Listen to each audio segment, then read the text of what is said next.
do to start off the day is to turn down the lovely breakfast they were holding for the 100th year landing at Tūrangoa. So I'm going to have a lovely lunch with you guys. So I said, no, I'm going to open the council meeting. So they're having breakfast now. Let's start off our beautiful day. E te kai hana o te rangi o te whenua, tēnei mātou tuku whakamoe miti kia pā mai tō ringa i nui ma, tō rangi kāwai, nā me mā o te kauni hera, nā me mā o tō tātou hāpori o kirikiri roa, te riu o Waikato tēnei te mihi atu kia koutou. Ki te hunga ko whetū rangi tia, moi mai i rote i te ariki, o reire e te kai hanga, arahi mātou i nui te tika me te pono ko koe tō mātou piringa, mai te rangi ki te whenua. Tēnā koutou, tēnā. Have a great day.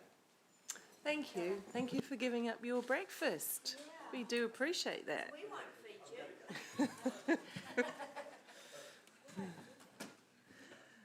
Okay. Good morning, everyone. Thank you for being a bit patient while we have a late start this morning. We've got a long day as well, so but thank you for all attending. We've got public support forum in a minute, but I'll just go through some routine things. Are there any apologies for today? I don't think so, because I did see all councillors here, so I assume that they're all here. Pardon? Confirmation of the agenda, noting that item B, C5, is removed for the time being and won't be occurring. That's confirmation, isn't it? That one? Around the CE recruitment matters. That is being postponed. Pardon? Do you want me to read those all? Item 10, item 10, road stopping Hammond Street, is to be taken after item 4 to accommodate members of the public in attendance. So we'll just bring it forward. Item C5, as I have said, has been delayed, removed, postponed. Item 11, the wider representation review will be taken at about 2 o'clock, and that's because of presenter availability, and that the remaining order of the agenda will be somewhat flexible today, and that's because we have a lot of people coming in and out, so bear with us on that one. So move with those things, thank you, the confirmation of the agenda. Ewan and Jeff, all in favour? Okay. No, are there any declarations of interest? Your Worship,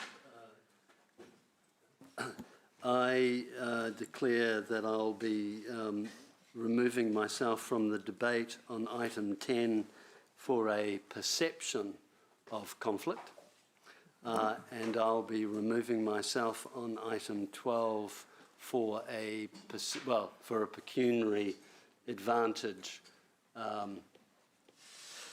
Yeah, thank you. Noted. I'll move that those declarations of interest be noted, and Councillor Bunting seconds. All in favour? Okay, so that brings us into public forum.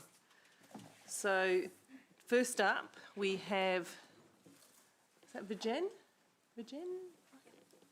and Reddy, Sarah and Mundy, Alex and Till. I hope I've got your names all right. And if you saw the writing style, you'd forgive me.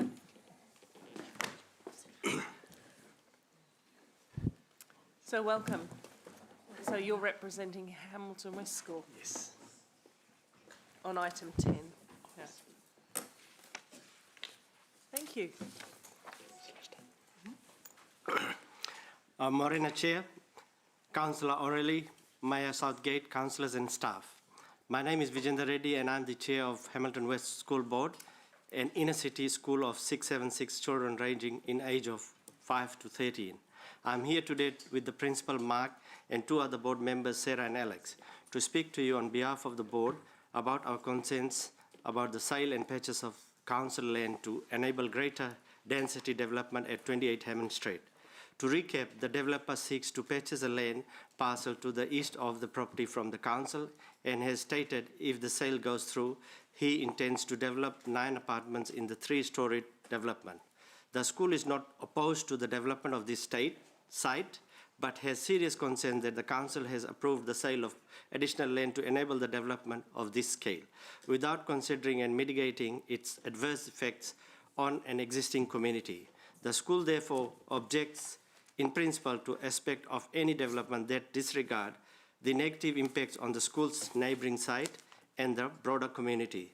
The school was not made aware of the proposed development by the council until after the decision was made by council to approve the sale of this land by the way of Public Works Act. Sale via this means, as opposed to the Local Government Act, removed any legal requirements for public consultation. The school, Mackenzie Centre and the existing community were not consulted and were excluded from the decision-making framework. It has left us with little opportunity to have important discussions about the mitigation of negative impacts on our community. We understand that the sale and purchase item is returning to this committee today for approval. The school is here today to request a deferral of this decision in order to allow us to properly liaise with council and the developer so that our concerns about privacy of children and traffic congestion can be resolved or at least mitigated. As you're aware, 28 Hammond Street only has 2 adjoining land parcels, the Council's Vested Road and Hamilton West School's pool site. Obviously, there's sensitivities that need to be considered concerning any development next door to the pool site that simply wouldn't apply in a typical intensification or residential development context.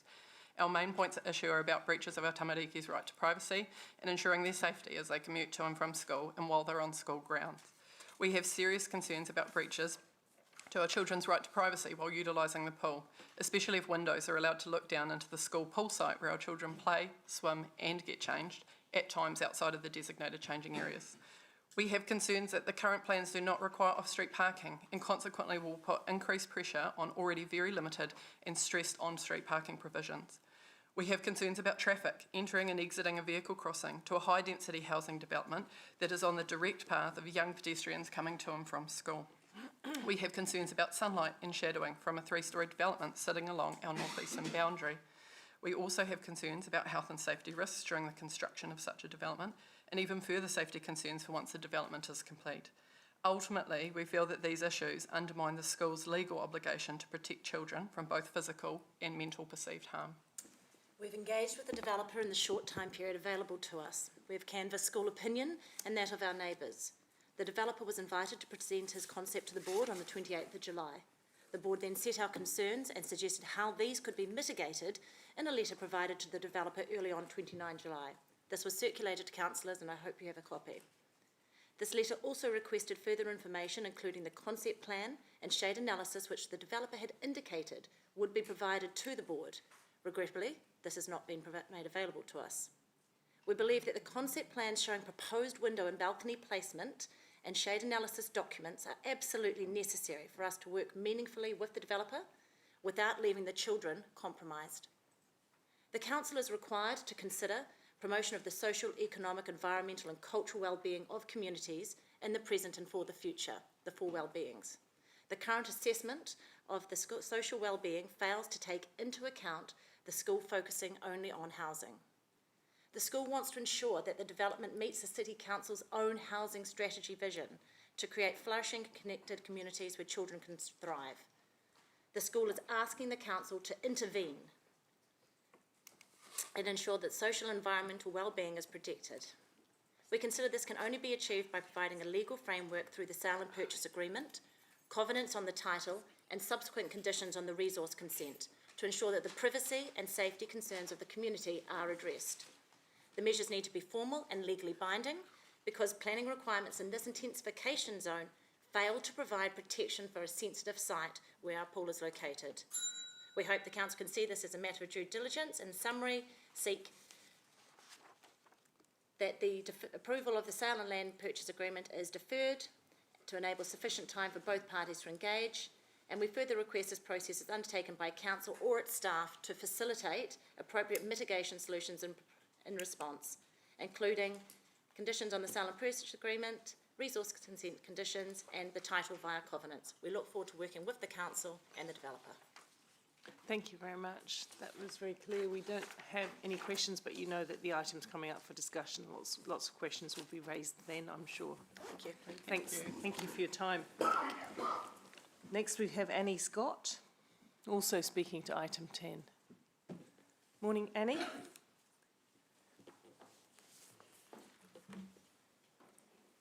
Good morning. Kia ora koutou. My name is Annie Scott. I'm Ray Pickett's daughter, and I'm speaking in support of item 10, road stopping of 28 Hammond Street. I have attended all meetings with Hamilton West School and Mackenzie Centre with Ray, and it has given me some insights that I'd like to share today. First, I want to acknowledge the staff report and thank staff for their time and expertise. Thank you, councillors, for your unanimous support of the road stoppage in our previous committee meeting with you. I'm here to offer some context to the complaints that have been sent to council inspired by Hamilton West School. Following the committee meeting on June 8th, Ray proactively sought to meet with Hamilton West School Principal Mark Penman and the Board of Trustees Chair to include them in his plans to date. Mark declined. A council staff member contacted Mark, who confirmed again in writing he didn't want to see staff or Ray to discuss the development. On July 7, we became aware of a newsletter sent out that day from the school. A section about the development headed the newsletter. It indicated that children's safety and privacy in their school pool was at risk, and that there would be no on-site car parks, and so it would worsen traffic issues at the school. The fact is, it has always been Ray and Wendy's intention to put parking on site, and the only proposed windows facing towards the pool are far above eyesight for lighting purposes only. We were very hurt and frustrated that the school did not engage with us and then published an inflammatory notice with misinformation to hundreds of parents calling for complaints to council. The following day we met in person with Mark. We addressed the newsletter and Mark acknowledged that he now had correct information and would update the school community. To this date, the information has not been corrected. Therefore, the complaints you have received concerning parking and child safety are not based on the facts and are driven by misplaced fear and anxiety. During our meeting, we also reiterated our willingness to engage with the school by meeting with the Board of Trustees to share our proposals and hear their input. Despite a significant family commitment on the evening of 28th of July, we put aside time to attend that Board of Trustees meeting. After all, I attended Hamilton West School. Ray himself was a previous Board of Trustees member there, and we wanted to foster good relationships. Unfortunately, we walked into a hostile meeting. Up until this point, despite numerous communications to the Board of Trustees via email and phone, they never once acknowledged any of our correspondence, nor appreciated our good faith attempts. The meeting was followed by an email from the board chair asking if Ray would be willing to agree to 13 legally binding requirements. These requirements vary between acceptable and absurd, and they wanted a response to the list with less than 2 working days' notice. Any indication we had that the school was not interested in engaging collaboratively with us was confirmed by this list of demands. Their communication throughout this process have been poor, inaccurate, and disrespectful. Considering Ray has no legal obligation to consult or engage with the school about his private property, the school's attitude towards us has been surprising. Despite the way they have treated us to date, we are still open to constructive engagement with the school, and we are hopeful that they will update their community with the correct information. Further insight is that in the Board of Trustees meeting on the 28th of July, they made comment that they don't want families moving into the apartments and joining their school. This highlights to me that they are against any and all intensification in the area, not just our specific development. I believe that because our development is in a public forum, they're directing their general frustration with change in the area towards us as they have this platform to do so. It is frustrating that the school is using misinformation and obstructive strategies to delay progress for their self-serving motives. Hamilton West School leadership need to spend more time planning for how they embrace the change around them, rather than holding on to the idea of the school they used to be.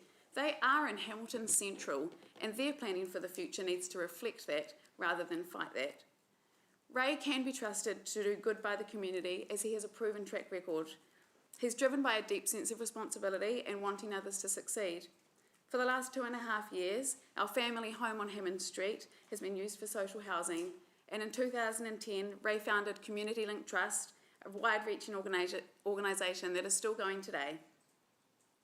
Ray and Wendy intend to make this apartment their home, and it is in their interest to ensure adequate parking and ongoing positive relationships with neighbours.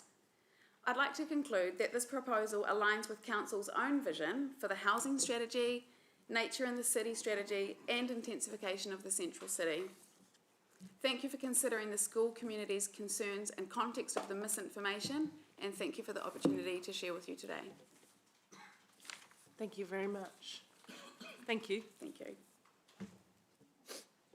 Next speaker is Tammy Williams and, oh, Jessie speaking, and on behalf of Tammy, or have I got that the wrong way round? Have I got that the wrong way round? Sorry. So, welcome. Good morning. Good morning. I'm Tammy Williams. I'm a staff member at Hamilton West Primary School, and I'm reading Jesse O'Brien's letter. He was unable to be here today. Thank you. And I just want to state that he is a staff member, and his letter also represents how the rest of the staff feel at Ham West School. Okay, thank you. Dear councillors, as you may or may not be aware, we as a school are one of only a small collection of organisations that are required by law to have a child protection policy.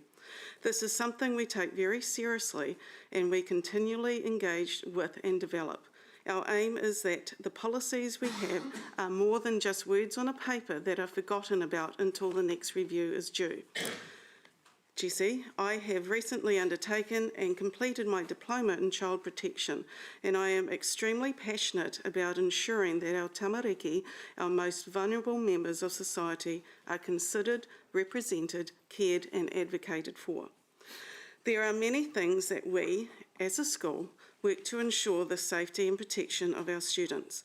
Many of the things that we have the ability to influence and control: staff recruitment, confidentiality and privacy, education outside the classroom, non-staff adult visitors on site, disciplinary procedures, digital citizenship, and so on. We are aware of the vulnerabilities, inherent or otherwise. We are aware of the risks, external and internal, and we work hard to ensure that, while in our care and as much as possible beyond, these vulnerabilities and risks are mitigated, minimised, and that our students are safe, protected and valued. Then, outside of our sphere of control are things that we don't have immediate influence over. These things such as who lives or shifts into a property near the school, how cars drive while in our neighbourhood, or how people act or speak on the streets surrounding our school grounds. These are things that we trust the law, bylaws, Tennessee laws, and so on help with and aid in protecting our students. Speed signs, clear road markings, authorities we can assess when needed, landlords that follow tenancy laws and advice, and a city council that see the bigger picture. When there is the possibility, approved by council, of a developer building a multi-storey apartment complex directly next to and overlooking our long-standing swimming pool with the potential direct view of our young and pre-teen students as they swim and move about the pool area, this is, in short, baffling, unacceptable and concerning, not to mention the added stress to an already dangerously busy and congested traffic and parking issue that regularly puts our students in harm's way. Again, deeply concerning. I note that the Hamilton City Council has an in-depth and thorough child protection policy of its own, which is commendable. However, I have not managed to find where that policy extends to granting permits, permissions and consents, as it seems to only relate to children 16 and under when on a council-run site. As a child protection advocate, I am requesting that you would extend your thinking, policy and actions to such areas as permits, permissions and consents that could have a direct effect on children in the community, in this instant, our Hamilton West students. There is a genuine chance here for you to prove that you value child protection beyond just a policy that is reviewed when dictated by the systems of council. I look forward to your timely response. Respectfully, Jesse O'Brien. Thank you very much. Thank you for coming to read that. Thank you. Next up, we have Ray Pickett.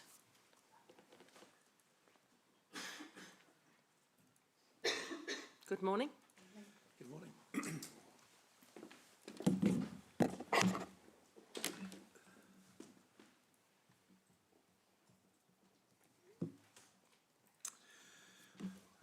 We have a slide presentation, great. So Maureen, Mayor Southgate, councillors, thank you for the opportunity to speak today. Staff, thank you for the report and the recommendation to proceed with the road stopping and the sale of the land. After the council meeting on 8th June, I proactively sought to engage with the community. However, before I talk to their responses, here is a brief overview from our last meeting. This will bring clarity to those who weren't present on 8th of June. Slide 2, please. In 1916, Hammond Street was subdivided as a cul-de-sac. In 1939, a portion of 28 Hammond Street and 26 Hammond Street were sold to council to form a connecting road between Hammond and Horn Streets. At the time of resurvey in 1939, an error occurred and the soffit of the house inadvertently straddled the eastern boundary. Slide 3, please. The rear of the lawn has the appearance of belonging to the homeowner. Approximately half of the lawn is owned by council. The road stopping seeks to address these long-standing issues from 82 years ago. This is the issue today, the road stopping and sale of the land. Slide 7, please. There are two houses adjacent to the pool. As you can see, the pool is across the way from the main school. There are two houses that can look directly into the pool. One of them is 28 Hammond, also 26 Hammond Street, which ironically is for sale at the moment. There is no visibility of 28 Hammond Street from most of the school. Slide 9, please. In regards to the privacy of children, this is something Wendy and I and our family take very importantly. On the pool side, windows are high and long above eye level, meaning residents cannot see into the pool. There are no balconies on the pool side nor cameras. Slide 10, please. Council requested the impact of shading be assessed. Edwards and White reviewed the shading impact on the pool, where you can see that there is existing shading from trees. The pictures that I've seen also show the trees providing shading to almost half of the pool. Slide 11, please. This is the model prepared from Edwards and White, and it shows no shading on the pool in December. This is understandable because the design project is about 12 metres high. The trees are about 15 metres high. I do need to note that the trees have been cut. There's only one tree remaining, and there's more shading in March than what there is in December. Slide 12, please. This is a draft concept drawing. As you can see, the balcony ends at the poolside. At the meeting on 8th of June, Councillor Gallagher said, and I quote, "It looks quite good," and I agree. Over the last 2 months, I have sought to work with the school. It has been very difficult. After many calls on the 17th of June, I finally made phone contact with the principal, Mark Pegman. He refused to meet with myself, and later I found out refused to meet with myself and a council member. This was emailed to me on the 24th of June. On the 3rd of August, I emailed the school and suggested we meet and discuss the proposal. No response. On the 4th of August, I email again, including the new chairperson, to discuss things. The response I receive is I will only communicate by email. On the 5th of August, there is a meeting between the Board of Trustees and elected members, and I am not invited. Item 29 of the report says, and I quote, "They, the school, are seeking to engage with the developer." I say, yeah, right. They refuse to engage. They've had 2 months to do so, and they refuse to invite me to the meeting on the 5th. On the 6th of August, I email requesting public school documents. This is now the 5th of such emails. Even as of today, I still do not have these documents. Because of this, I emailed the principal, and I said on the 28th of July, I offered to show and share the shading records with you, and I now withdraw that offer. On the 29th, in item 29 of the report, it says, I quote, "The school is not opposed to the development. If they are not opposed, therefore they cannot be opposed to the road stopping and the sale of the land." The school has sought to place unnecessary legal barriers in regards to their concerns that should be worked through the consenting process. Council's consenting process is the gatekeeper, not the school. In clause 9.2 of the sales and purchase agreement between council and myself, it states the parties agree to work together in good faith and do all things reasonably necessary. There we have it, the two tracks of sound negotiation and agreement, good faith and legal framing. What have you heard today? It shows the school is only on one track, legal. There needs to be two. Going forward, we can only work with good faith and a legal framework. Therefore, I seek your support for the road stopping and the sale of the land today, and working in good faith with council and the community on the development phase. Now on to something fresher. Slide 14, please. You're going to have to wrap up quite quickly because everyone gets the same time. Yep. So give just a couple more. Sure, thank you. That's a slide showing the proposed replanting of native trees, and I'll conclude it there with slide 16. Thank you very much for the opportunity to speak today. Thank you for coming in. And as you know, same as I said to everyone else, there's an item on it a bit later. So, yeah, we won't be taking any questions at this time, but thank you. And now we have one more in the public forum on a different item, on item 11. Welcome, Neil.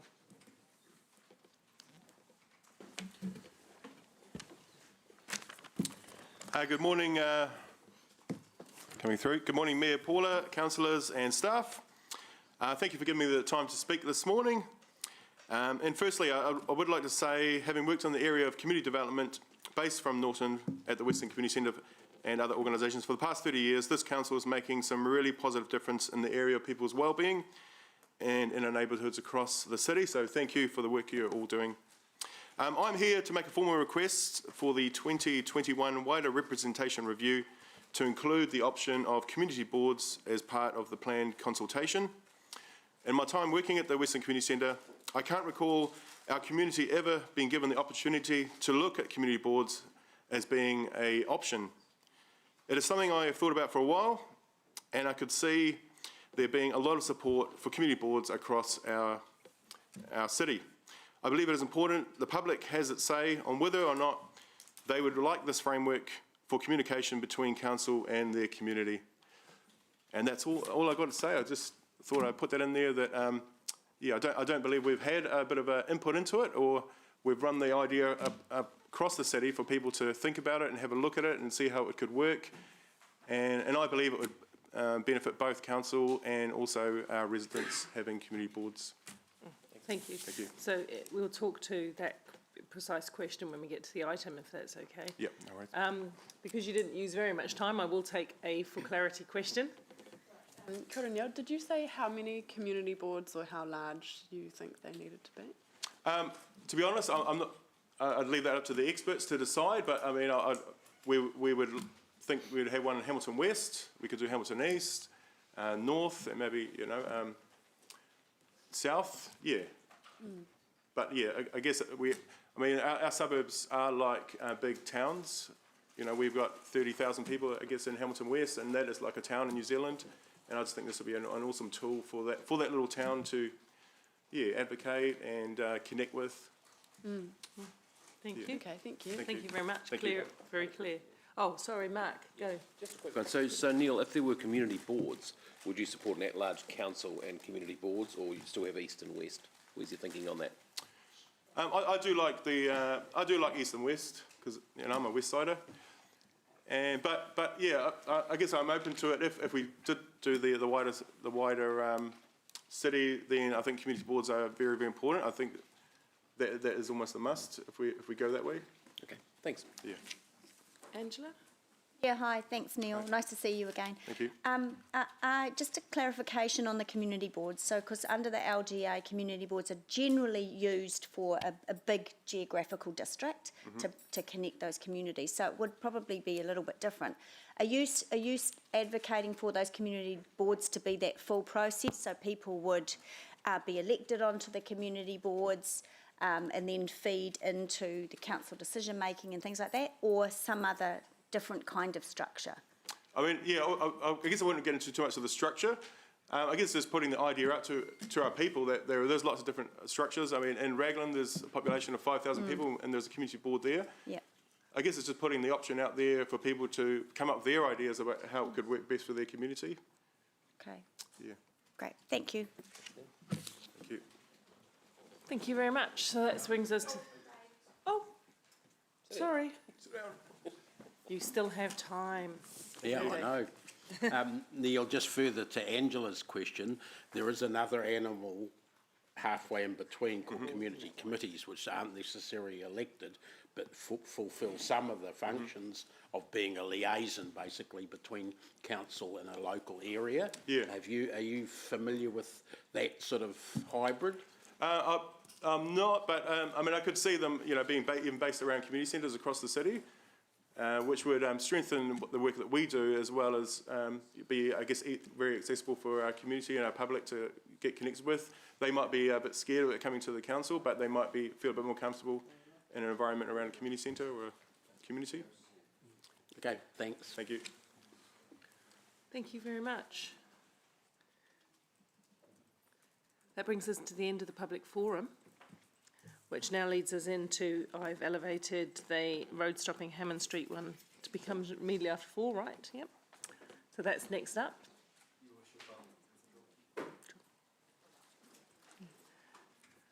So we'll have this item and then we'll have a quick leg stretch because councillors have come from one big meeting into another, so we'll do that after this item. Good morning. Good morning, Your Worship, councillors. I think Mr Harris's report on this matter is very clear and concise, that there are a couple of things I'd just like to draw to your attention, and I'd also like to put a little bit of additional narrative around it. If you turn firstly to Appendix 3, Attachment 3, I just want to point out on that attachment 3 things. Firstly, the third column, concern on, should be headed concern on street parking. On street parking, so concerns around on street parking. The Mackenzie Centre in that respect have, it's identified here as they didn't mention it. In fact, in subsequent correspondence, they have raised concerns about on street parking. And on the bottom of that list, there should be Jessie O'Brien's submission, which was received on the 30th of July and was read to you. It was circulated to you all on that day, and you should all have it as part of your package of documents supporting this item. But for reasons that are a little obscure to me, that didn't appear on the ultimate list that we had. So that's in respect of that. In terms of the process, so on the council meeting on the 8th of July, you instructed staff to commence the road stopping process, to prepare an agreement for sale and purchase, and to discuss with the school the matter. We've done all of those things, so the road stopping process has been initiated. We know now the area of land to be sold, stopped and sold. We have had that valued. An agreement for sale and purchase has been prepared, which captures all of the things that you raised at the meeting. So the quid pro quo effectively is that council is selling a part of its land portfolio that is not used, and the advantage is that a development that would have been potentially 5 units becomes a 9-unit development, and 2 of those units will be provided to the market as affordable housing on an enduring basis, and that's all captured in the sale and purchase agreement. There have been a number of meetings between staff and the school, staff and the Mackenzie Centre, the developer, and both those parties. And of course, most recently, a group of elected members met with the school last Thursday. So since this report was finalised, things have moved on, and in that regard, I'd like to table a amended or revised staff recommendation. Becca, can we have that up on the screen, please? Which replaces the one in the report, and effectively, can we make that a bit bigger?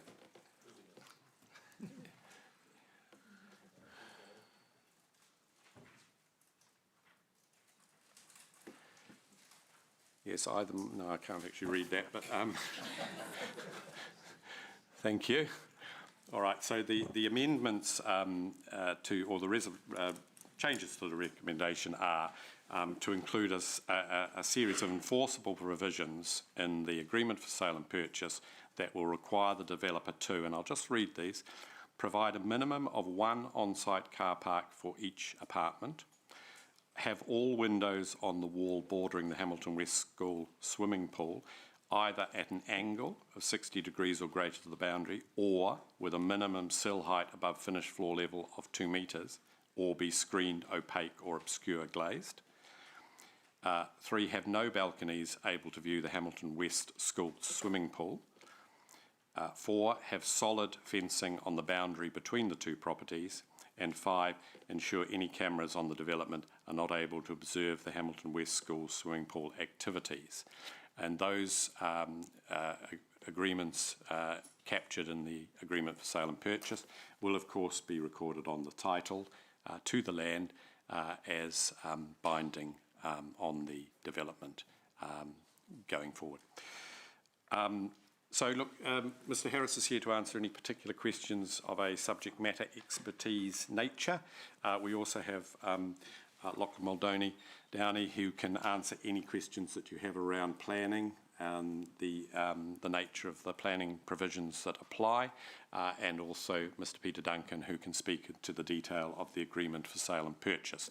So in conclusion, I would simply say that any conditions that you want to impose on this development will be done through the agreement for sale and purchase as binding conditions, unless they are captured by Resource Management Act matters as part of a consenting process and subsequently applied.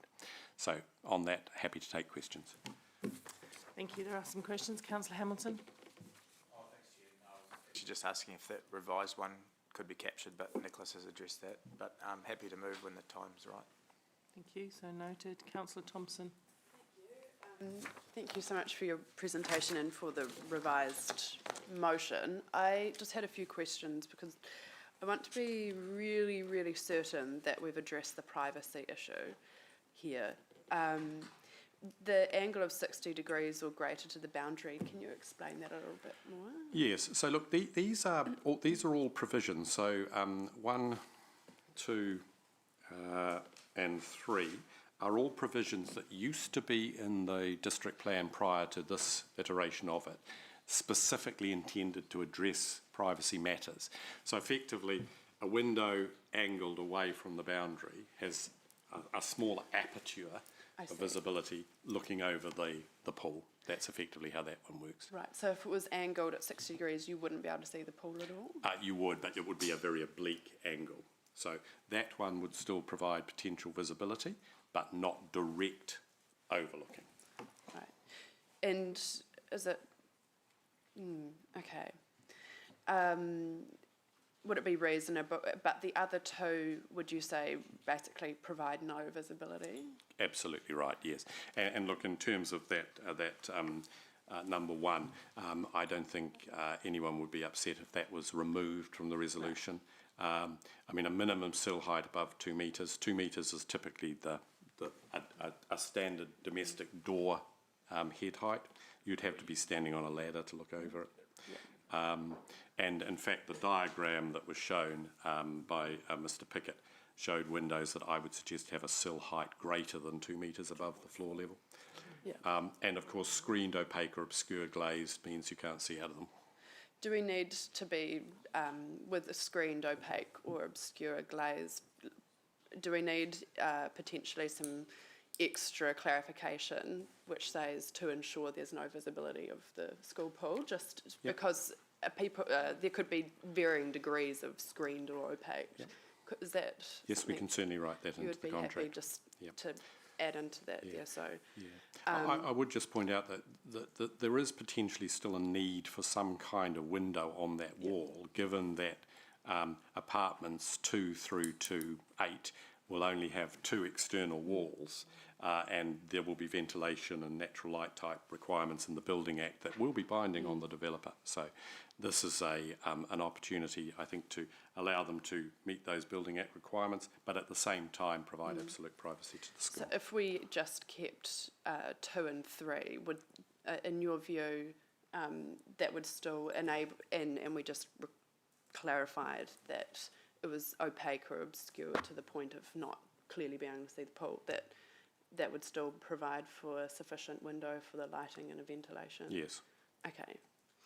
I might ask the mover if he would be amenable to that change, right?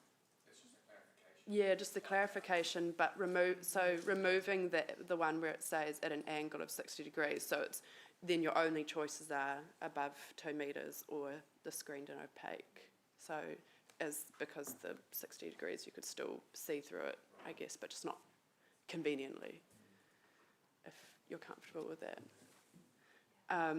The other question I had around that was, it says solid fencing on the boundary between the two properties, but it doesn't specify a minimum height, and I guess there's a fence could be solid, but 1.2 metres. Yes, that's correct. I'm assuming that the district plan provisions would prevail. The minimum height, I think, Lachlan, is what, 1.8? A minimum height for this? Maximum height, yeah, 1.8. Of course, you can exceed that height by agreement between neighbours. Yes. But, I mean, again, it could be a solid fence on the boundary with a minimum height of 1.8 metres or something of that. Okay, and that would then just ensure most people walking along there, unless they're like tall basketball player, would then. Yeah, that's right. Okay, my final question is just in regard to it says that it's enforceable provisions. How do you foresee these being enforceable? Would some of these, could you talk a little bit more about the mechanisms for that? Because it's one thing being a sale and purchase, but potentially someone could change things later down the track. Certainly. I will defer to Mr Duncan on that matter, and he will. Morning, Your Worship and Councillors.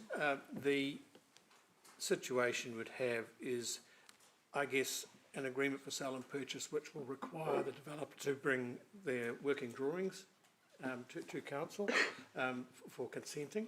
At that stage, I think the detail could be locked into place, and assuming that they comply with the resolution, the titles to the individual apartments that would be affected by this, so this will be the apartments that abut the school boundary, would be subject to what we call a restrictive covenant on their title, and that would basically create an obligation for the owner and all subsequent owners to comply with those covenants and not change them. And the same covenant would similarly deal with issues in respect of the affordability and so on. So it would capture both in the same covenant to keep things as clean as possible. But certainly it would be there for as long as council wished, because the covenant would be in favour of council. Okay, thank you. Okay, those are my questions for now. Thank you.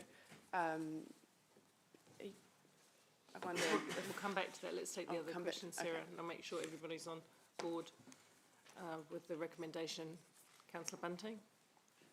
Thank you, Mayor Southgate. Just can you clarify for me B1, provide a minimum of, we're specifying they provide a minimum of one on-site car park. I was of the understanding with the NPS that the developers didn't have to provide it. Now, how does that work? And, yeah.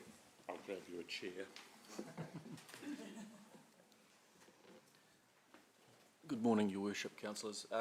Councillor Bunting, so yeah, the National Policy Statement has done away with the requirement for car parking, so all councils are required to remove any compulsory requirements, but that's not to say you can't have them. So in a situation like this, if the car parking was offered up by the developer as part of its resource consent application, it could be locked in through a consent condition. So even though the NPS is removing those obligations from the district plan, it doesn't stop a developer offering them nevertheless. So this would be one such situation. So is this setting a little bit of a precedent down the track? Well, I mean, strictly speaking, there's no precedent in any resource consent. Each development is dealt with on its facts. Yeah, of course. I think, if anything, there may be a precedent being set in terms of councils willingness to stop the road and engage in a development of this nature, but that's a different issue. From a resource consent perspective, there's no precedent. Okay, so we're not being underly specific, if that's such a word, where we are being specific enough in just that, rather than saying for the purpose of, because there's a school over the road, or... Yeah, I mean, I think just to sort of pick up on that legal enforceability question, because it feels like there is a slightly unique feature to this case, which is not necessarily dealt with in district plan provisions. So from a planning perspective, what will happen here is that if the road is stopped and transferred to the new owner, there's a rule in the district plan which means that the road, which is currently basically a transport corridor zone, will immediately revert to the adjacent zone, which in this case is going to be the residential intensification zone. So that small sliver of land which is currently zoned road automatically will become residential intensification zone. Then when anyone comes seeking a resource consent to develop that piece of land, they'll be subject to the ordinary rules of the district plan. Now, it's not clear under this development whether the proposed development will be a discretionary activity or a restricted discretionary activity. If it's a restricted discretionary activity, there are only certain things that can be assessed, and this unique feature of the protection of these young users of the swimming pool and their privacy is clearly not the kind of issue that's squarely dealt with in the district plan.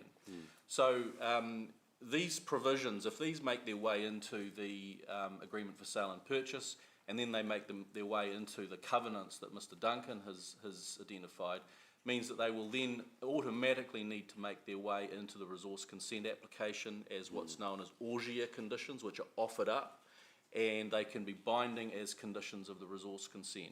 So there's a sequence here where you can connect all of the dots and you can achieve your outcome that you're seeking here. And so it's just a matter of you determining what are the terms and conditions of sale that you want to impose, and that's what this resolution is doing, and then there are going to be clear legal mechanisms to see them right through. So no. Great. Thanks, Lachlan. Appreciate it. Councillor McPherson. Thanks.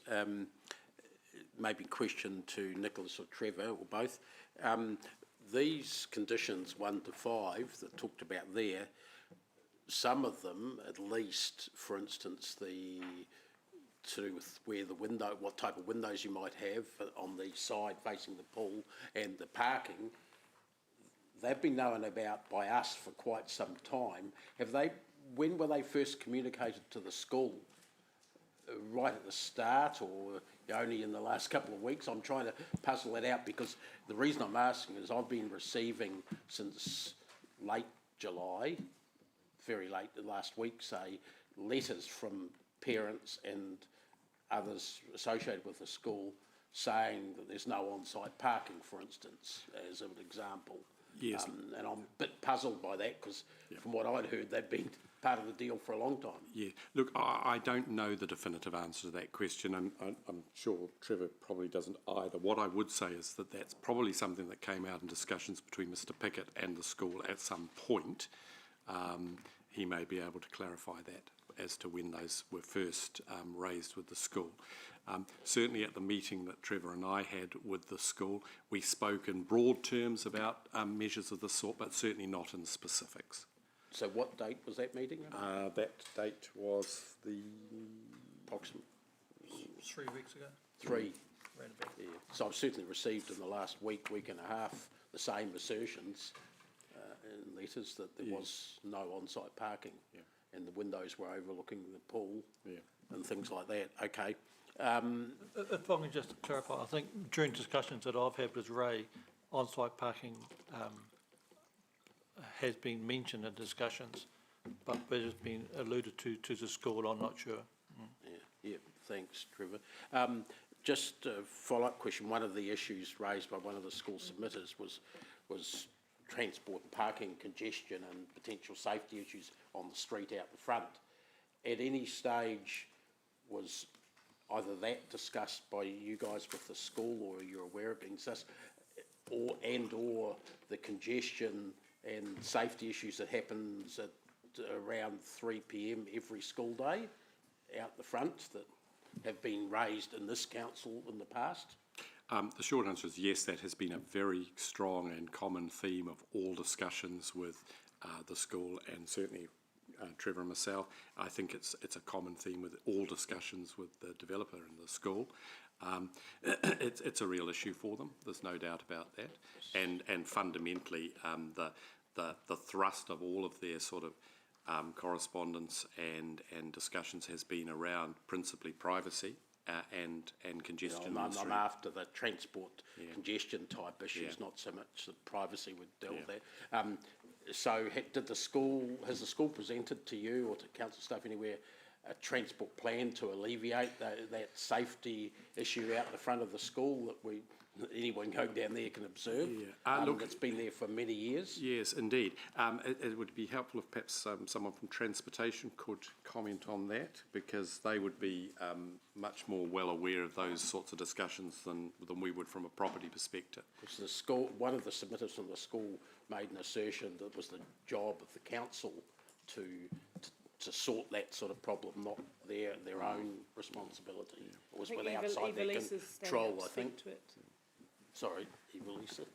That's okay. So through the chair, so in response to that question, we have a team within the City Transportation Unit that work with schools regarding school biking and alternative travel modes, and parking has been brought up as an issue around the school, and it is working with the schools to how to do that. Currently, our resourcing is a little bit, we've one resource to enable that, and there have been other concerns raised around the school parking at school drop-off and pick-up times around that school. So yes, congestion is an issue currently existing around the school gate. Services the sort of Hamilton West, Hammond Street across to where the St Peter's tennis courts and up to the hospital sort of area, doesn't it? Yes, I'm geographically challenged without a map, but yes, yes. Are you aware of any initiatives like started by the school, like walking school buses and other things in that area? Robin can answer that question.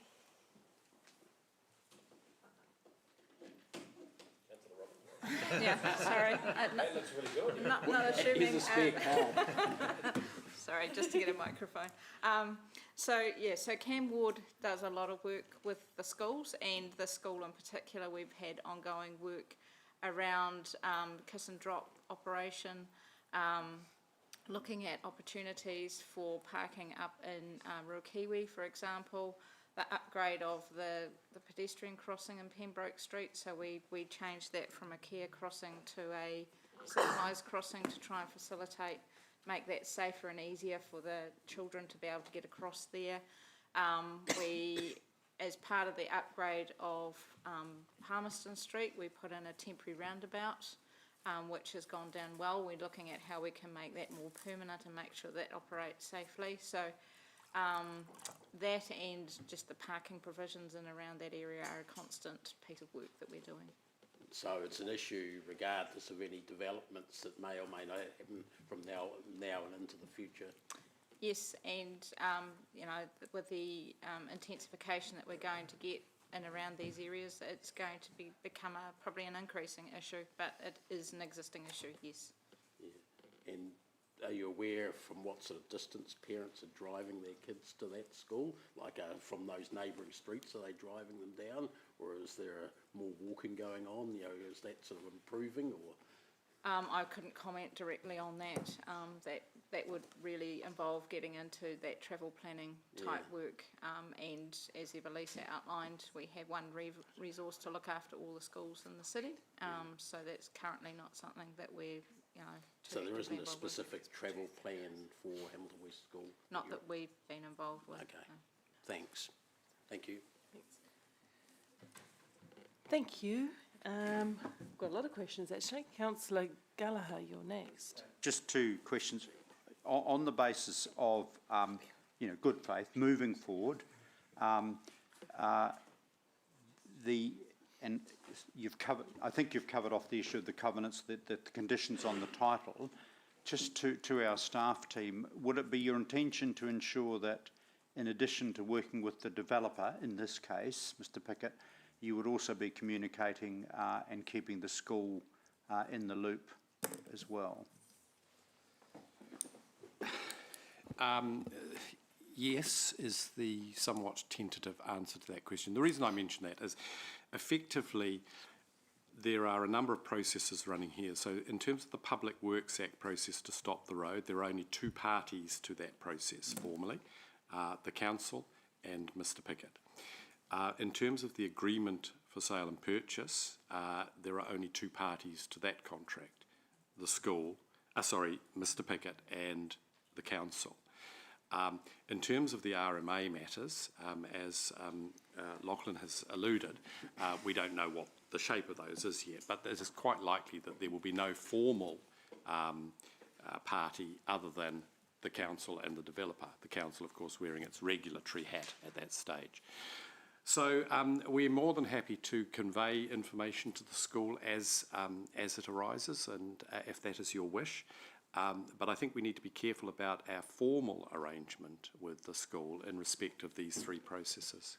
But if they shared with you, from their board of trustees, constructive suggestions, put it that way, and of course they're going to be constructive, but I just want I want a sort of a degree of appropriate two-way communication. Yes, I'm not sure really what I can say further to that. See, that leads me to my next question, and this is more of a general principle, because obviously the board has raised with us, and obviously it concerns me in terms of our mechanism. So we have a council, a committee resolution.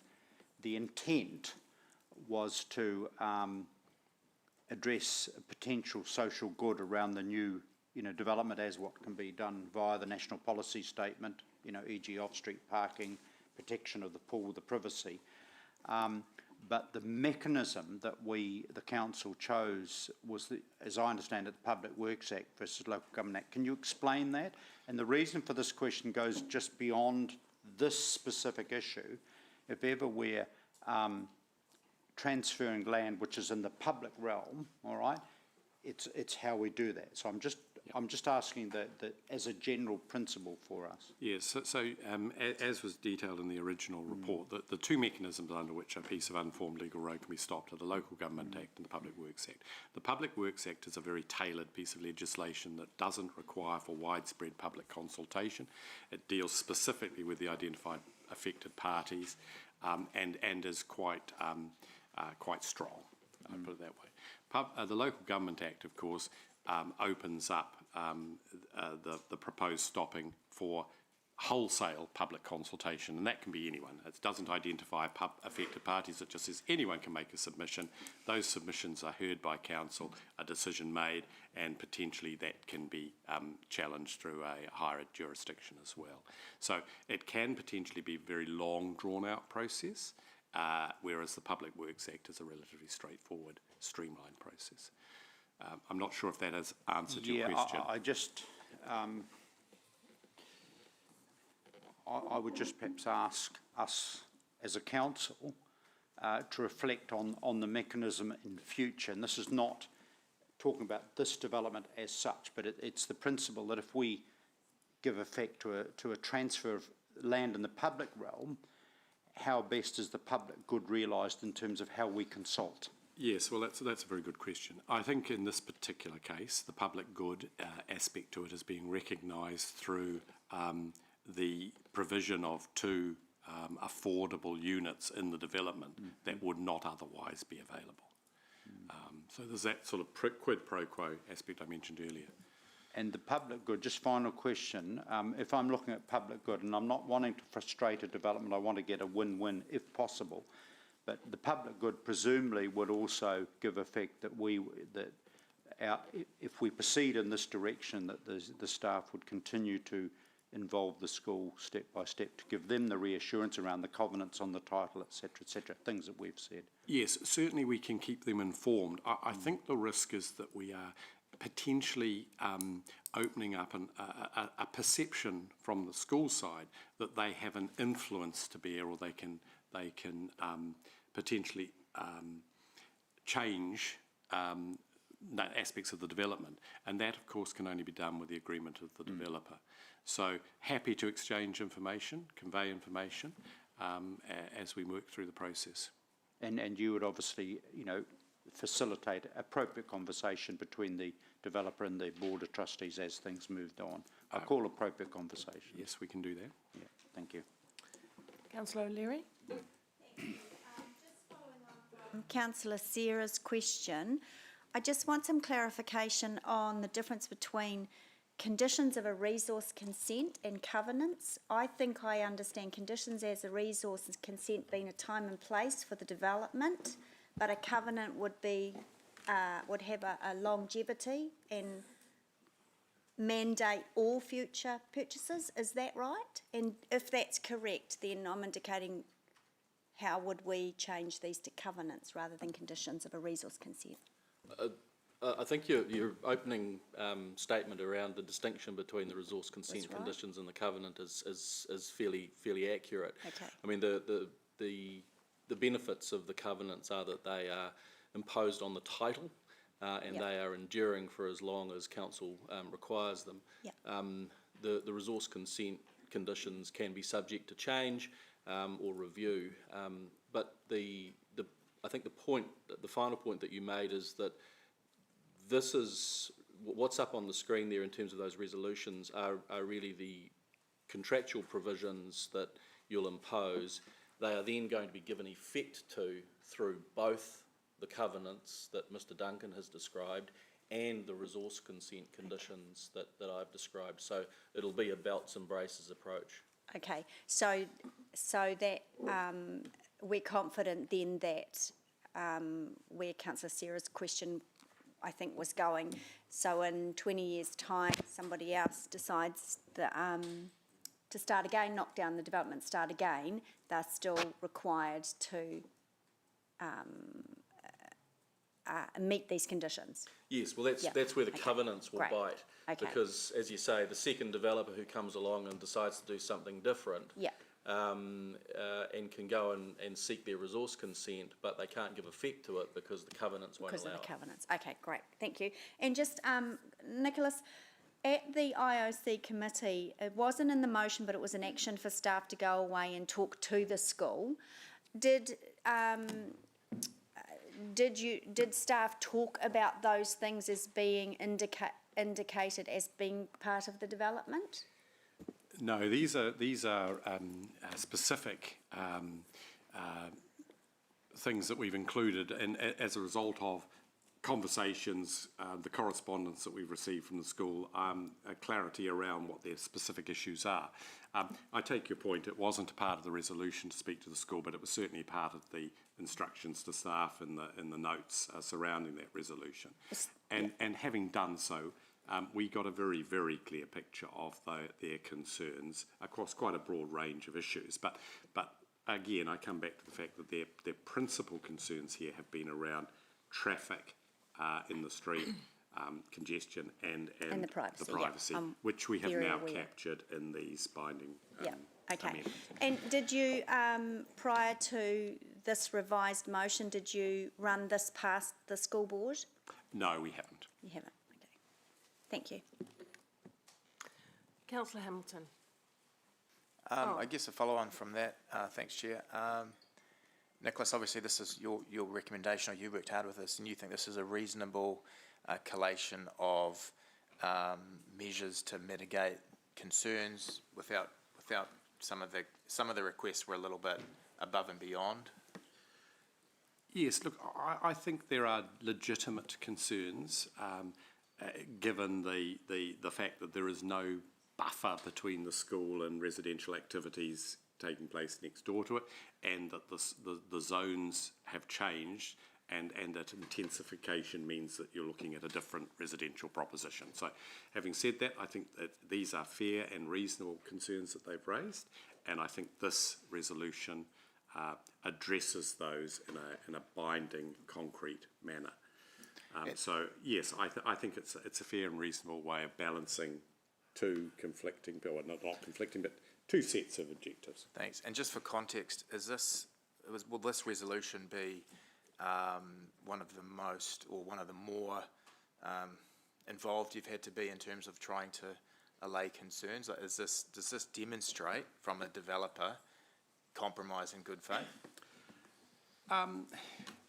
Yes, I mean, look, effectively from a staff perspective, what we're dealing with here, and this is why Trevor and I are dealing with this as opposed to perhaps other areas of council, is a sale of some council land through a particular process. And overlaying that, of course, is a development that we have an interest in because our sale of land enables a high yield on that site. But that's offset by, well, sale of the land, obviously, so we're getting some money for some land that we aren't utilising, but also we're getting, I think, an enhanced result.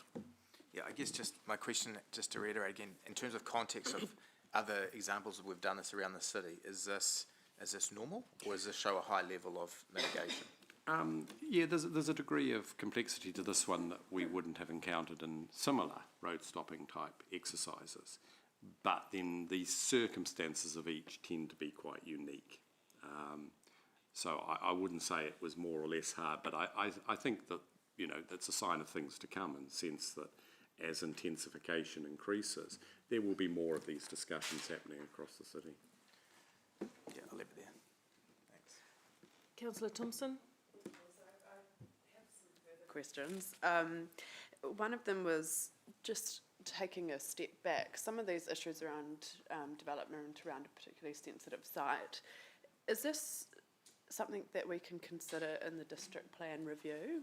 And maybe it's a staff action, but just to kind of take some of these learnings that we've had Short here. answer is yes, those broad scopes can come into the district plan discussions. Okay. Another one was, in terms of this is to Robin, sorry, or Evelisa, just going back to that school travel planning, we've got one school travel planner for over 60 schools. Are we able to say we've got the annual plan coming up? What's the process that we could have, say, a proposal put to the table to look at reconsidering resourcing around that? So that's a question for another time too. It's a good question, but it's a question for another time, is how we pick up on driving those school planning things. Thanks. But you can raise it in your debate as a statement also. Jeff, Deputy Mayor. Thank you, Mayor Southgate. Question for staff or Lachlan. Just clarify for me that this is residential intensification zone at the moment, isn't it? Correct. So as of, not as of right, but a developer, whether or not we sold the land, the developer could build how high at the moment? Look, I'll have to go and check the specific performance standards, but the reality is that the existing land holding that the developer owns is within the residential intensification zone, and there's the ability to obviously develop the likes of duplex or apartments within that zone. The additional land simply increases the total yield. Okay, all right. I see a figure of 12.5 metres here in terms of height. Would that be right? Yeah. That is something, yes. Right, and with the NPS urban development rolling along, in all probability, such a central city site, how high do you see a developer, or what sort of development could a developer be looking at if that all rolls along as we expect? Well, we know that certainly within the CBD and within a certain geographic extent of the CBD, there's the ability to go 6 stories or potentially higher. So that'll depend upon some of your decision making in terms of the district plan review, where you give effect to the NPSUD. So the specifics are yet to be determined. But what I can say is that this is the direction of travel. You know, in terms of, you know, the ongoing urbanisation and intensification of development in the city, particularly on sites like this, which are so close to the central business district. This is very consistent with the planning expectations and outcomes that you'd be wanting to deliver. Right, so up to 6 stories, yeah? Potentially, yes. Yeah. Thanks, Lachlan. Thanks, Mayor Paula. Councillor Pascoe. Yeah, thanks, Chair. 2 questions. First one is the easiest one, I think. The sale value. Has the sale value been impeded by the requirement for these conditions? No. Okay, that was easy. Second one is, I think if we could just slide up the motion, because I just wanted to have another look at 5 again. Thank you. I think I understand the covenant will apply to future owners of the property, but I'm just wondering here how that covenant could be enforced on, say, a tenant living in one of the units or a visitor.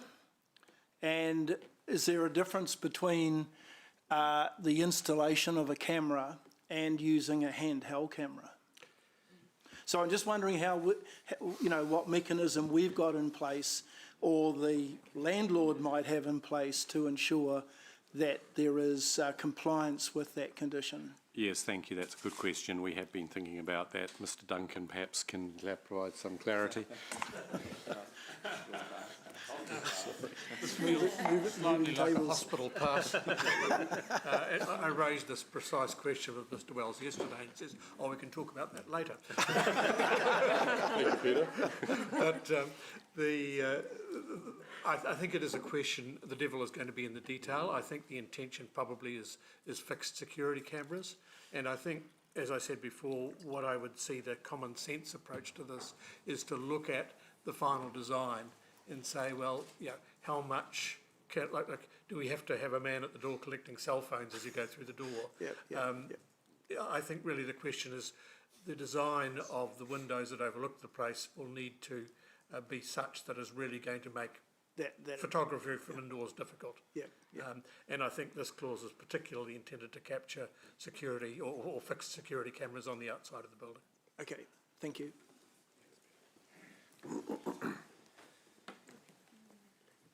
Councillor Gallagher. I don't want to unduly divert from this specific topic. With Lachlan in the room, we're able obviously to discuss these issues because we're agreeing or not to sell a piece of land to give effect to a specific development. Deputy Mayor raised what developers can do as of right. I'm thinking of other school communities in the city with increasing intensification around that issue of public amenity and high-rise or developments next to other schools, particularly around their swimming pool and facilities and that kind of thing. And I'm just trying to get a sense of, through our district plan, is can we do more to address some of those issues, and it's So that's the same question that Sarah asked about the district plan, and it's a good question, but it's going to take up time here and it's for another place. So I think you can capture it in the debate, but we're talking about questions about development. Okay, that's fine. Don't want to take more time, but you've assured us we've captured that question. Yep, the question's a good one. It's just not in the right place. Okay, that's fine. I don't know. All right. Okay, just a question from myself, just one, and just I think if it has already been answered and I didn't quite hear it, the covenants which are in favour of council, right? So we hold the covenants over the property. How difficult or otherwise is it to have covenants dropped? I mean, it has happened, but if it's in the hands of council, I presume, and it's. Look, I think the short answer is the person who has the obligation would have to come to council and ask for it to be removed, and we would have to consent or otherwise to that. But Peter can probably give you the legal definition. And so, that's what I thought, because I have seen covenants removed.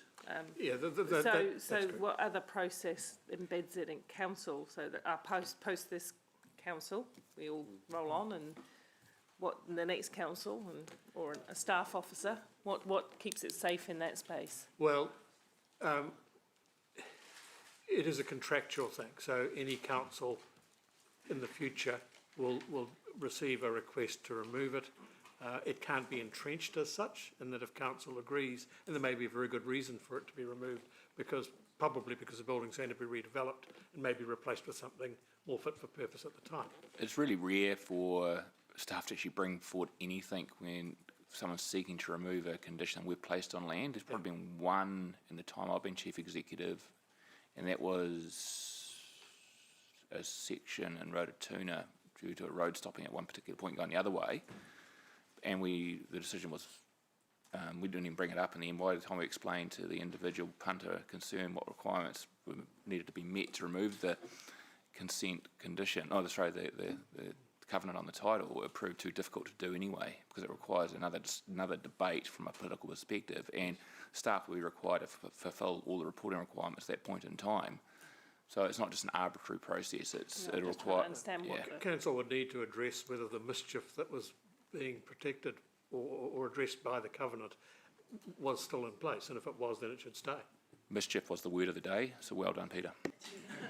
Martin. Forgive my wanting micro detail. Mr Chief Executive, there's clear policy and clear legislative obligation in that case for the council to consult with appropriate parties. No, in the case of removing a covenant, there probably isn't a requirement to consider. But what there is your extent to which you issue delegations to the Chief Executive in order to do so. And at the moment, I don't have delegations to remove a covenant. And so you can place whatever requirements on us that you choose to. Nick, is that how you see it?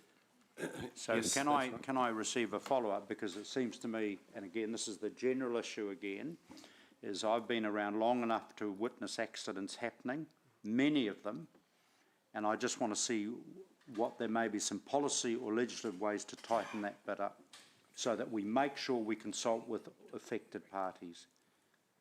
And I don't want to go off, it's a broad checks and balances in future. Sorry, I don't really understand what the question is. The question is, how do we prevent an accidental lifting of a particular covenant when we haven't consulted with another affected party? Can I answer that? Yes. Yep.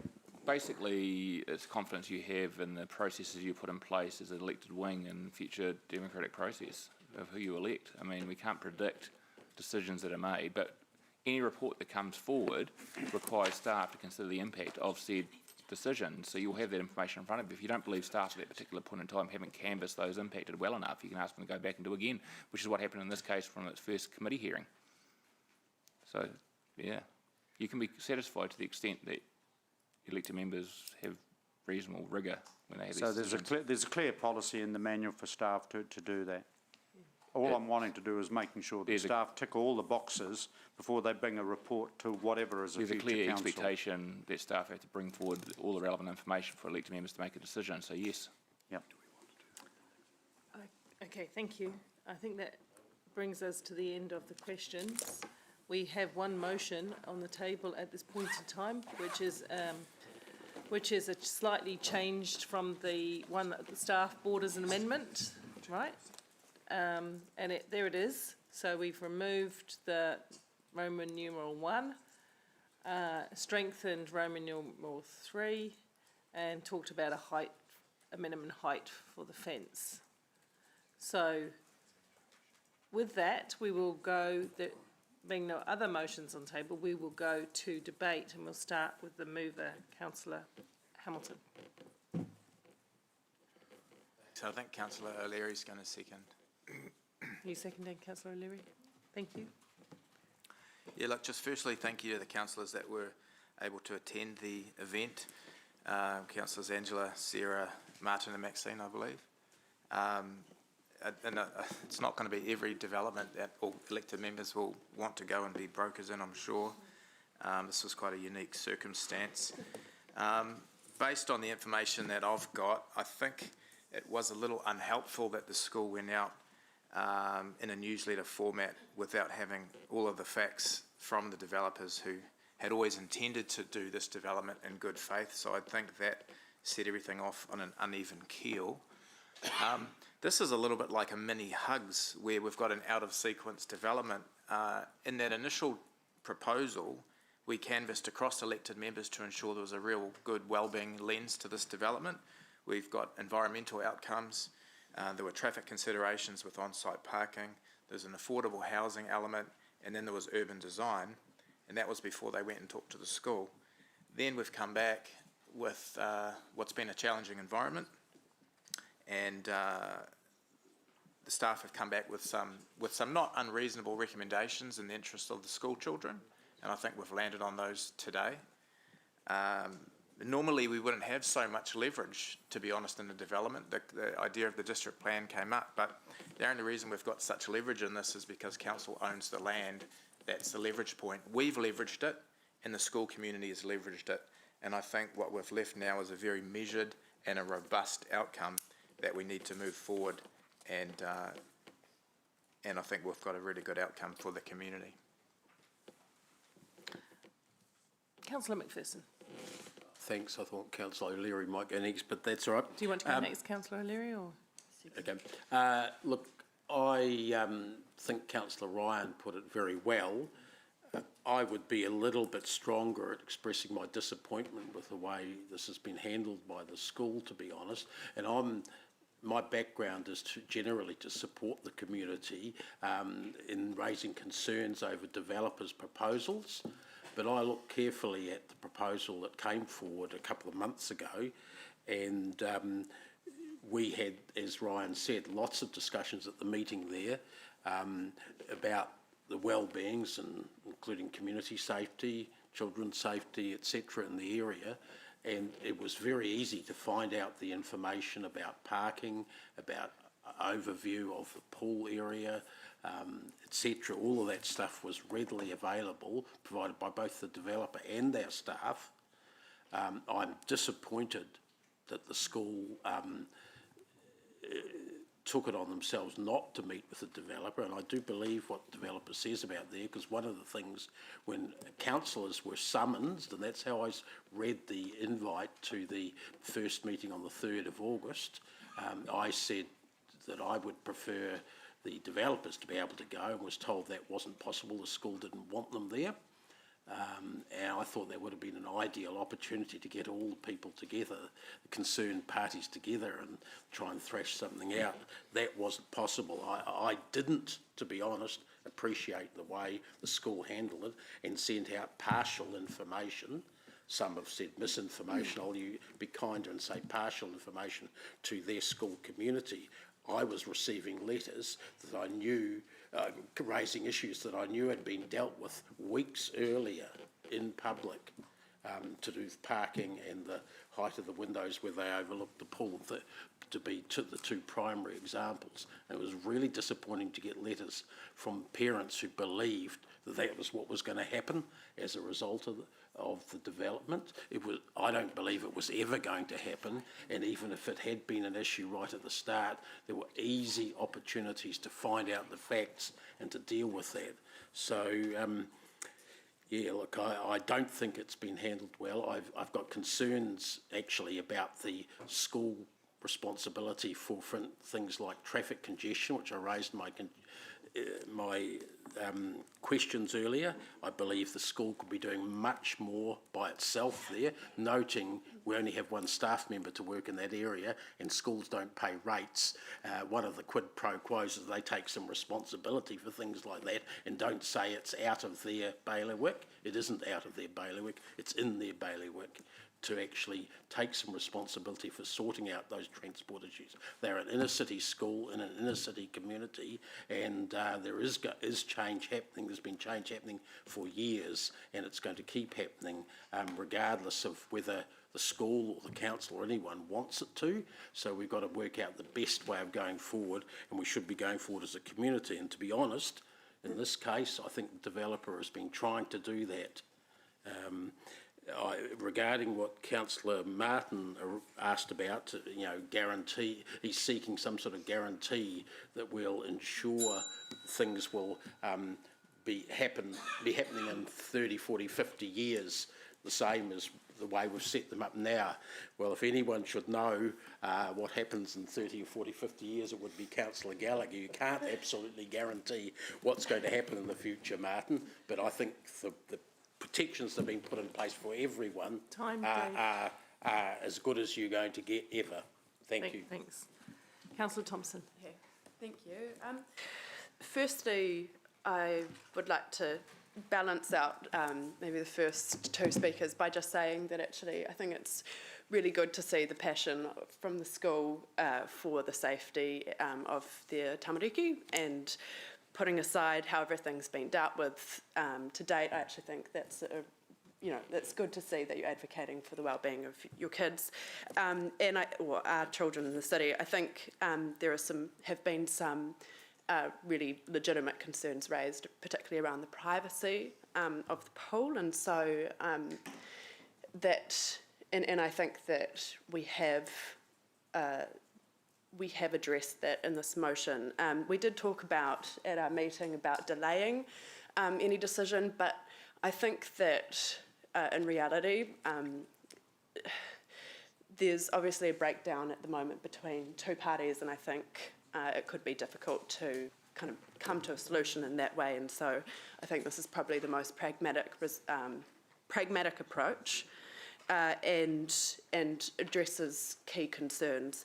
In terms of the traffic safety issue, I do agree that ultimately this is an inner city school, and we're not going to have any less congestion or any less development, or the population's only going to increase in this area. And so I personally would really like to work constructively with the school on this issue. For me, the safety of our kids, walking, biking, scooting to school, crossing the road if they've been dropped off, whatever it may be, is absolutely fundamentally important. And I think that we have to work together on this. So I'd be really keen to engage on that. And I will take the opportunity again to note that we have one school travel coordinator for over 60 schools in a city of 170,000, and it's probably about time that we have another look at that. Thank you. Yes, thank you. Councillor Bunting. Just about to say that same thing. That is my biggest concern. Oh, did you drop off? Sorry. Councillor O'Leary. Hang on, Mark, if you don't mind. Councillor O'Leary. I don't know what happened there. I'm just reading down my list here, Angela. You're right, Mark? Yeah, as long as I can go next after you. Yep. Yeah. You will. Get back in. That's okay. Look, thank you. Originally, myself and Councillor Maxine, Sarah and Councillor Martin got involved I think for two reasons: to hear the school's concerns, and we, through email communications, realised also that there was a bit of a breakdown in communications between the parties. So this isn't setting a precedence that, as Councillor Hamilton said, for every development the elected members are going to get into the kitchen. We were going to propose a meeting between the parties to sort through the issues. But I think that even now and today, what we heard from the public forum, that might have been difficult. So I appreciate that staff have picked up the issues that the four of us passed on to you on behalf of the school. The new motion, I think, addresses the main issues that the school has in terms of parking and privacy. Look, it does raise another issue for me.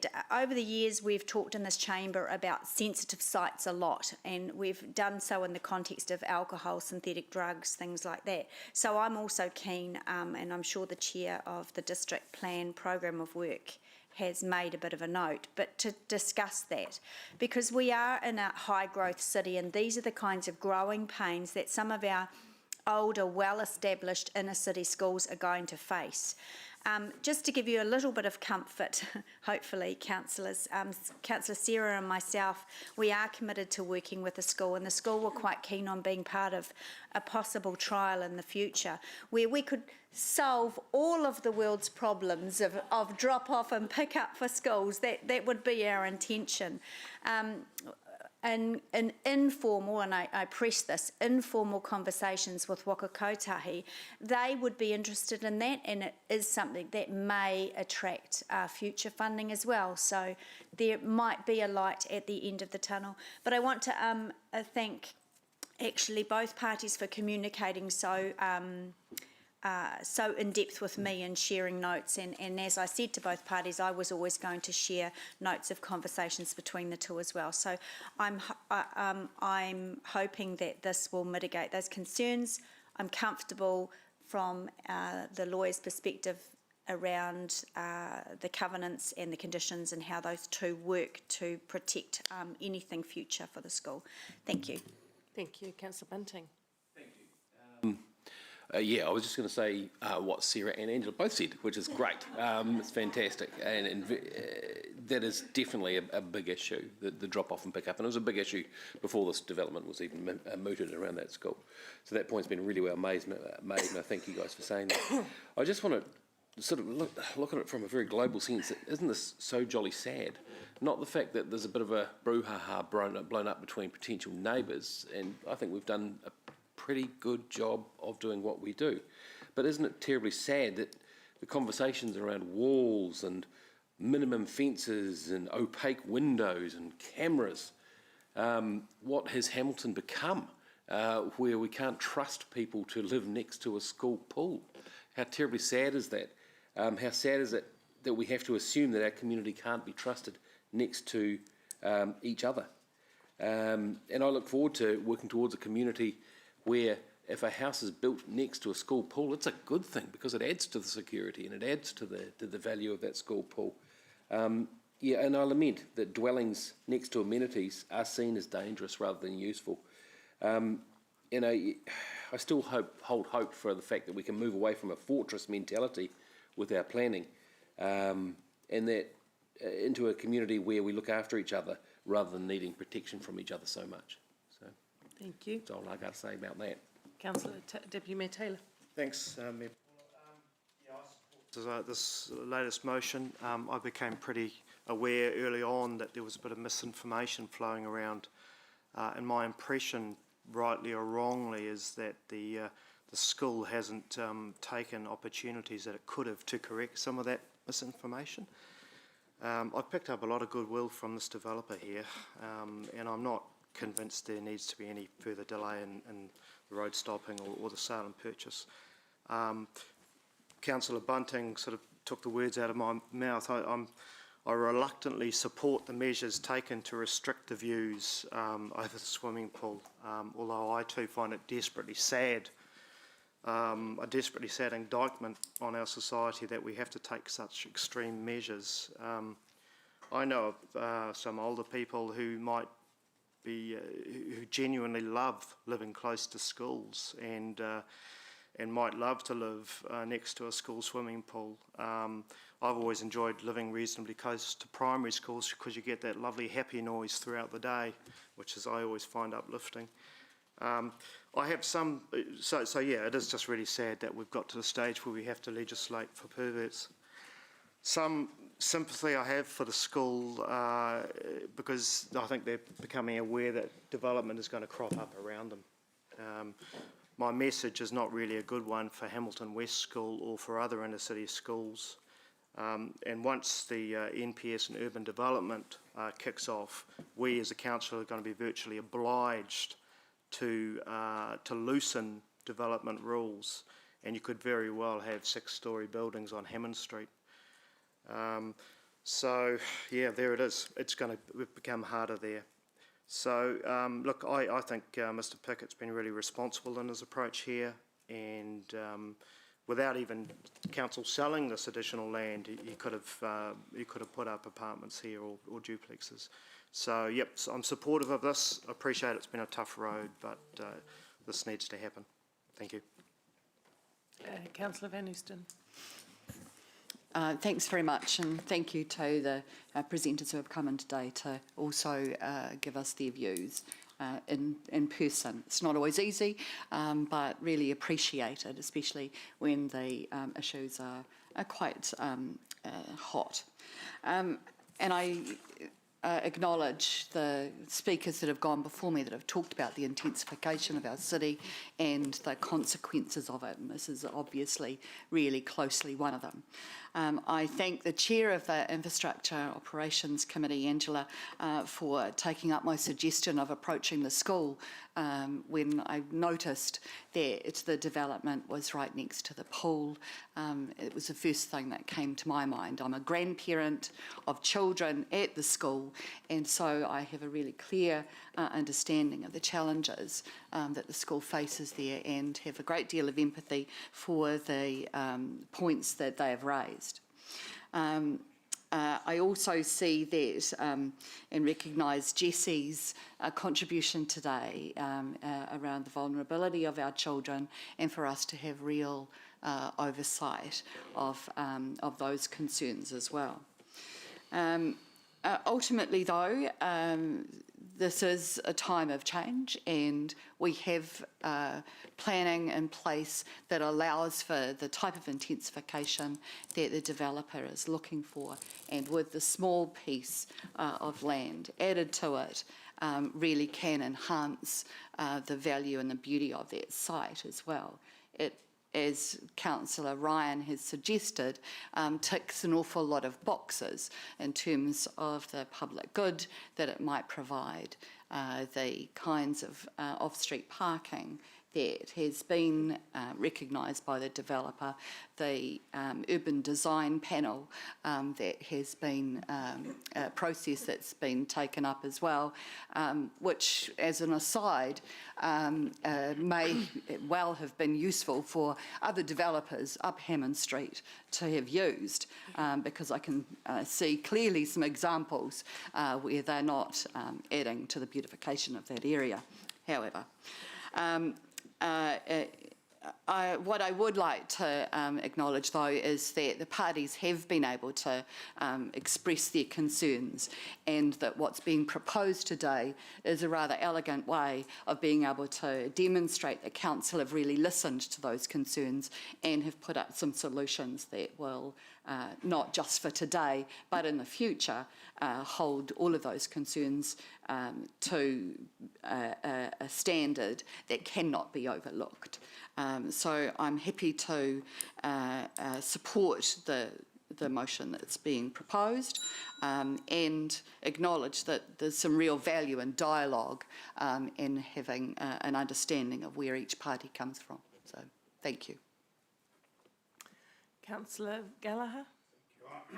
Try and be reasonably articulate. A declaration of interest. A daughter of mine attended Hamilton West School, but I assure you that, but not grandchildren, unfortunately.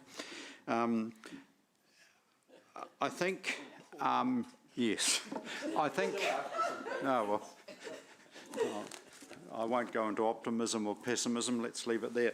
But seriously, I have to say that the meeting we had with the Board of Trustees, in our case, I thank them for their courtesy, and I think that we had a very constructive, positive contribution.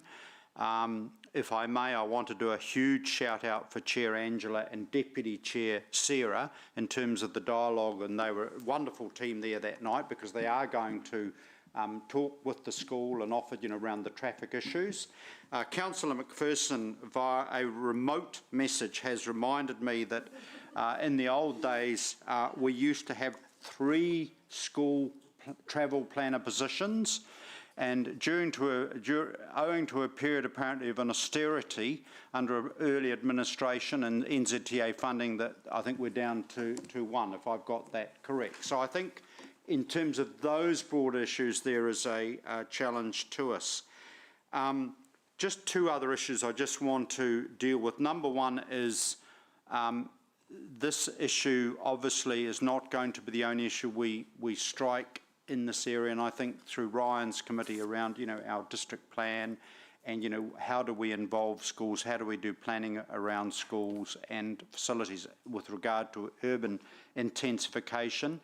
And the thing that worries me around national policy statements is the degree to which communities and councils can have a genuine say with what the shape of their city looks like, addressing that we obviously have to address the reality of urban intensification because of the terrible housing shortage, but making sure that we have adequate say and input to make sure that we get good urban planning and good urban development. And Councillor Maxine raised the issue whether she walks further up Hammond Street, and there are some, I'll be blunt, there are some reasonable developments, and there'll be some that I wouldn't sort of come there to look at the scenery or look at the lovely, beautiful urban landscape, and I take your point, and I think, frankly, anything we can do through district plan to make that better.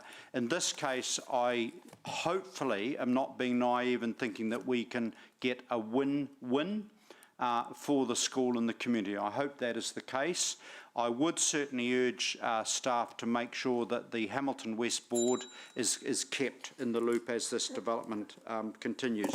The final thing I would say, please bear with me, is I do think in future, when we are in a situation of transferring any piece of public land across to the private domain, and this is a general, it's not talking about this development, but into the private domain, we need to make sure that the mechanisms involve adequate and appropriate consultation and involvement, all right? And that's just a general point, because this will not be the only issue where we have an opportunity, perhaps, with some public land to maybe give better effect to a private development. Thank you. Thank you. I'm just going to say a little bit myself. I've scribbled all over the page, can't find my notes. But firstly, I also give a thanks to those councillors and Angela for the work that you've done to keep us in the loop. I wasn't able to attend. I apologise because I was actually at another work function, and that's kind of unfortunate.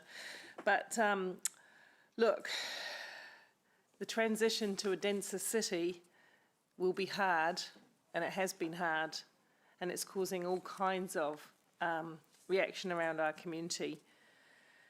I do accept that schools should be considered sensitive sites, so there is every reason why things would need to be treated carefully in and around schools. We all agree that safety around schools in terms of traffic is an issue, but it's been an issue for a very long time, with lots of people choosing to drive their children to school. So we're still in a really bumpy transition around transport too. We could provide some more safer routes to school, staff, etc. Safety plans around schools. I just note, you know how hard it was in the long-term plan to juggle all of those things. So we could put something in, something's got to come out because we haven't got any more money to spend off the ratepayers. Would have to be cleverer than that. I found it interesting, of course. I read a lot of commentary on social media, and some of it was misinformed, but that's often the case. You often get threads of unfettered social media interaction. So obviously communication is really key to me. We need to be more agile and more open and more quick to address issues that are getting taken down an unhelpful route. But actually I'm pleased with the way the meeting's gone today, because I hope, I put great faith in the work that the staff have done, that we've addressed the primary concerns that we've heard over and over around the oversight of the pool and to some extent the transport with some off-street parking. I dare say there will still continue to be transport issues around that school, as there is around Knighton and many others I could talk about. And I get regular letters from schools all the time about people parking on pavements, up driveways, all kinds of things, putting their own child safety much above everyone else's. So we have got some work to do there. But look, overall, as my colleagues have noted, there is a lot of work to do in the district plan to make sure that the next iteration of the district plan gets these matters right, that we build a better, not just a bigger city, that we do put good developments next to existing developments, because I've always said I recognise the rights of the existing residents, and I do. They were there first, so you have to build with a sensitivity to the neighbourhood. So that's all I'm going to say. Thank you to the good work and pulling it all together. Thank you to those councillors that have been attending and keeping a conduit between the parties. I appreciate that. Councillor Hamilton, right to reply. Thanks, Mayor Paula. Look, just two quick things that came out through debate. It reminded me, one of the aspirational things I had with the district plan at a very first meeting, and it sounds a bit dorky, but changing the NIMBY to YIMBY, where you actually get the not next door to the yes in my backyard. And Mark's comments sort of triggered that for me, where we've looked at this from a very defensive lens in terms of what we don't want, what we're trying to restrict, but we haven't looked at it, and we'll have plenty of opportunity, and certainly the community will, of what do we want next door, what design do we want to see, what types of people do we want to attract. And the other thing, and it just triggered from your comments, Mayor Paula, around how we fund this potential traffic person, I'm just going to throw a Mark Bunting size idea out there. I know with our Sport Waikato, there was a liaison that's sort of co-funded, and I wondered if the schools have an opportunity to co-fund, if each school put in 5% of a salary towards their transport planner in each quadrant of the city, surely they could do it, and again, we could act as a facilitator / liaison with Eva Lisa's team. So I'll just leave it there. Thank you. Thank you. We'll go to the vote on the board, councillors.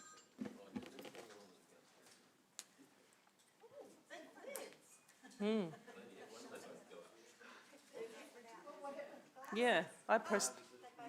They both went dark. Is that what happened?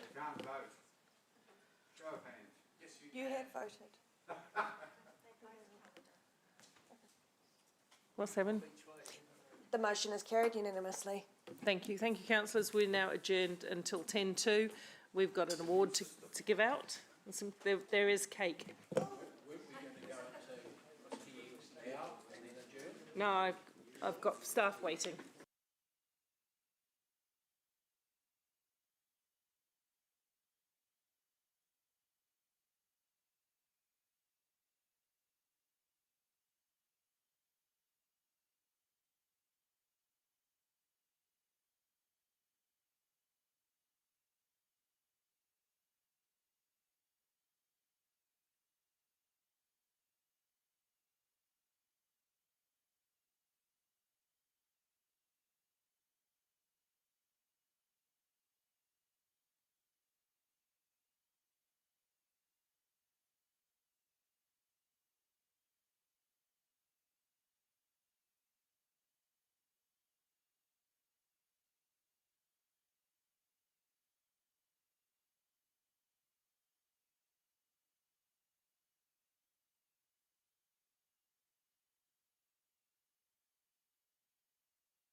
Hello?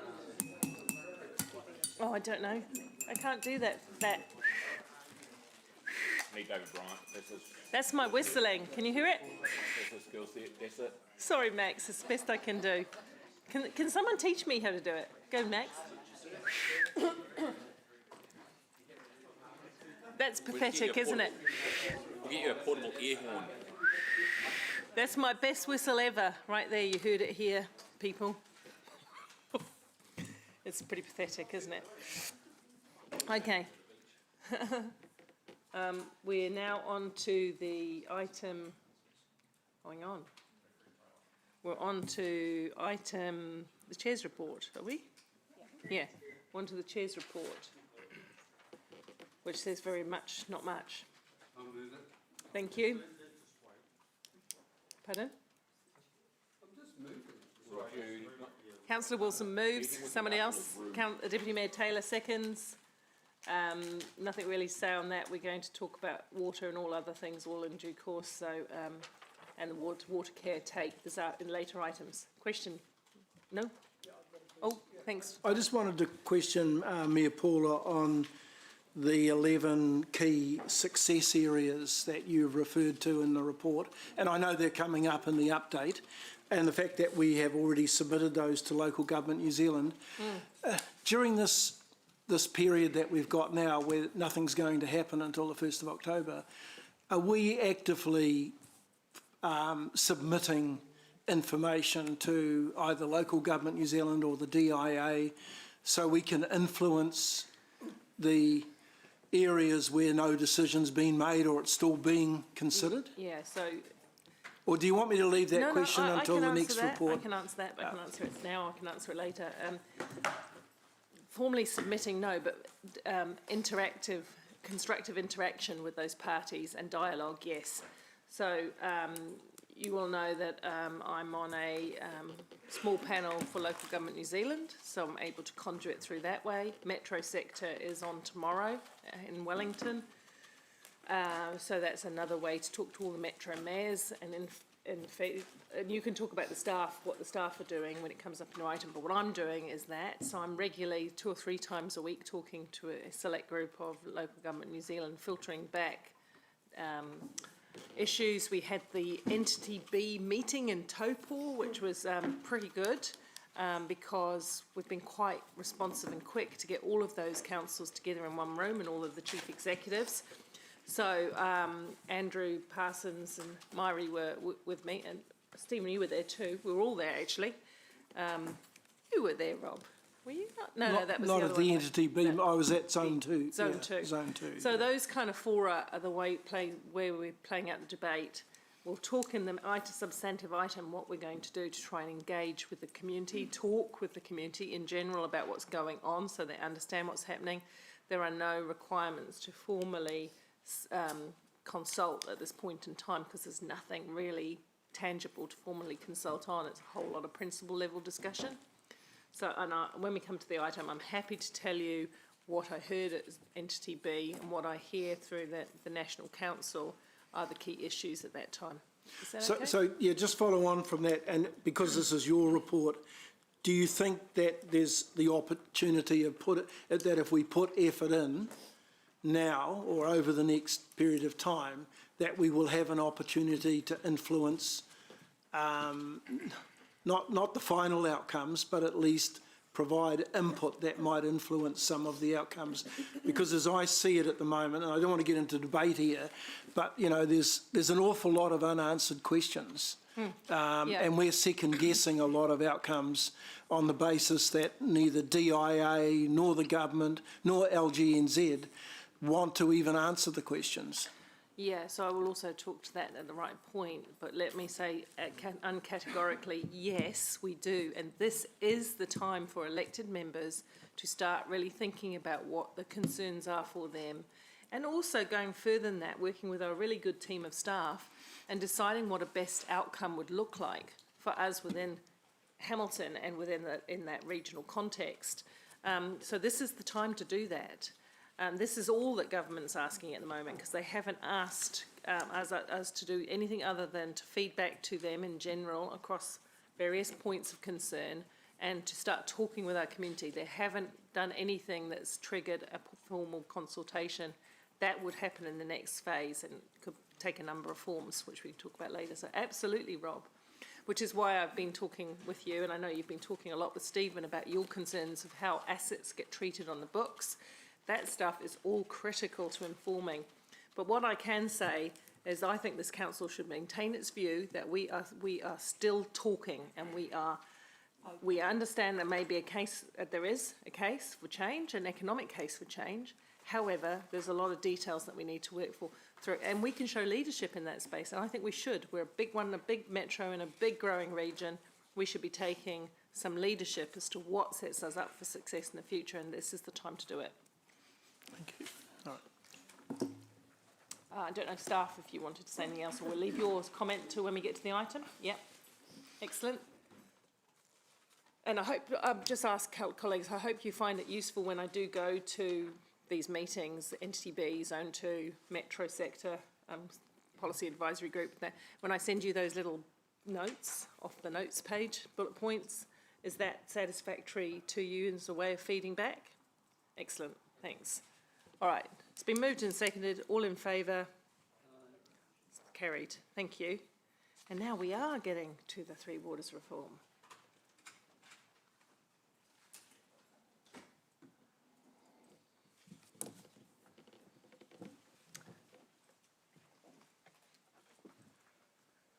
Okay, do you want to do some introductory remarks, and then I might make a few remarks as well?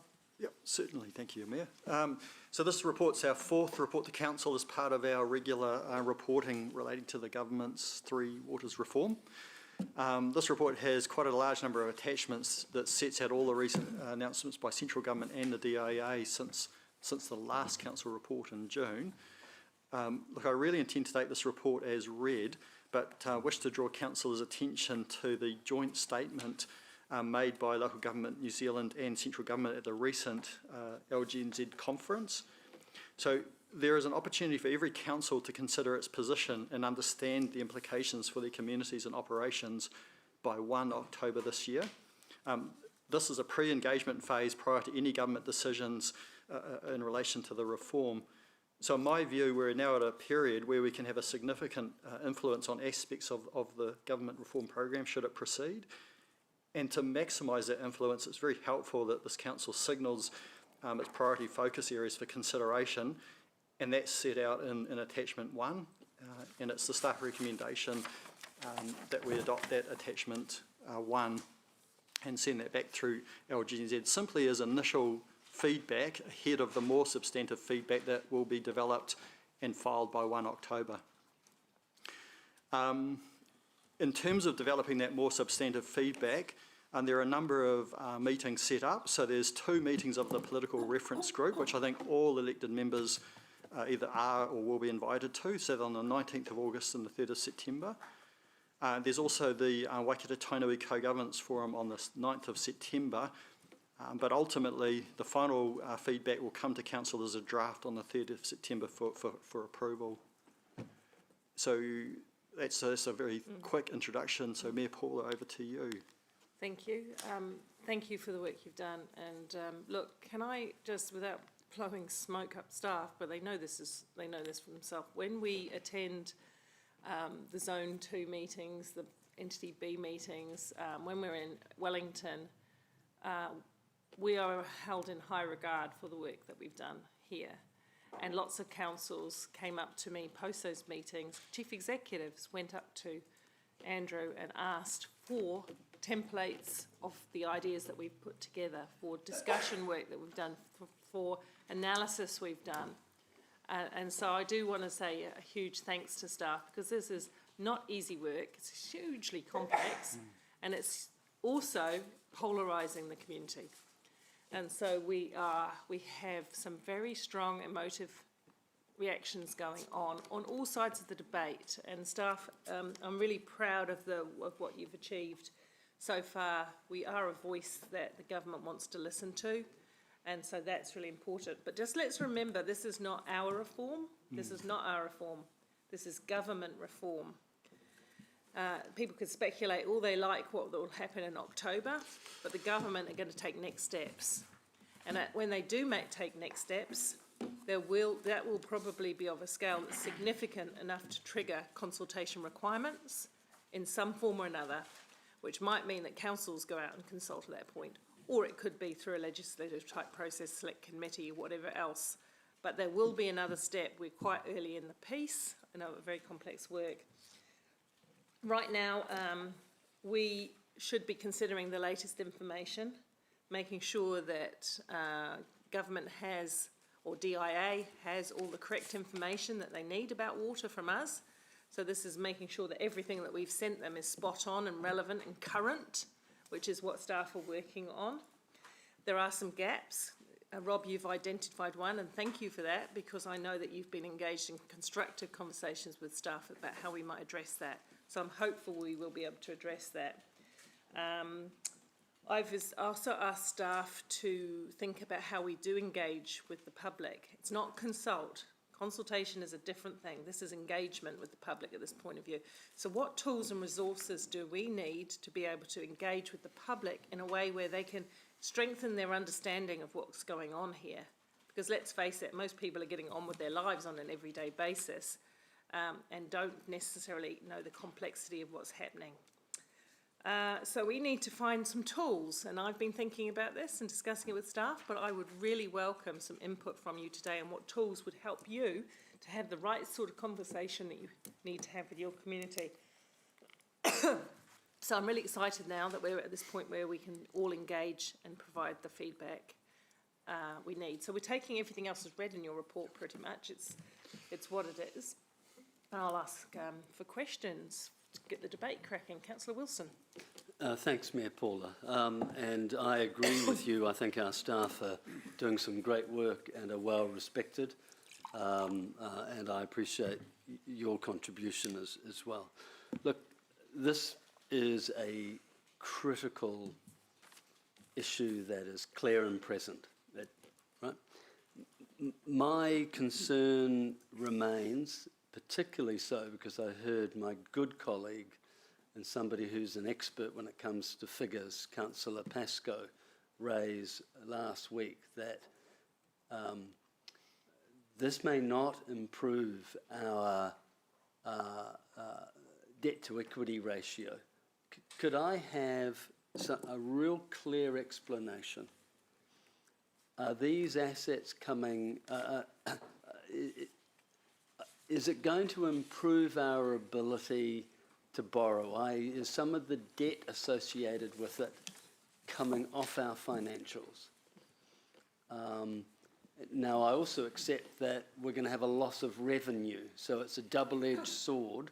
I want to know, will we have more headroom to borrow and focus on other areas if what's currently being recommended is implemented? And my second part of my question is, should we not be currently holding a more neutral stance? That we're in the midst of a negotiation, a lot of things are unfolding, we certainly want to be engaged, but do we want to be objectively saying, yes, we're fully supportive? Just from a negotiating point of view. So I think if you answer the question around debt and headroom and the treatment of assets, and I'll answer the question about the neutral stance in terms of a political lens we might take. Stephen. Yeah, so on the debt to revenue ratio question, Councillor, the answer is yes, we're better off. To demonstrate that just simply from the information we've got in front of us, if we go to page 308 of the agenda, the dashboard, in attachment 6. Yep. So this is the information collected from the RFI information that staff prepared and sent to Internal Affairs and WICS early this year.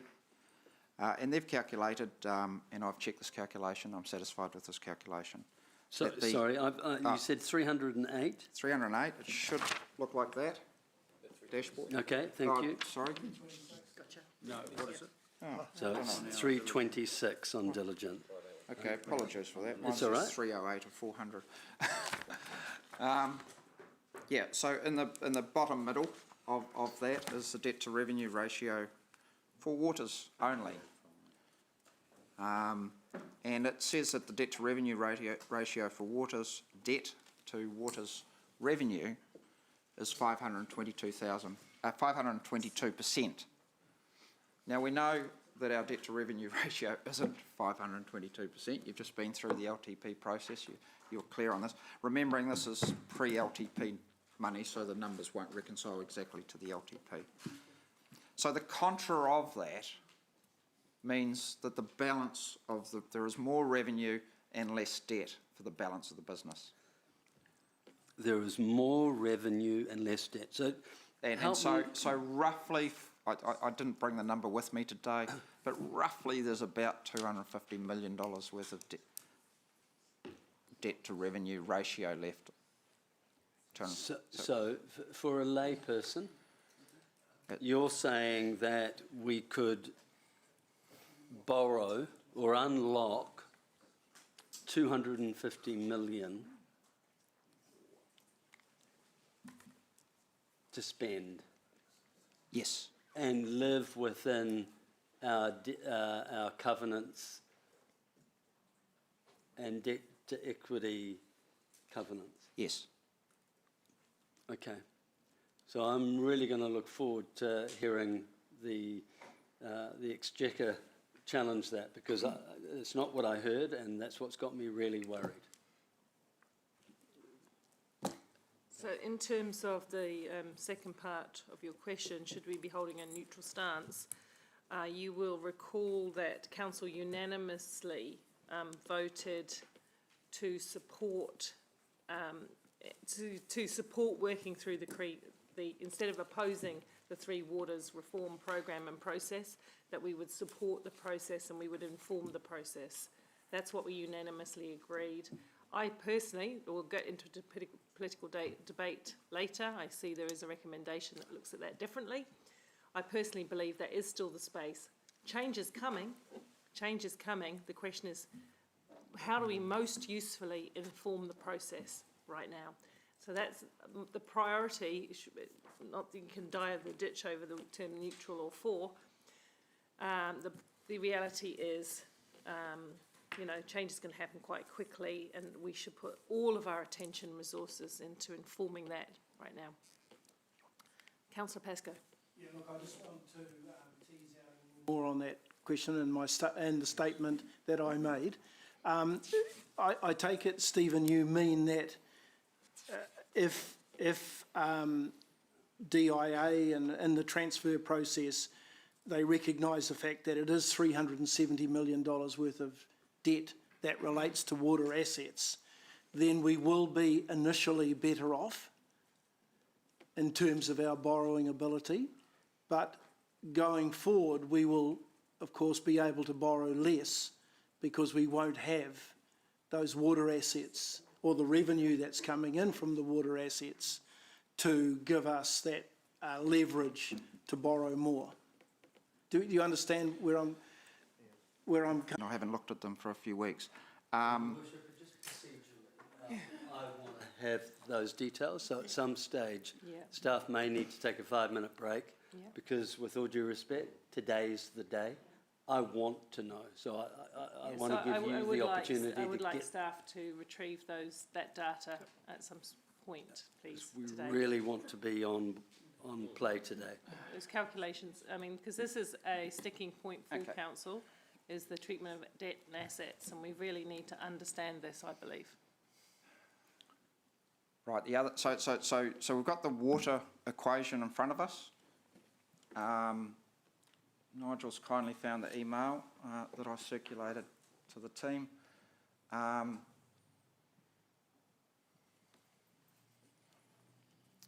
So we have a balance. So the non-water debt is 324 million, with total revenue excluding DC's invested assets of 227 million. So 227 million, that's the revenue for the rest of the business. So the water revenue here is 77 million? Yep. And we're left with 227 million.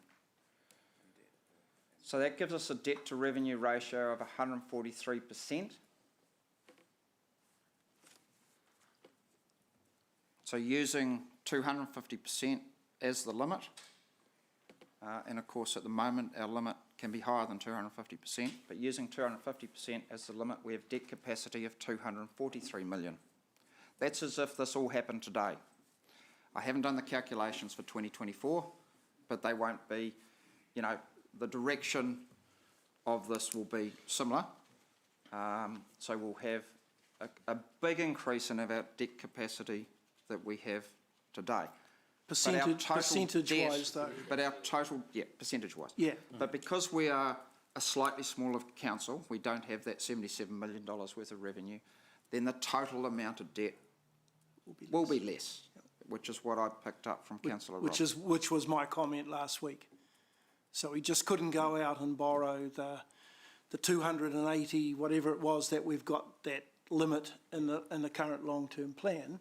We could still go and borrow, but it will be less the amount. But of course we won't be borrowing any money for any water assets because we won't have the water assets. So there is but we haven't got that, and that was my comment last week, was that we have not got the capacity to go and borrow that amount of money after the water assets have gone.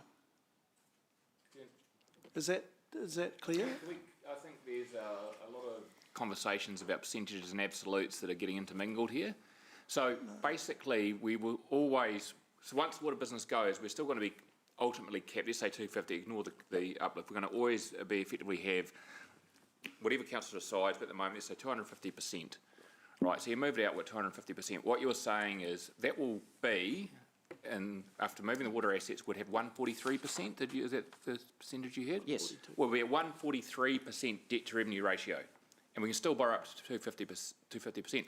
Of course, 250% is now a different absolute value of debt, but we still have that capacity to borrow up to, which in this case is $243 million worth of additional dollars, one-off, or at a particular point in time, that we can borrow. Yep. Right? Okay? And so that's the context. So our overall debt number will be less because our overall revenue number is less. So in absolute terms, our debt drops, but our percentages also drop, which means we have a far greater capacity to borrow. Sorry, we have an additional capacity to borrow up to a number, which is, as a percentage, delivers $243 million worth of debt, but the absolute amount of debt would be less. Okay, so that would be a political decision of council to borrow or to. Oh, should they do? Absolutely correct. Yeah.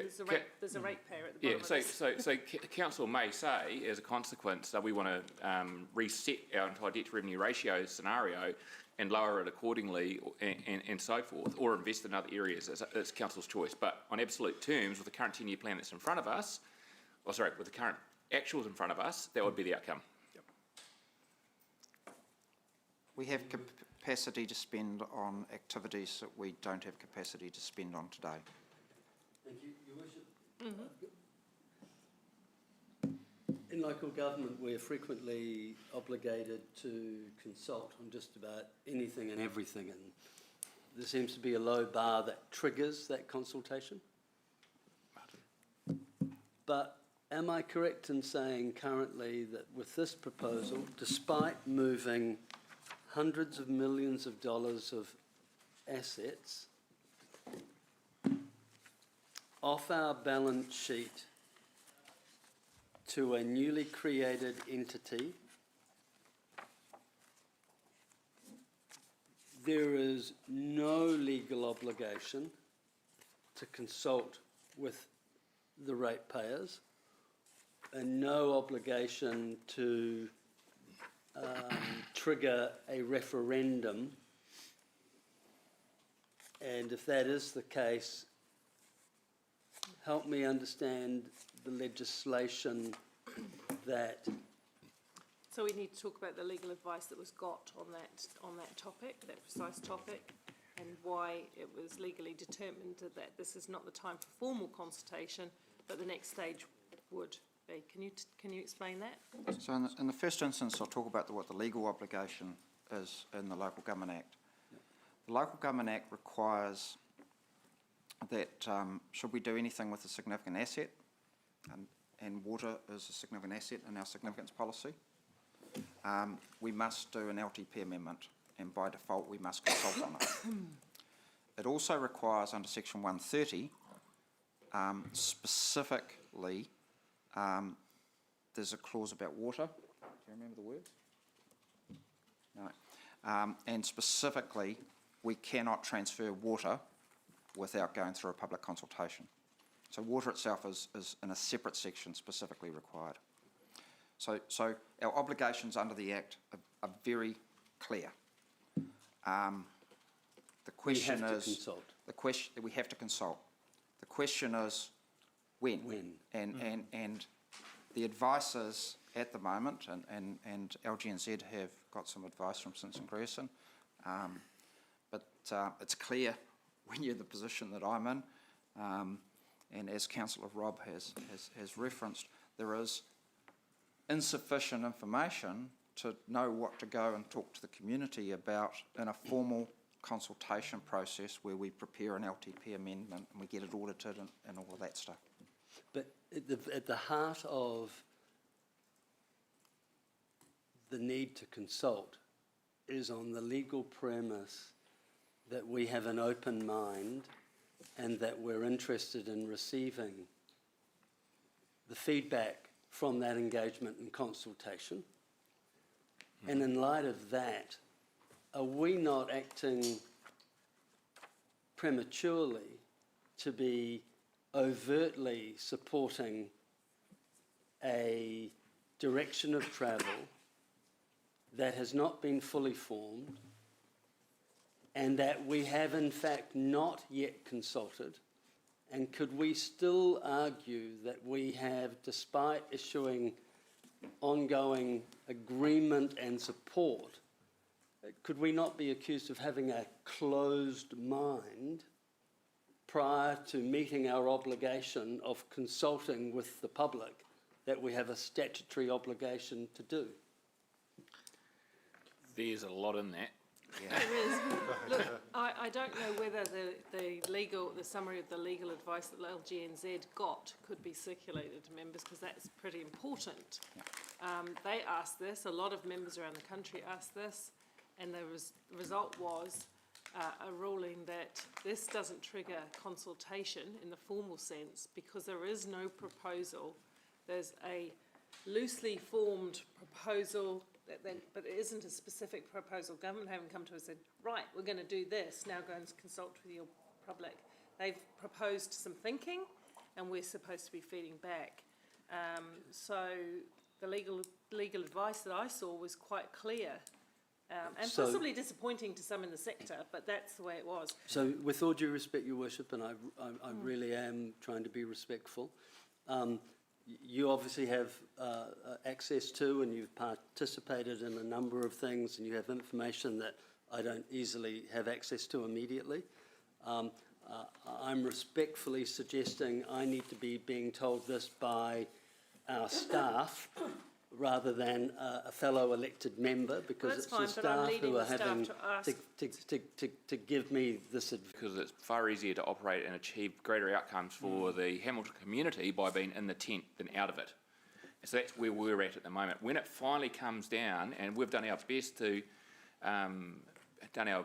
influence it in what we believe is the best position for the Hamilton community, and it still doesn't reflect what we think is great for the Hamilton community, two things will happen. Firstly, we'll probably express that long before we go to consultation because something won't sound right, and Councillor Pascoe has already flagged areas that are legitimately of concern.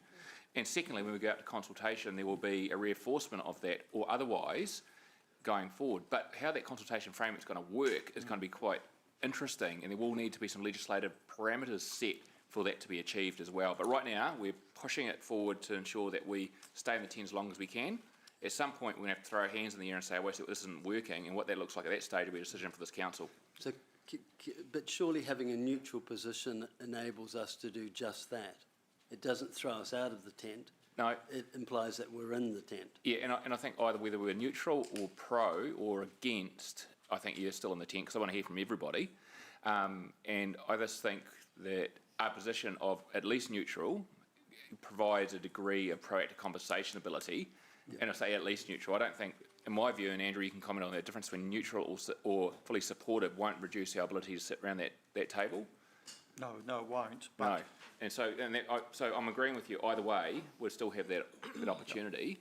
I think one of the reasons that we took a stronger position of support is it provided a degree of encouragement for others to get involved and seeing that we're involved to put their views forward. Not necessarily we're trying to influence their views, but they thought, well, Hamilton's involved, they're supporting it, let's have a better look at it and see what they see in it. So there was a degree of role modelling in the sector, which has worked because other councils do look to us, why are you in this position, what are you considering? And to Mayor Paula's point earlier in the piece, people are asking, what are you looking at that's giving you the optics that this could be worthwhile? So it was almost like a broader marketing tool to DIA and to the sector in that context as well. It's my opinion in terms of that support position. Thank you. And again, Your Worship, I was not trying to be disrespectful. I was just trying to make sure I'm getting the information. Yeah, and I'm trying to steer that so you do get the information. I try to keep you.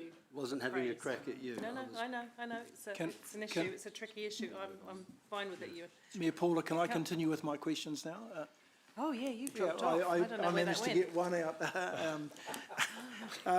My second question is, you know, I'm getting quite a number of emails at the moment from residents, some concerned, some in favour, some against, and I guess everyone else is. You mentioned earlier about us having some tools in terms of how we might respond at this stage because we haven't got all the information, as we've already determined at this meeting today. There's still information to come, and we're kind of second guessing on a whole lot of things. So what sort of tools, Stephen and Andrew, do you think we could have from you as to how we might respond back to these emails and just generally to the community who are doing the same as we're doing, and that's jumping to conclusions or second guessing what outcomes are? So we're absolutely fortunate to have Nigel Ward on the team with us, but I'm going to hand over to him for some of the detail around the comms, but there are opportunities around engagement. So as a council, we've established a web page, and we could perhaps facilitate some templated responses that link to a central repository. We're looking to have a stand at the upcoming Your Neighbourhood event, and there's potentially other engagements that council's got and other forums that we could potentially dovetail water discussions into as well. Yeah, okay. But Nigel, is there anything you wanted to add to that? Nigel respond, and just to that, Rob, I'd be interested in what members themselves feel they need, because I had this very discussion at 5 o'clock yesterday night with this team. So I'm in the same camp as you.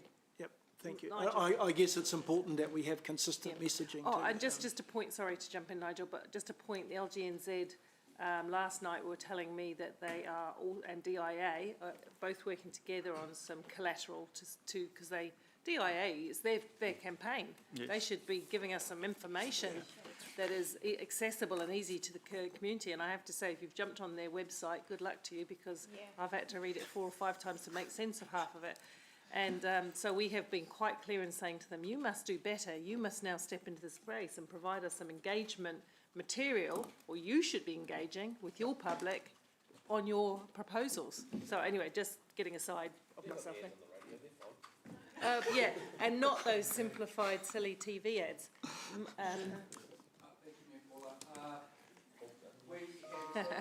A centralised resource for elected members in the community to draw from. It has its own page at Three Waters Reform on the council website. There's a tile on the front page which has an overview of where we're up to now. It is relatively fast moving, and there is new information coming from government, so we're adapting that as we go. We're trying at the same time through the reference group and through executive update to provide elected members with the current thinking we're getting from DIA, because we are getting 2 or 3 pieces of information sometimes per week. So we do, like, for example, the legal question, we had a brief reference to that in the executive update this week, but I understand that elected members have a plethora of information every single day. So we'll like to hear from elected members about ways we can improve on that, and we will be developing some social media resources for elected members to share with their community, and we are more than happy to assist with responses on the facts as we know them from DIA through the Waters Reform team.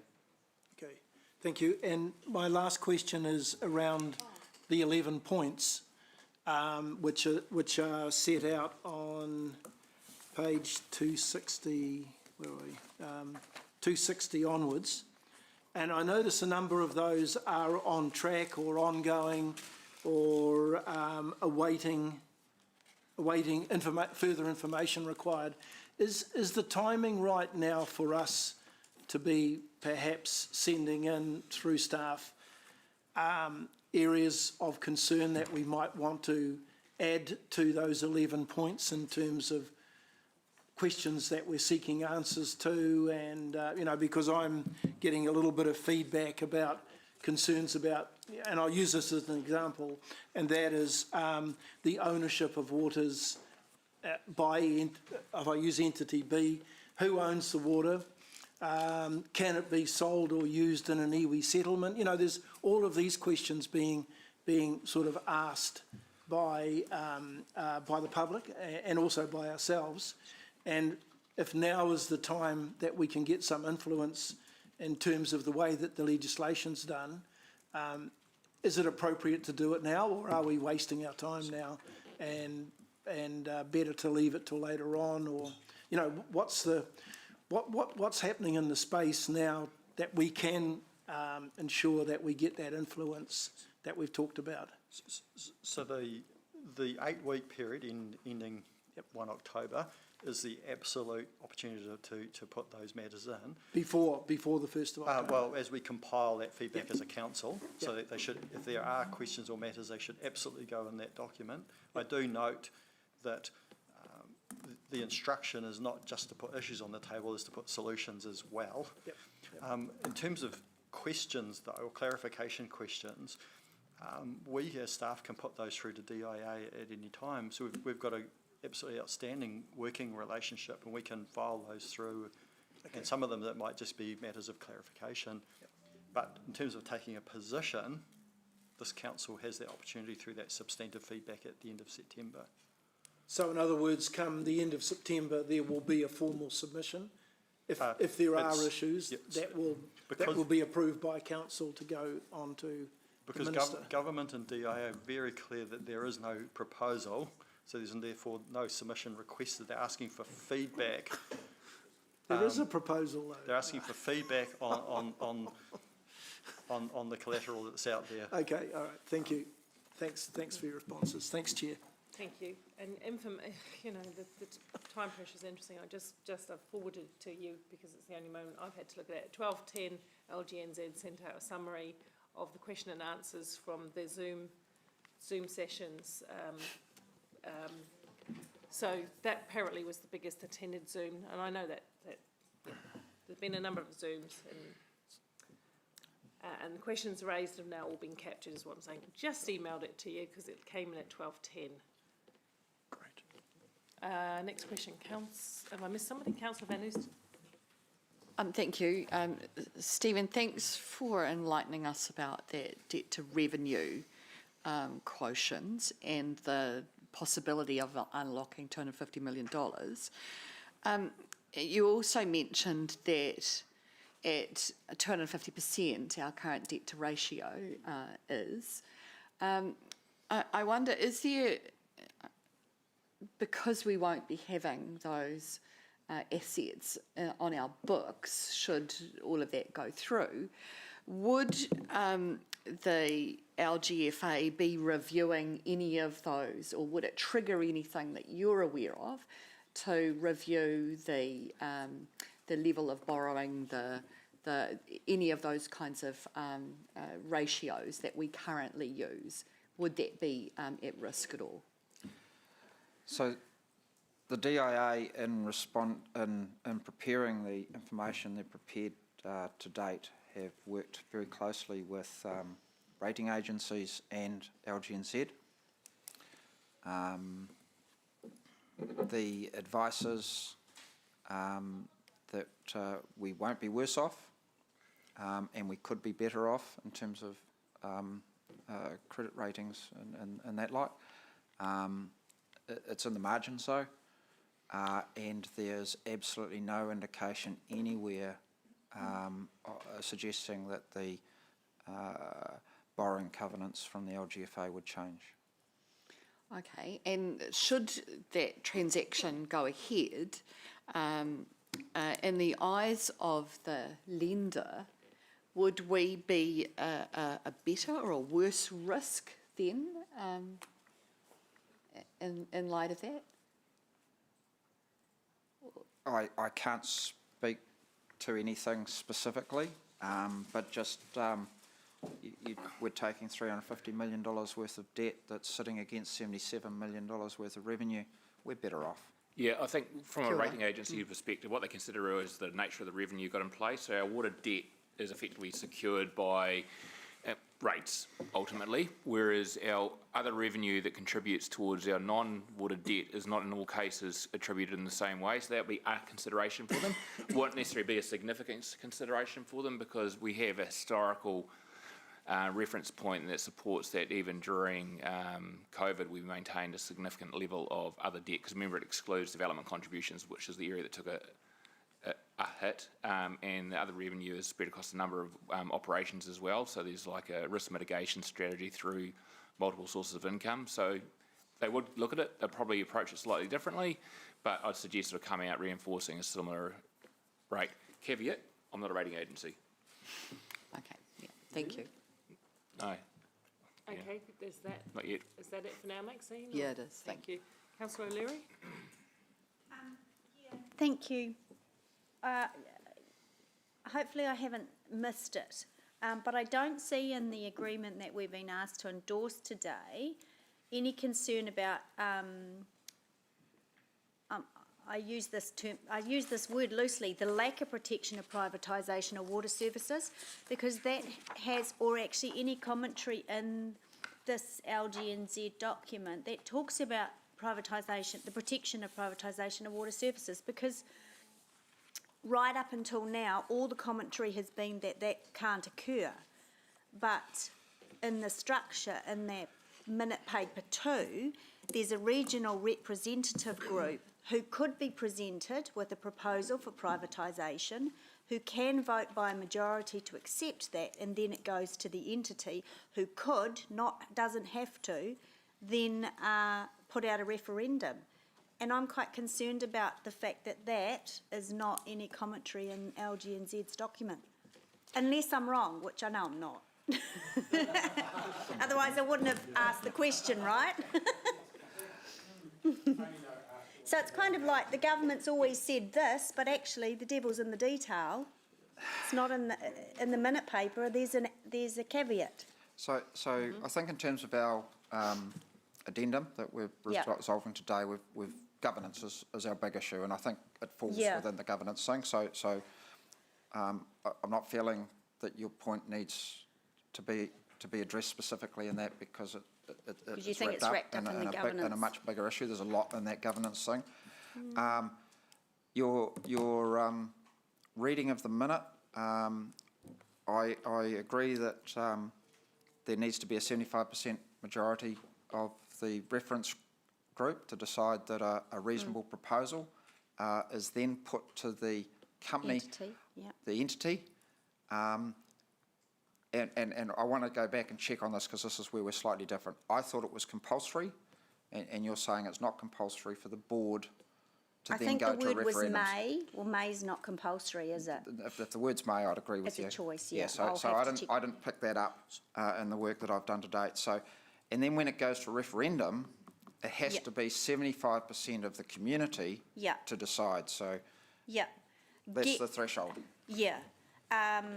Get all of that, but that's counter to what the government is touting, that there will not be the ability to privatise these services unless. So I disagree. I think I know what you're saying in terms of it being wrapped up in our concerns about the lack of information on governance structure, but in actual fact, they have talked a lot about governance structure in paper 2. So I think they've just slipped it in, quite frankly. And I've got a whole paper for the reference group next week that is all about governance structure and our concerns about it. So, but we're being asked today to sign this off. so we're signing off that we're concerned about governance. Yeah. That's what we're signing off. We're signing off that we continue all these conversation about these 11 points, etc. So be clear, this is not the final piece of feedback. This is, we're being really quite effective in the reform space, and that's because we've taken a strong leadership role and we've signalled focus areas very, very early on. Yeah. And so the intent of this piece of feedback, it's not been asked for. The intent is to put it out early to signal the areas that need further work. We could add, if council wanted to, we could add your matter that, but the alternate is still not lost, and it could be the significant feature of the final feedback that council considers and approves at the end of September. Yeah. So I'd like you to, as we go through this presentation, staff, to capture all the questions that councillors are raising, because this is exactly what should be happening throughout today and through the rest of the period of the 8 weeks. So Angela's raised a legitimate question we need to look at, and previous speakers have before.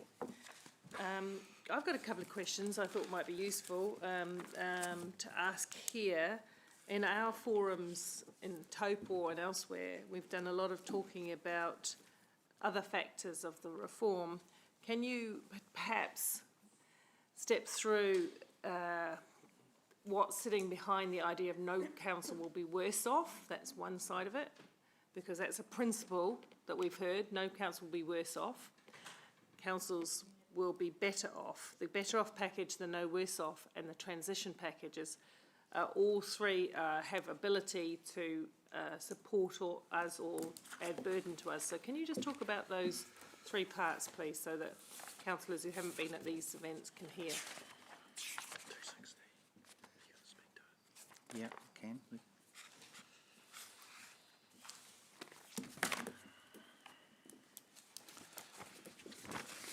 So, in the work that the government has done with the dashboards, there's a number of councils that have no debt, and in some cases have some quite large reserves, and in our entity region, South Waikato fall into that category, and you would have picked up from the media that Whangarei falls into that category. So there's roughly about 6 of them, and the financial arrangements as laid out at the moment mean that those councils are financially worse off. And so for that, the government created a $500 million worse off fund, and $250 million is allocated to those councils so that they're not worse off. 250 million. And so that's the primary allocation for worse off. The other part of worse off is stranded costs. So after reform has happened, councils are going to have costs that they wouldn't have for an organisation of that size. And we had those same discussions when we did our water CCO work. And when we did our water CCO work, we proposed that the CCO pay for those in a reducing scale over 3 years. And that gave council time to resize itself. Of course, in this reform, what a 2024-25 council looks like is a lot unknown, because this isn't the only reform. And so those final stranded costs will be subject to everything that's happening in our space at the moment when it comes to 2024. But there is funding in the worse off program that means that from 2024 there is funding available to make sure that the council isn't worse off by having stranded costs that it hasn't had an opportunity to get rid of or to manage in some other way at that time. So that's the worse off package. The better off package is about communities being better off. The community is better off, and that's the $2 billion fund, of which $58 million comes in our direction. And so that's for spending on the community, on community wellbeing, essentially.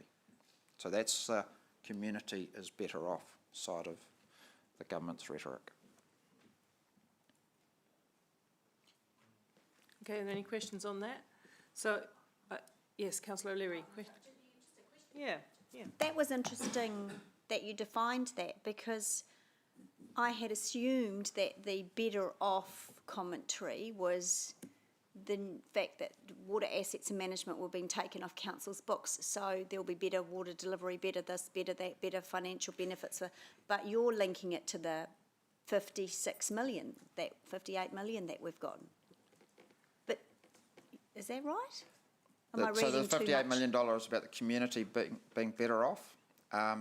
The extra debt to revenue ratio is part of council not being worse off.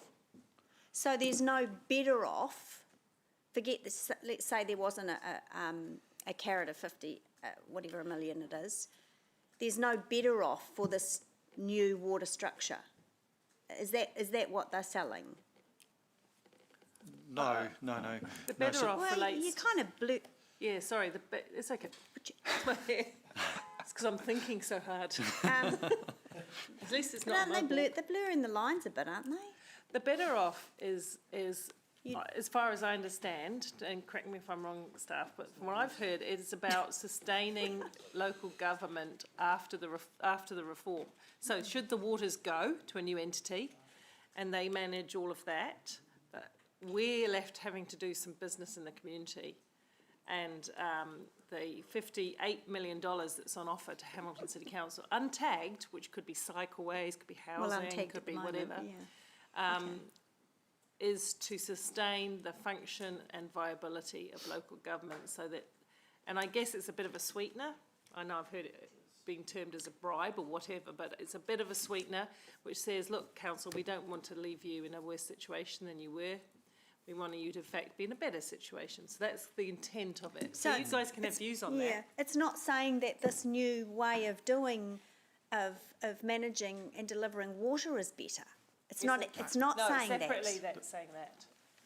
It's just saying we won't be, councils won't be worse off? Worse, yes, right, we won't be worse off. Okay. But over Hamilton will be better off, and Hamilton will be better off, and so will this entity, whatever that size. And don't forget, we can influence the size and scale of the entity, but the entity will be better off because if you look at the dashboard, we're going to get economic uplifts, we're going to get new jobs, and we're going to get lower future water bills. So that's the bit. So they say. No, but that's what the data confirms. And I just make a point. I'm not trying to argue a case here because I think you raised points to put in our feedback. That data has been peer reviewed twice by people with economic. Better than me, I'm not an economist. It's been peer reviewed twice. So subject to the ground truthing of the particular inputs, you know, making sure they're current and they represent the data they've been peer reviewed. The economic case, I'm hearing all around the country, is everybody accepts that the economic case is strong for some sort of reform, and that's... So then the answer then is the better off portion for if I'm explaining to a resident on the street and that person says to me, how am I going to be better off, excluding the 50 whatever million, it's an economic case of better off. Yeah. So instead of in 20, 30, 40 years' time, your rates bill going up by $2,000, it's only going to go up by $1,000. Well, if you look at that on that really dashboard, rough, you know. If you look on that dashboard on page 3 or 5, whatever it is. Yes, exactly. It's less. It's going to be no, less. accept the economic, 100% accept the economic case. I was just trying to understand the messages. I do think you make a good point there, and this is one thing I think we need to be really alert to with our general community, is the cost of providing water in the future will go up. Yeah. But it will go up less, because what it's suggesting here Yeah. is that it will go up from 1,070 to 1,200 and something with reform, but without reform, it would more than double. Yeah. So that's the better off bit. If we have to keep funding our own water, the water services cost will double for Hamiltonians over time. I'm not an economist, but that's the economic case that we have before us, that we have to communicate to the public about. Okay, let's go through some other questions. Councillor Bunting, then Councillor McPherson. I have, thank you. Oh, sorry, had you finished? Yeah, just on that better off, which Mayor Paula suggested that some people have unkindly called it a bribe. I just so- said I didn't. I Oh, just no. said I've heard it called different That's things. exactly what I said, I didn't yeah. put a label on it. No, that's right. Yeah, affable. So has that money like mysteriously appeared in our account already, or does it happen if we agree to this, or? I know it sounds light, but I'm actually getting it. It's arriving in 1,000 small paper bags. Yeah. It sounds like it might. Dropped from an aeroplane. Yeah. The Better Off Fund, 25% of that becomes available on the 1st of July next year. Is it contingent on it's contingent on the reform continuing. Right.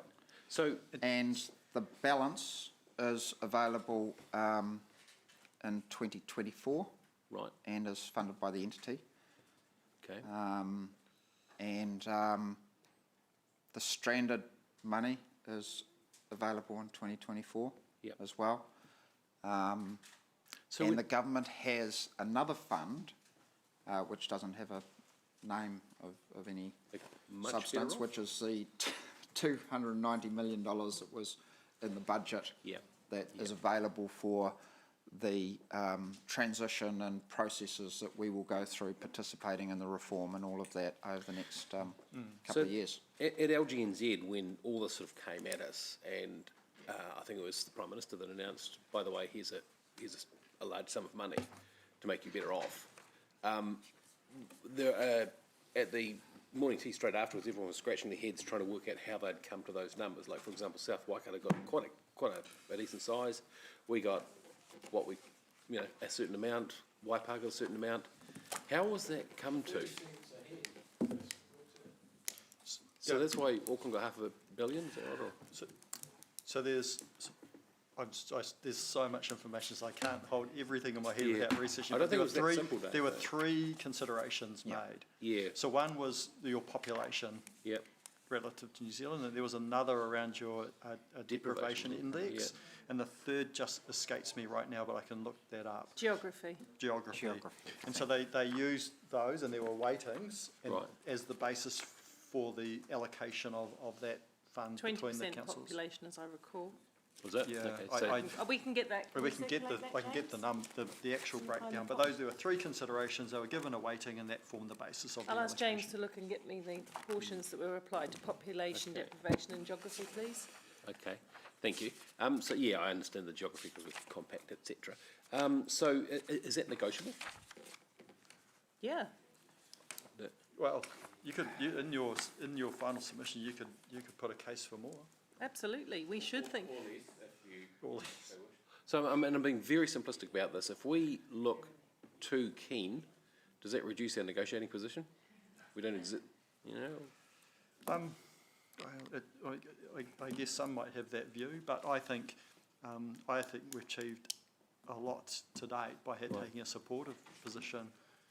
So we're at a point now, where our opinion is sought on matters, before they're developed early. Nice, So it gives that supportive position, has allowed and enabled a very collaborative framework in a manner that hasn't resulted in decisions being made, but it's actually influenced and shaped the reform agenda. Yes. And just to be clear, the reason, whilst it may sound subjective. The government are doing their best to come up with an objective mechanism as possible. Yeah, I get that. You know, because also they've got, you know, councils out there who are completely against it.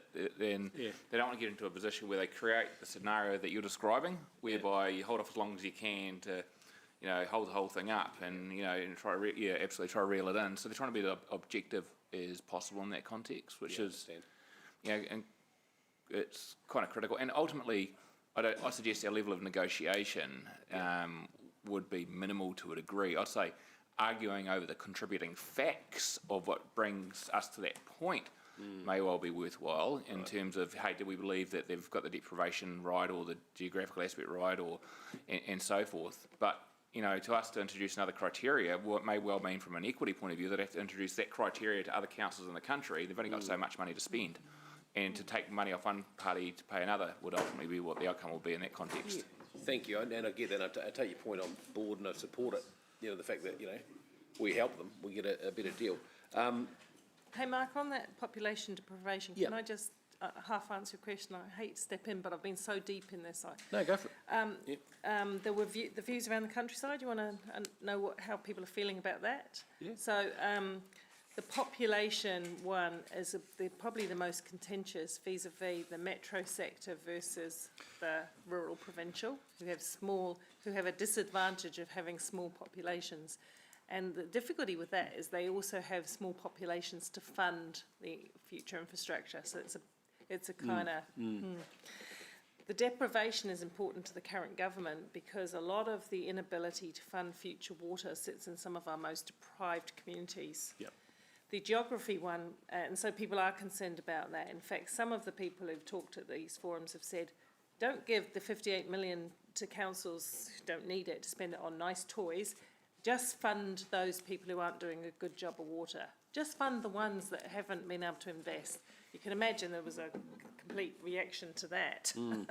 So there's still I do believe we do have some scope to influence those proportions, and they're coming around to you shortly, I hope. Geography is a matter of tribal boundaries on the one part. You would have looked and seen how the South Island top of Nelson is, east of the North Island is treated. Tribal boundaries become a little bit of an issue in that space. But the other thing is water catchments where you've got source to sea and that kind of thing. So those are areas we can. So thank you. I appreciate the input there. Is the fact that, you know, we've got a brilliant waters team, and by and large our system is better than average, and you know, we certainly have places that need work, etc. Was that taken into account with the assessments? Like you know, it's almost as if we're getting penalised for having really strong waters. Is that, you know, was the condition of other councils versus our council's water infrastructure taken into account with this equation? For the allocation? Yeah. No, so I've actually, if I may, I've actually pulled up the document that has the allocation specifics in it. Yep. So the three criteria were population size, that was given a 75% weighting. Then there was the other consideration was the New Zealand Deprivation Index, and that was given a 20% weighting.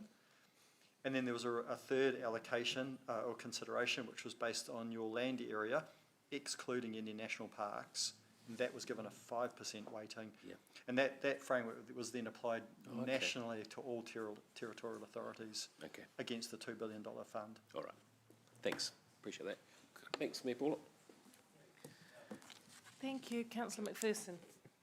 The Blind Freddy rule of thumb thing says that if you're a metro, and there's 7 or so of them, you got 30 cents per head of population. I don't know whether they might have used that formula, but the answer came out 30 cents per head, and then a sliding scale as you got smaller, greater amount per head of population, right down to Chatham Islands, where they got about $10,000 per head of population. Literally, I'm not joking there, but they needed it. They need it if you've been out there. Look, my questions were to do with the timeline and attachment, or one element in the timeline. One element missing from the timeline on page 285, the attachment 4, and that's to do with the transition arrangements.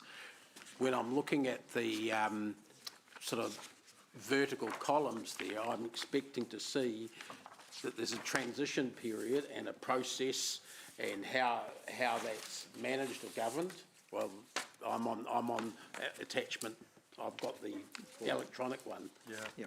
You guys with the old-fashioned paper, I'm not sure what page it is, but it's that chart from the from whoever they are, government policy, the one that says in confidence, it's in our public agenda. And there's nothing in there describing how the transition works, other than that line just saying design transition approach. It doesn't say who's going to do that. I had thought that there was going to be local government input into transition arrangements.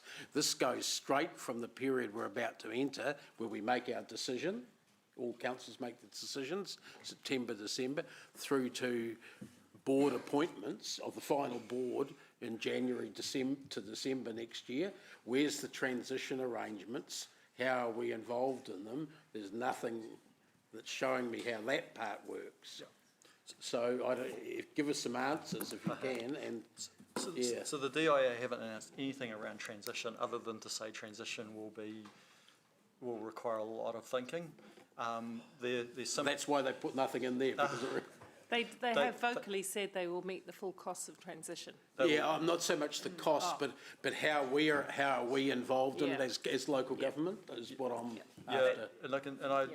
We don't have that detail because you won't like it. I'll tell you what the message is to us. So there's no transition till there's a reform. So at the moment, the government is looking for some feedback, which will then feed back to Cabinet to make a decision around the reform. Sorry, Andrew, but that's not the issue that I'm raising. There's no boards until there's a decision either, but the board shows how that fits in the timeline. Yeah. There's nothing showing where transition happens, how it fits, or anything like that. They could at least be identifying that, even if they say yet to be finalised or whatever like that. I can tell you it is the topic in which DIA and the Ministry are coming to talk to at Metro Sector tomorrow, that exact thing. So this is kind of all coming together, not all in one place at one time. That's difficult. Oh, yeah, look, I'm supportive of the overall thing, and I'm just looking at that to see where everything fits, what the order of things happening, and I'm not seeing transition happening anywhere. We can continue to raise it, and also there are webinars with the DIA, so it can be raised through those, and it could be part of the final feedback. But I can't give you the answer. I accept your point. I'm identifying the fact that it's missing. Yeah, we can certainly flag that. Yeah, and I think that's the point for us. We've been relatively happy with the whole thing, provided we knew how things worked or were going to work, and at what stage decisions were going to be made. So we just don't know that for this area, which in long run won't be the most important thing, but for the next couple of years will be. Yeah. That's a good point. So this timetable was first published in December. It was presented to us when we went to Rotorua. DIA haven't issued a new timetable, and it goes back to the point that Andrew made, is when you're in Wellington, you can't get ahead of where the government's at, and the government hasn't made a decision, so DIA can't release a timetable for beyond that. Yeah, but Stephen, they wouldn't be saying what they are in the last two columns in that case either, because they were. So they've got ahead of themselves there, just not for what's happening to get there. Yeah. We'll ask for an updated timeline. I don't think that needs to be in the motion or anything, Paula, but I do think we need to, if staff can note that it gets found out about, so we can inform ourselves of what role we have, if any. Absolutely, and I will ask that question tomorrow at the Metro Sector, and I will send, as I do at the end of those meetings, the notes back to you, so we will be getting them in a timely fashion tomorrow. It doesn't help that all pieces of information aren't together at the same time, but I will do that. Yeah, and particularly concerning, Paula, if I might finish by just saying we're right about to be in the decision-making process. Are we going in or out? And then we don't know what happens next. Yeah. So we're not far from that point. I get it. Yeah, I will. Can I ask one question? That's me. Yep. Richard's Cool. got a I'm going to be question. Councillor Briggs for 2 seconds. Hey, in any of the criteria for the better off or the worse off, have they considered the growth pressures of a particular council? For example, should like Hamilton's going to be going having rampant growth. We're going to basically be required to match the ambition of the water entity, which can have increased borrowing capacity with investment in other infrastructure, roading and community infrastructure, which will chew through any debt capacity and potentially our better off provision very quickly. So has there been any consideration to weighting up growth councils from a contribution potentially better off to cover the cost of reducing debt capacity to meet our obligation for growth investment outside water? No. Oh, well, there you go. No. Add that in. Yeah, I was pretending to be a councillor by asking a very insightful question. Sorry, one other question. Yep. The 58 million, does that increase our revenue when we're looking at our debt capacity in a year's time? By 250%. 162 million. So long as you've repaid it by the following year. Okay, thank you. But I thought you might say something like that. Yeah, but it is additional to your debt, the borrowing capacity that you're talking about. All right. So are there any other questions? Because I'm quite keen with me going to Wellington, and really, I really do urge you. I know it wasn't the most exciting thing you've ever done in a week, but I do urge you to go on those regular Zoom meetings, because there are, despite the way that it's presented, there is actually nuggets of really. I know you've sat on very many of them, Rob, so that's really good. It is a difficult hour, but you do pick up. You do. That's in the context of our experience. Not the most dynamic presentation. Angela. Yeah, there was no new information in that last one because we're well ahead of everyone else.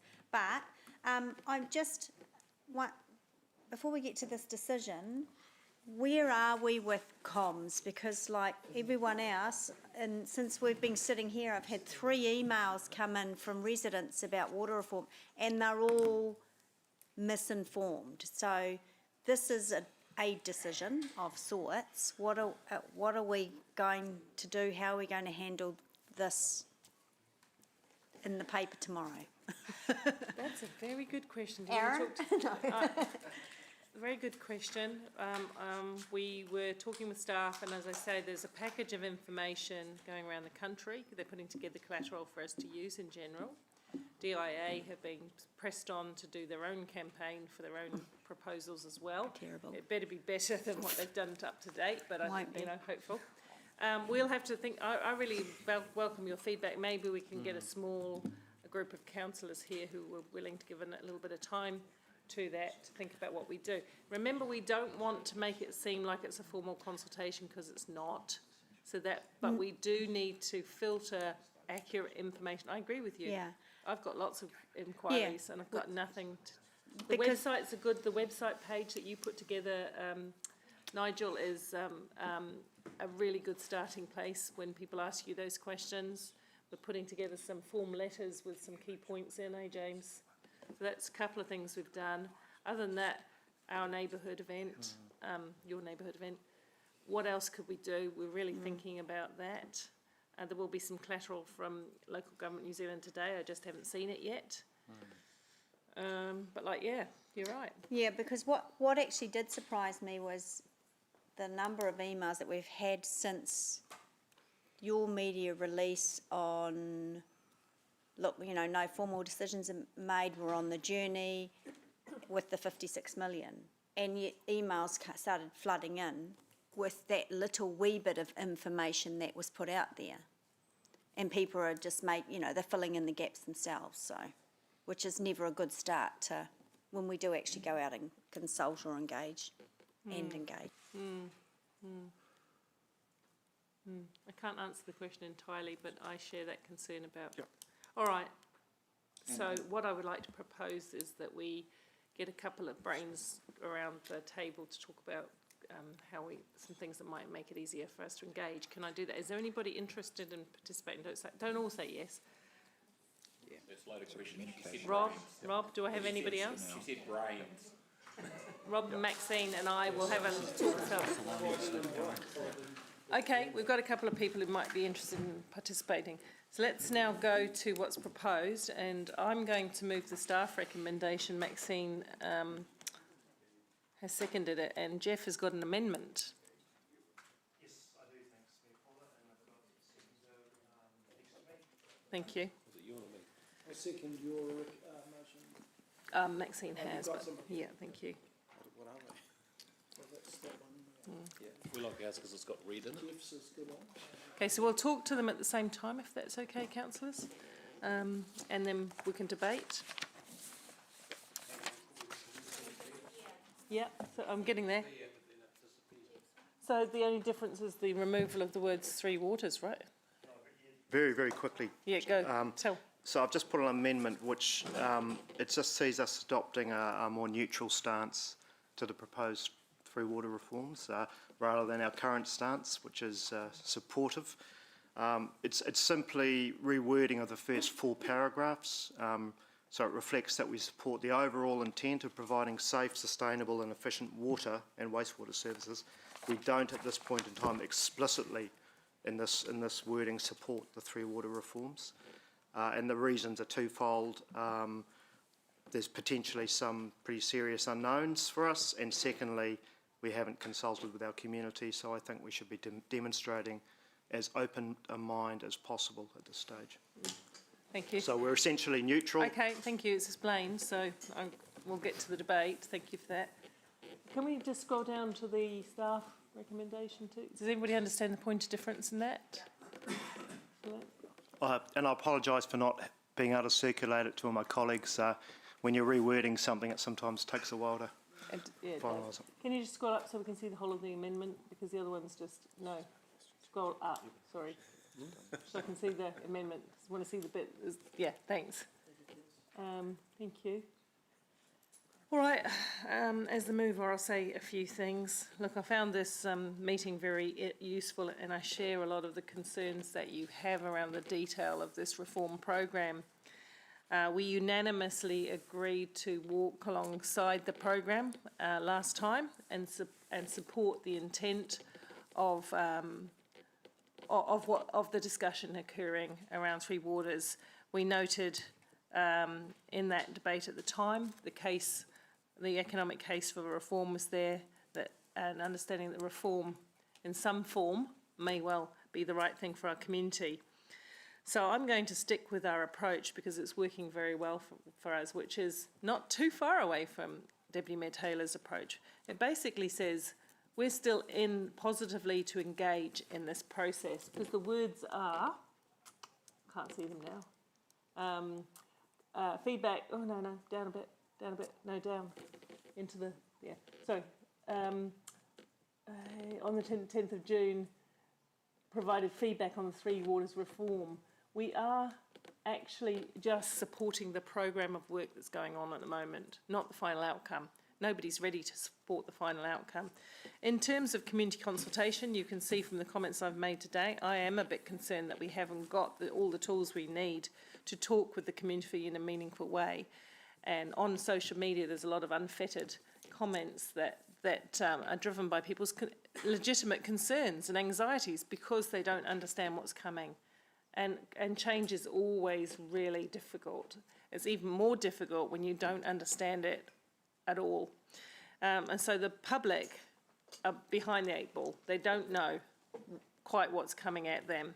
So it's our job over the next 8 weeks to make sure that we do go to them in a way that they can understand what we're talking about. But the primary thing over the next 8 weeks is we are to provide feedback to DIA, to government, to LGNZ, with details, questions, considerations, even solutions. We should be forward thinking about solutions that will have an impact on the final proposal, whatever that looks like. We want to have our hands into that final proposal. We want to shape it, mould it, review it, so that it fits best with the outcomes for Hamilton. That's what we're here to do. The final proposal, when it comes in the next period, will be significant, no doubt. I have no doubt about that. And at that point, it will definitely trigger consultation requirements, and we will have to go out further and do a formal form of consultation with the public. And I look forward to that, because you wouldn't make a decision of this scale without bringing the public on that journey. What that looks like, we don't know. But I do feel, and most of my colleagues my mayoral colleagues across the country, do accept that if we don't inform this, we may just be done to, that reform may be done to us, So let's be as productive and forward-thinking as possible. Let's take all the really good questions that came out of this meeting, plus extras, and go forward with that, with a strong sense of direction. So that's why I'm voting for the staff recommendation. Deputy Mayor Taylor. I've suggested the changes because words are important, and the first line of the addendum at present says HCC is supportive of the intent and direction of the water reforms. And I accept that that's based on past decisions that we've made. But are we still? Should we still be? I've got a number of questions to answer before I can agree to that statement now. I don't have comfort yet that the proposed reforms as they've been described to date are going to be great for the city. Until I do, I think it's naive and potentially irresponsible to take the sort of approach of expressing such support. We haven't even consulted with the community yet. Do we have an open mind before undertaking final consultation or not? Not if we pass this motion, in my view. Yes, if we pass the amendment. There's some big outstanding issues. Financial details, we've had some clarity on that today, some. But there's serious governance issues for me too, and they need to be looked at far more closely and possibly debated and modified before I'm going to support it. Before we get seduced by the prospect of more debt to revenue headroom, there are reasons not to rush into this. As LGNZ has acknowledged in the past, compared to other Western countries, New Zealand is already extremely centrally governed. Already local government decision making is squeezed, and these reforms represent a further erosion of that. Let's not kid ourselves. Let me remind you how frustrating it is to have crucial decisions for this city made by others. We spend an inordinate amount of time waiting for NZTA to give us a tick for projects that are dear to our hearts. Yesterday we even heard that Southern Links, which is crucial, may have dropped off their 10-year list as far as some of their staff are concerned. So we're going to have to make a song and dance to get that back on the agenda. Some of you around this table will have similar feelings about some of the cycling projects dear to your hearts, which we are now struggling to get money for. Get used to these decisions being made at some distant table by people who have no idea what's going on in the city, or worse still, have different agendas. Get used to the same deal with water and wastewater as you do with transport. Get used to waiting to see what we can scrap for instead of making that decision around this table. So I much prefer a neutral stance. Sorry, Paula. Sorry. Until we see the rest of the plan unveiled. There's such a thing as showing your hand too soon. Let's not take this lightly. Let's not blithely hand over control of these assets. Our residents and ratepayers have paid for these assets, and their management is key to our future as a city. We have a custodial responsibility. And just to finish, there's a process ahead and there's plenty of time to discuss and regroup, and I totally accept that we need to be constructive in our dealings with the government as we are in other areas, and that we have taken a great position of leadership in this. All I'm asking for is a little bit of caution here.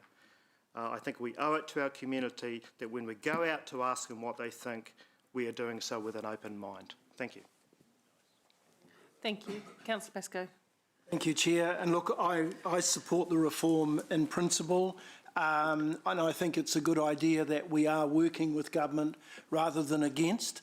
And so I think staying in the tent with a conditional yes is the right place to be. But I'm becoming increasingly frustrated on how the reform is being offered to us and how it is going to be rolled out.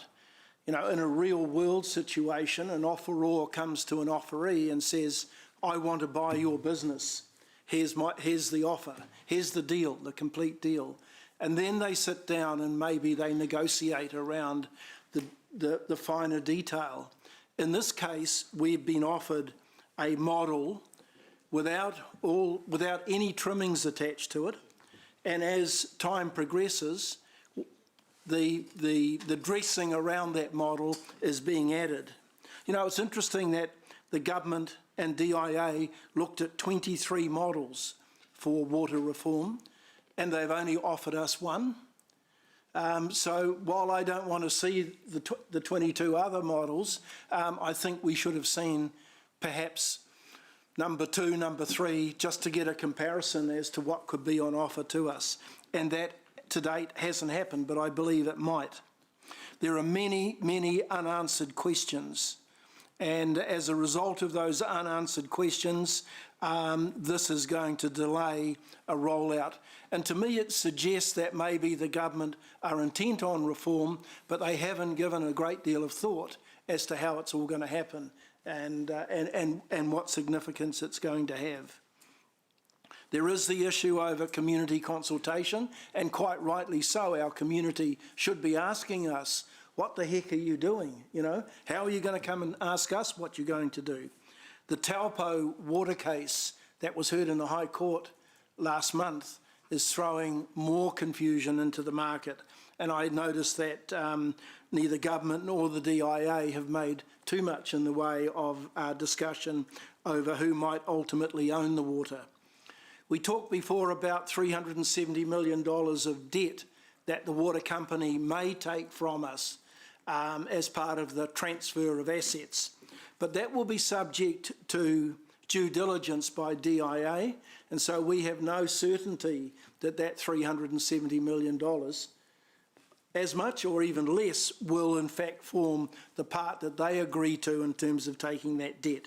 And that could put significant pressure on our ability to borrow going forward. So, you know, I would like to see a lot more certainty around this. This is a transfer of a significant portion of our assets, $1.45 billion worth of assets from our balance sheet.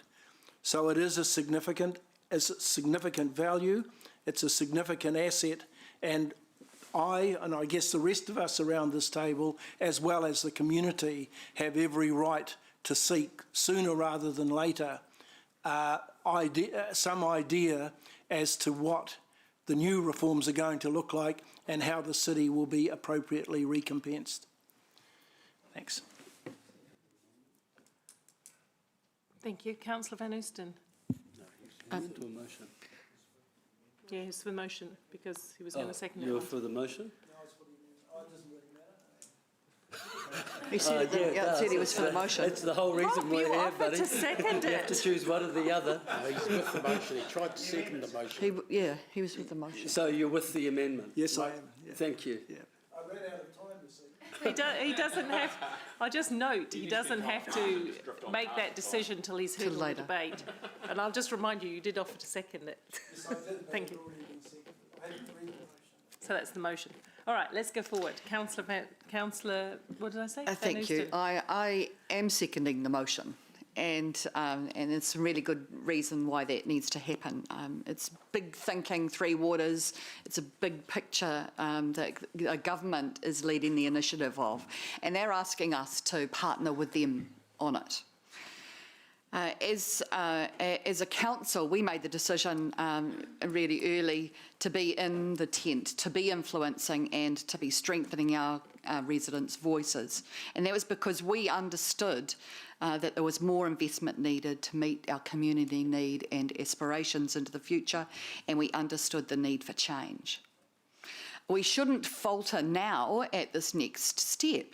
We need to stay the course and focus on the change that's needed, and to remind ourselves that there is no doubt that reform is necessary, and it's been asked for by the sector for decades. We heard that again on the webinar that was happening last week. And no doubt we'll hear that more from them. We also shouldn't second guess our earlier decisions when some of the opposing voices are getting louder. We all know that there's more information needed and that there are questions to be asked and issues to be ironed out. Our community need to be brought up to speed on that, and there's no doubt about that.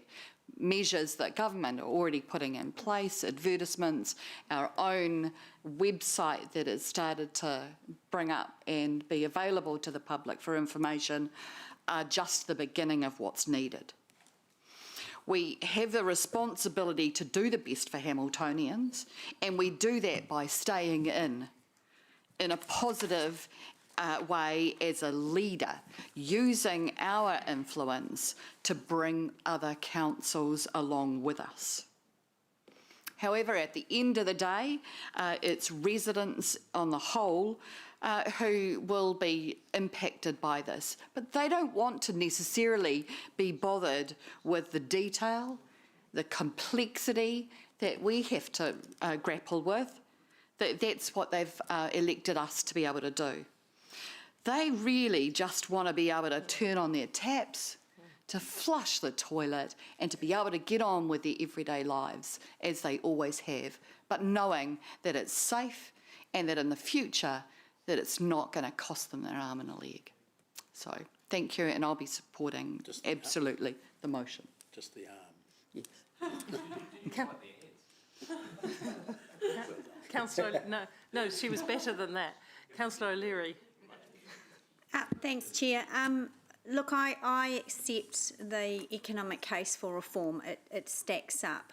But I do carry a bias of centralisation, and that's what this feels like to me. And centralisation always removes localism and local influence. And as we know, there's still a lot of details on how that's going to happen. It astounds me that early on there was talk that we might not have to consult on this with our residents. I mean, that's just madness. But we have, hopefully, I think we have decided that, I'm sorry, but we will consult and we will engage. Well, we have to, because we represent the people of our city. I think that because of the gaps of information that we've clearly highlighted here, also adds to my frustrations with all the other reforms that are going along alongside this. I mean, the Infrastructure Commission could result in other services being taken off council. It may be that the future, not too distant future, means that, I don't know, NZTA become the road authority for all of our local roads, and councils will be left with libraries and parks, and perhaps that's what the 56 million is all about. I'm most concerned, though, about the commentary that we've basically been romanced into thinking at this point in time that this is going to be protecting against privatisation. Because unlike the prohibition they have put on any entity being able to pay dividends, they haven't gone that far with privatisation. They have said, we understand residents' concerns around this, we don't want to have privatisation, we want to make it difficult, but we're not prohibiting it. Again, for me, the devil was in the detail. I'm nearly finished all of those minutes, and they are really the cabinet minutes. They're really dry reading, and I'm sure I've forgotten more than I've actually read. Staff have been exemplary in that space. But again, devil's in the detail. When you get to one of them, which lists the financial something or other, there's 7 or 8 pages of redacted information. So there is a lot we don't know. Agree with Councillor Maxine's commentary around we need to be leaders, etc., etc., etc., but I'm absolutely supporting the amendment because we don't know what we don't know. The end. Thank you. Councillor McPherson. Some people are mixed up a little about what we're actually being asked to support with the motion here. It says supportive of the intent and direction. It does not say, and the speakers have made it clear, supportive of every single detail. And the details that have been raised around this table and questioning were pretty, the queries about them were pretty universally supported by all of us. We all acknowledge there are details yet to be supported. But what is the intent and direction of the reforms? Safer water, safer wastewater, more affordable water going into the future. That's what we're after. That's the intent and direction. Why are we doing this? because of Havelock North, because of Waikawaiti and Dunedin City, because of the Wellington wastewater infrastructure collapsing all over the place, things like that. It's been proved that local government as a sector can't get on top of this. That's why we've got the 3 water reforms. Why did they have the reforms in the Auckland Super City? Why did they put it all into one? Because it was shown that the disparate elements, some worked, some didn't. If you lived on the wrong side of the street, you didn't get a good deal, things like that. So government, and of a different colour, jammed it all together and actually gave far less consultation there than is happening with this case. Sometimes government needs to take a lead, and in this major area, clearly that's the reason why they have to take a lead. And as I said, the other thing is, this isn't just about Hamilton. Right at the moment, Hamilton is doing okay. If our poo plant up at Puketi collapses, we'll be ratchet. Yeah, we'll be terrible. That too. We'll get it all mixed together. You know, what's the difference between us doing well and things collapsing? Not very much in some areas. But more importantly, look at the rest of the country. Very few places are doing well. I mentioned some of the examples before. We've got a responsibility to the whole of the country. We're part of it. We can't just stand alone and say, we're okay, we don't need you, Waikato, we don't need you, Kawerau, etc. like that. We've got to make sure that the whole of the country has similar water standards, similar wastewater standards. You clearly, under local government at the moment, you're not getting that, and you're not going to be able to get that. There isn't the money around in many of those areas to get them all up to the same sort of standard. That's why we've got the reforms. The intent and direction is to fix those. We're not agreeing with the government on every single detail. In fact, I'll be amazed if we agree with them on more than half the details. I can identify things where I wouldn't agree with them on those details, but we're much better to be in the tent, I was going to say something else slightly ruder, throwing rocks outside, than being outside throwing rocks in, because we're going to get listened to if we're inside. If we're saying we're going to be neutral... Thank you. If we're saying we're going to be neutral on this, then what we're saying is it's all over to you, and we're glad we can blame you if it doesn't work out. We're not going to be part of the solution. Thanks. Thank you. Thank you. Councillor Wilson. Thank you, Mayor Paula. Look, there is not too many times in this debating chamber over the last 20 years, in a debate, where I can say actually I agree with every one of the speakers, because usually you're arguing different things, but today you're not. We're all agreeing that, I think in general, that we are convinced that water reforms need to happen. We're all agreeing that in fact we want to participate and be engaged in the process. The only fine, slimmer nuance is, do we want to be neutral or do we want to be clearly supportive? There has been no suggestion in this debating chamber, and I see no foreshadowed amendment, that we are actually taking a position of being anti this process. So the suggestion that by voting for the amendment that you're outside of the tent is a long stretch of an imaginary bow. It has no foundation in fact. The reality is taking a neutral stance gives us everything that takes a proactive stance, other than it gives us a stronger negotiating position, because we're saying there's not enough information yet, interesting, we all agree about that, to form a final opinion. We also have this odd statutory obligation that eventually we'll have to go out and show and engage with our community and ask for meaningful engagement and consultation. And having had a neutral position through the finer evolution of what this lands on, gives us a much better position to be able to say, we've gone into this with with clean hands. This is important. I agree we're talking about surrendering $1.45 billion of assets.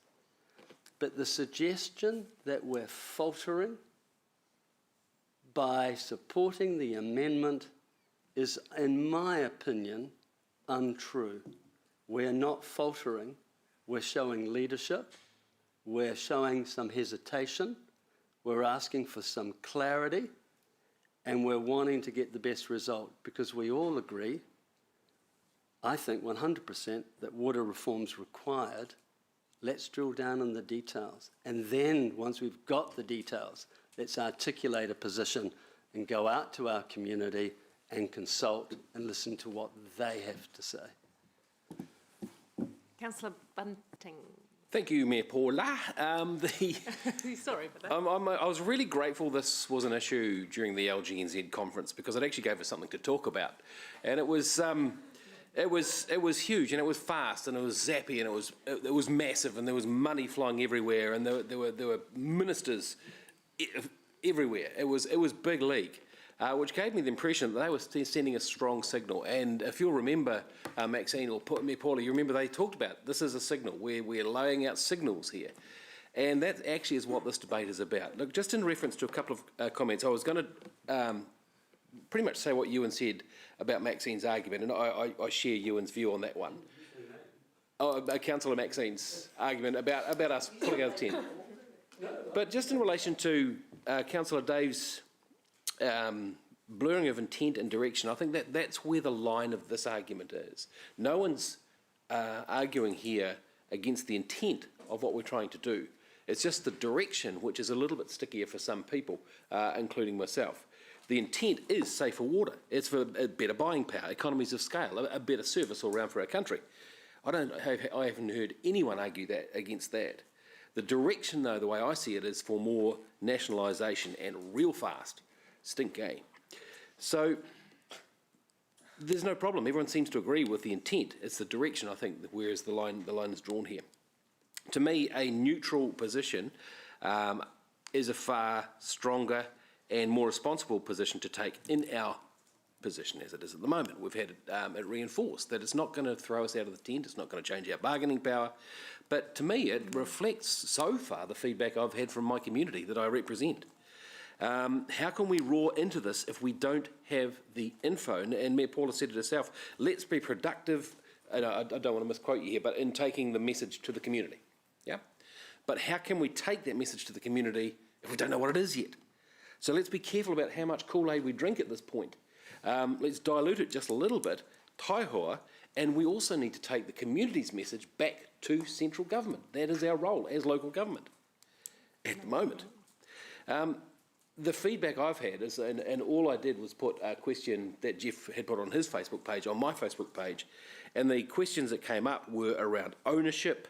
That was one of the biggest concerns. Another one was, how can a government department actually do it any better? And there was massive mistrust that this would not be reflected in rates, that this would just be like a straw coming out of a pond and rates bills would stay the same and then we'd be paying water bills on top of that. So that's what we had. In fact, the only positive I'd have to say with a slight wry smile was from the many posts I had from Mayor Paula on my page, so thank you for that. It was nice to see it balanced up. So to me, this amendment reflects a better representation of where the community is. Thank you. Okay, where the...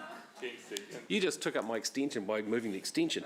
This amendment reflects a better representation of the community's current position, and I think it also shows a much stronger level of local governance while we still can.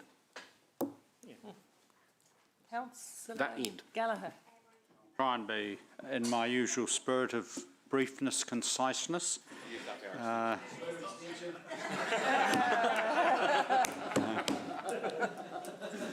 I'll go away from my word salad now. But I genuinely say that I reflect briefly on history. When it comes to water reform, local government in the Waikato gets an F grade. It failed. And I will accept even my possible part in perhaps not seizing an opportunity. Do you remember and I will remind ourselves that Waikato District Council, Hamilton City Council, Waipa District Council spent how much on a paper to look at significant reform? Money wasted, money down the drain, scandalous, frankly, hopeless. And then, of course, as we know, even the Waikato and Waipa and Hamilton can't get their act together, good heavens, who on earth can? I mean, absolutely hopeless, and I will accept as part of a constituent council our partial role in that. Clearly, reform is needed. I will, in terms of the voting on the amendment, be supporting my mayor and her leadership, and I want to acknowledge my mayor's leadership on this issue in terms of in the National Forum, but I absolutely respect, if the amendment carries, then I will respect that particular will of the council, and I will genuinely respect that and the sincerity of the amendment. Obviously, what is a non-negotiable in all of this must be comprehensive community consultation. I certainly get that, but that consultation will be based on facts, on the real world, and what children and grandchildren in this city are likely to pay for water, whatever the model we adopt. I certainly do give cognizance to ensuring that we continue to have appropriate local input into whatever structure we end up with. Thank you. No, Sarah? So I'm not trying to put you on the spot. I'll be supporting the motion, but I will also support the amendment if that's the preferred option around the table, because really to some extent I see this a little as semantics. But I definitely hear all the points made around the table, and I think we are, as Ewan said, largely on the same page in many ways. And ensuring to whoever's having the important conversations on our behalf, ensuring democratic input at a local level is really important. And we have huge growth pressures, and we're particularly in regard to fulfilling requirements around the NPS and intensification in the city. So we have to make sure that Entity B is right there hand in hand with us as we're dealing with growth, as we're dealing with climate change and other issues. So democratic input, I think, is critical, and we have to really stress that. Along with the issue of ownership, I agree with Councillor Angela that we need to be very clear that there isn't room for ownership to leave public hands. And I think that you'd struggle to find too many people out there in Hamilton who would support privatisation of our waters. So being very clear on that's important. In terms of the sweetener, it does feel a bit nominal given the massive challenges that we face, and they talk about, oh, you can use it for climate change or intense, brownfield and infill development. We need so much more than that. Like, it's pocket change, really. So if we were going to say anything, I wouldn't be dilly-dallying talking about weightings for deprivation or population. I'd just say make the bucket a whole lot bigger. Thanks. I'll talk to you afterwards. Happy to talk to you afterwards about that as well. Yeah. Ryan, you're not want to be there, Nakesh? Okay, cool. All right, right of reply for me. Look, the original resolution doesn't commit us to anything, but I believe it will give us faster, better access to decision makers, and I believe it already has, and that's what Hamilton deserves. I have to say that I found it a bit alarmist to talk about handing over anything, because we're not handing over anything. We're in a period of conversation and debate to shape a proposal that will then go to the public for consideration. I have no issue with wanting to be cautious, but I want to, when we're talking with the government, we've got to be informed, we've got to inform them quickly, we've got to state our case. Yes, there are many unknown questions, We've talked about all of those today. But we need to be there because we need to fight the best for Hamilton, for the outcomes for this city, and we can't sit on the fence to do that because we've got power behind being seen as a council that is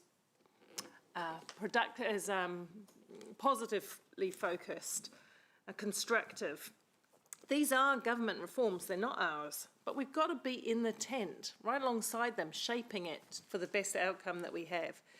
And then I'm perplexed in why anyone in this room wouldn't be supportive of the wider agenda, which is safe water, clean water, more cost-efficient water services. If we can drive future savings and greater efficiency for our people, it would be, in fact, irresponsible not for me to consider the how of that.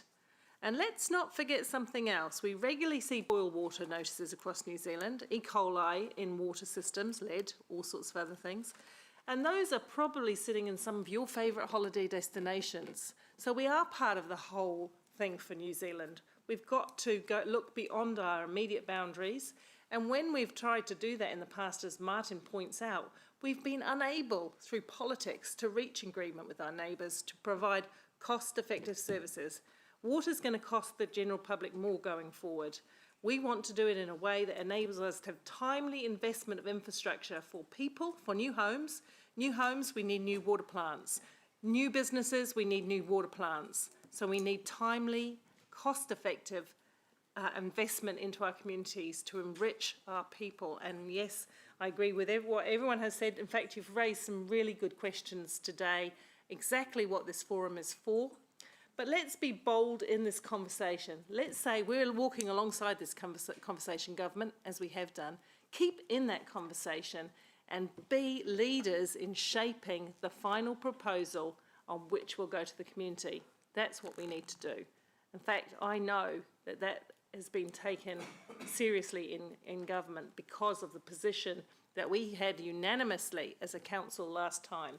So I'd like you to support me in continuing to be that broker of the best deal for Hamilton on your behalf. That's it. What did you say, Angela? The end. The end. Okay, let's go to the vote. The amendment goes first. Pardon? Oh, that was my right reply. Did you want me to have another one? No. Extension? No, where was my extension of time? So with amendment, the amendment.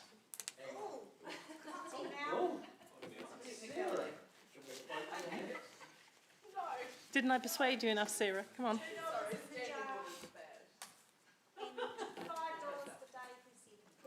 Who are we waiting on? Councillor Thompson? Huh? For the amendment? Oh, I voted wrong then. Clear the board, please. Reset. We have reset the board. Suddenly, Baxter's been listening to me. Sorry. It does highlight both again on our screen. Yeah. We're working on it. I don't like the way it displays now. Do you either? I don't like that whole. The amendment is carried, 7-4, 5 against. Okay. It's not a very good system here because you can't see how you voted immediately. No. No. Almost east. Okay, let's go to the motion so we can go to lunch.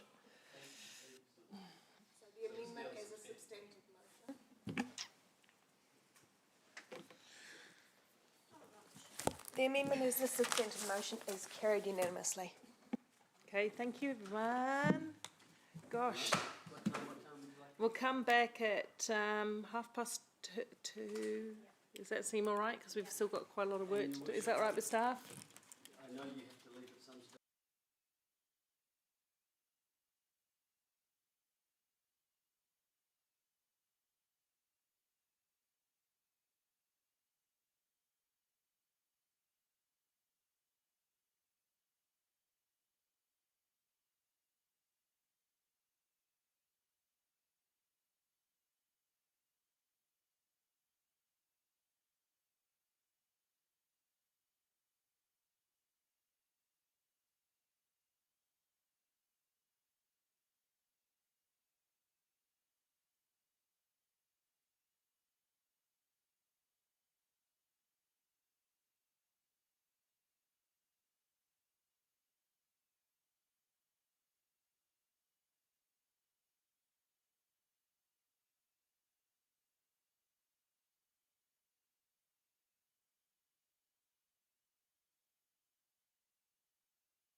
Right.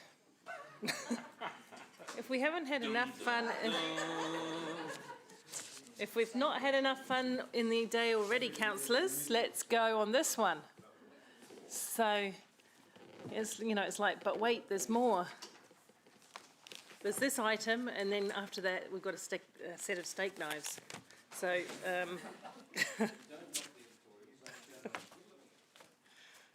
you made a living out of those.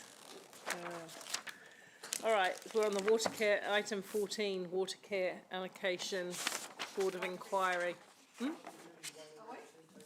Oh, sorry. Okay, we're going to go into wider representation.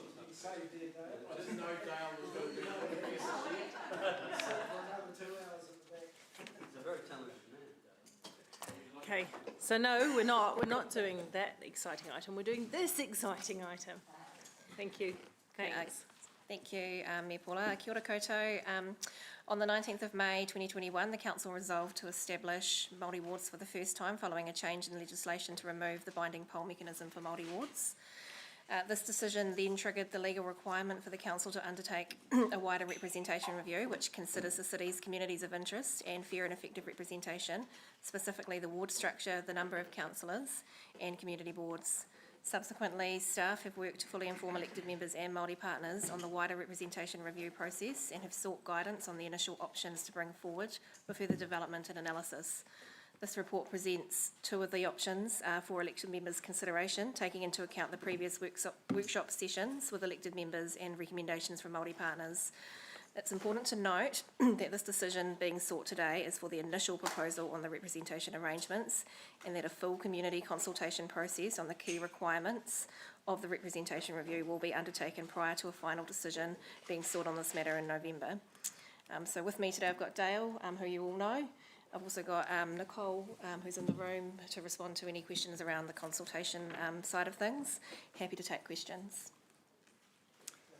Thank you. We'll just get a discussion paper. Councillor Thompson. Oh, Questions? no, No questions, but possibly debate. Yes. Councillor Bunting. Yeah, I just want to signal a motion if you have it there. Mayor Paula, did you pass it on to me? Yep. I haven't. Have I? Have I got the motion? Amy? Thank you. Thank you. And I'll ask a question while you're getting that up. Just a question I was just asking you offline there. Just regards our consultation that we are legislated to go out. And probably Dale, this might be to you. Why do we have to go out with one preferred option? Why can't we just go out and say, which would you prefer in this case? Because the law requires only one initial proposal, and that's what is consulted on. We can do a number of options preliminary before that for council to debate, but it lands on one, and that's the one. Yeah. So just to add to that, in terms of the consultation document, we will cover all the different decisions you're being required to make. So we will cover and provide fact sheets around the other different types of options that are on the table as well. So we're not just going to be saying this is the initial option and only giving information on that one option. We will be covering the other the points as well. Yeah. So Dale, you've sort of answered the question I asked by the same words I used, but why does the law require that we go out with one option rather than two? Because it's an initial proposal, so that council has to land on just one option, and that's what is consulted on. If you had multiple ones, there is a risk, if you like, of confusion with the electors. Well, which is it? You know, what you can do is set the scene in your documentation, but there is only one initial proposal. So it's a similar approach we take with a 10-year plan. We put forward one preferred option. Yeah, but hang on. Is that legally required? Because sometimes, like with founders, this is the nuance of what, am I? So you're onto it. Is it legally required? Because we could put preferred option quite clearly and make it absolutely as bold as day, and we could have a second option. No, it is one initial proposal. By law? Yep. In the law? Yes. Yep. Thank you. Okay, thanks. Apparently. That's all I've got at the moment. Thank you. Yep. Okay, cool. Councillor Van Ooston. Give notice of an amendment. Yes. Maybe somewhat surprising. Can you, yeah. Option one, I don't want to. If Seconder for, as an amendment for option 1, if I have a seconder. Seconder, Councillor O'Leary. Cool. Mark, I That's know all my we were still in questions. questions, but without debating why you think it should happen, can you just explain what it is you've got in your? Oh, absolutely. The what I'm putting up is one of the staff options, and that is option 2. So agreed that with all the legislative stuff in A, obviously.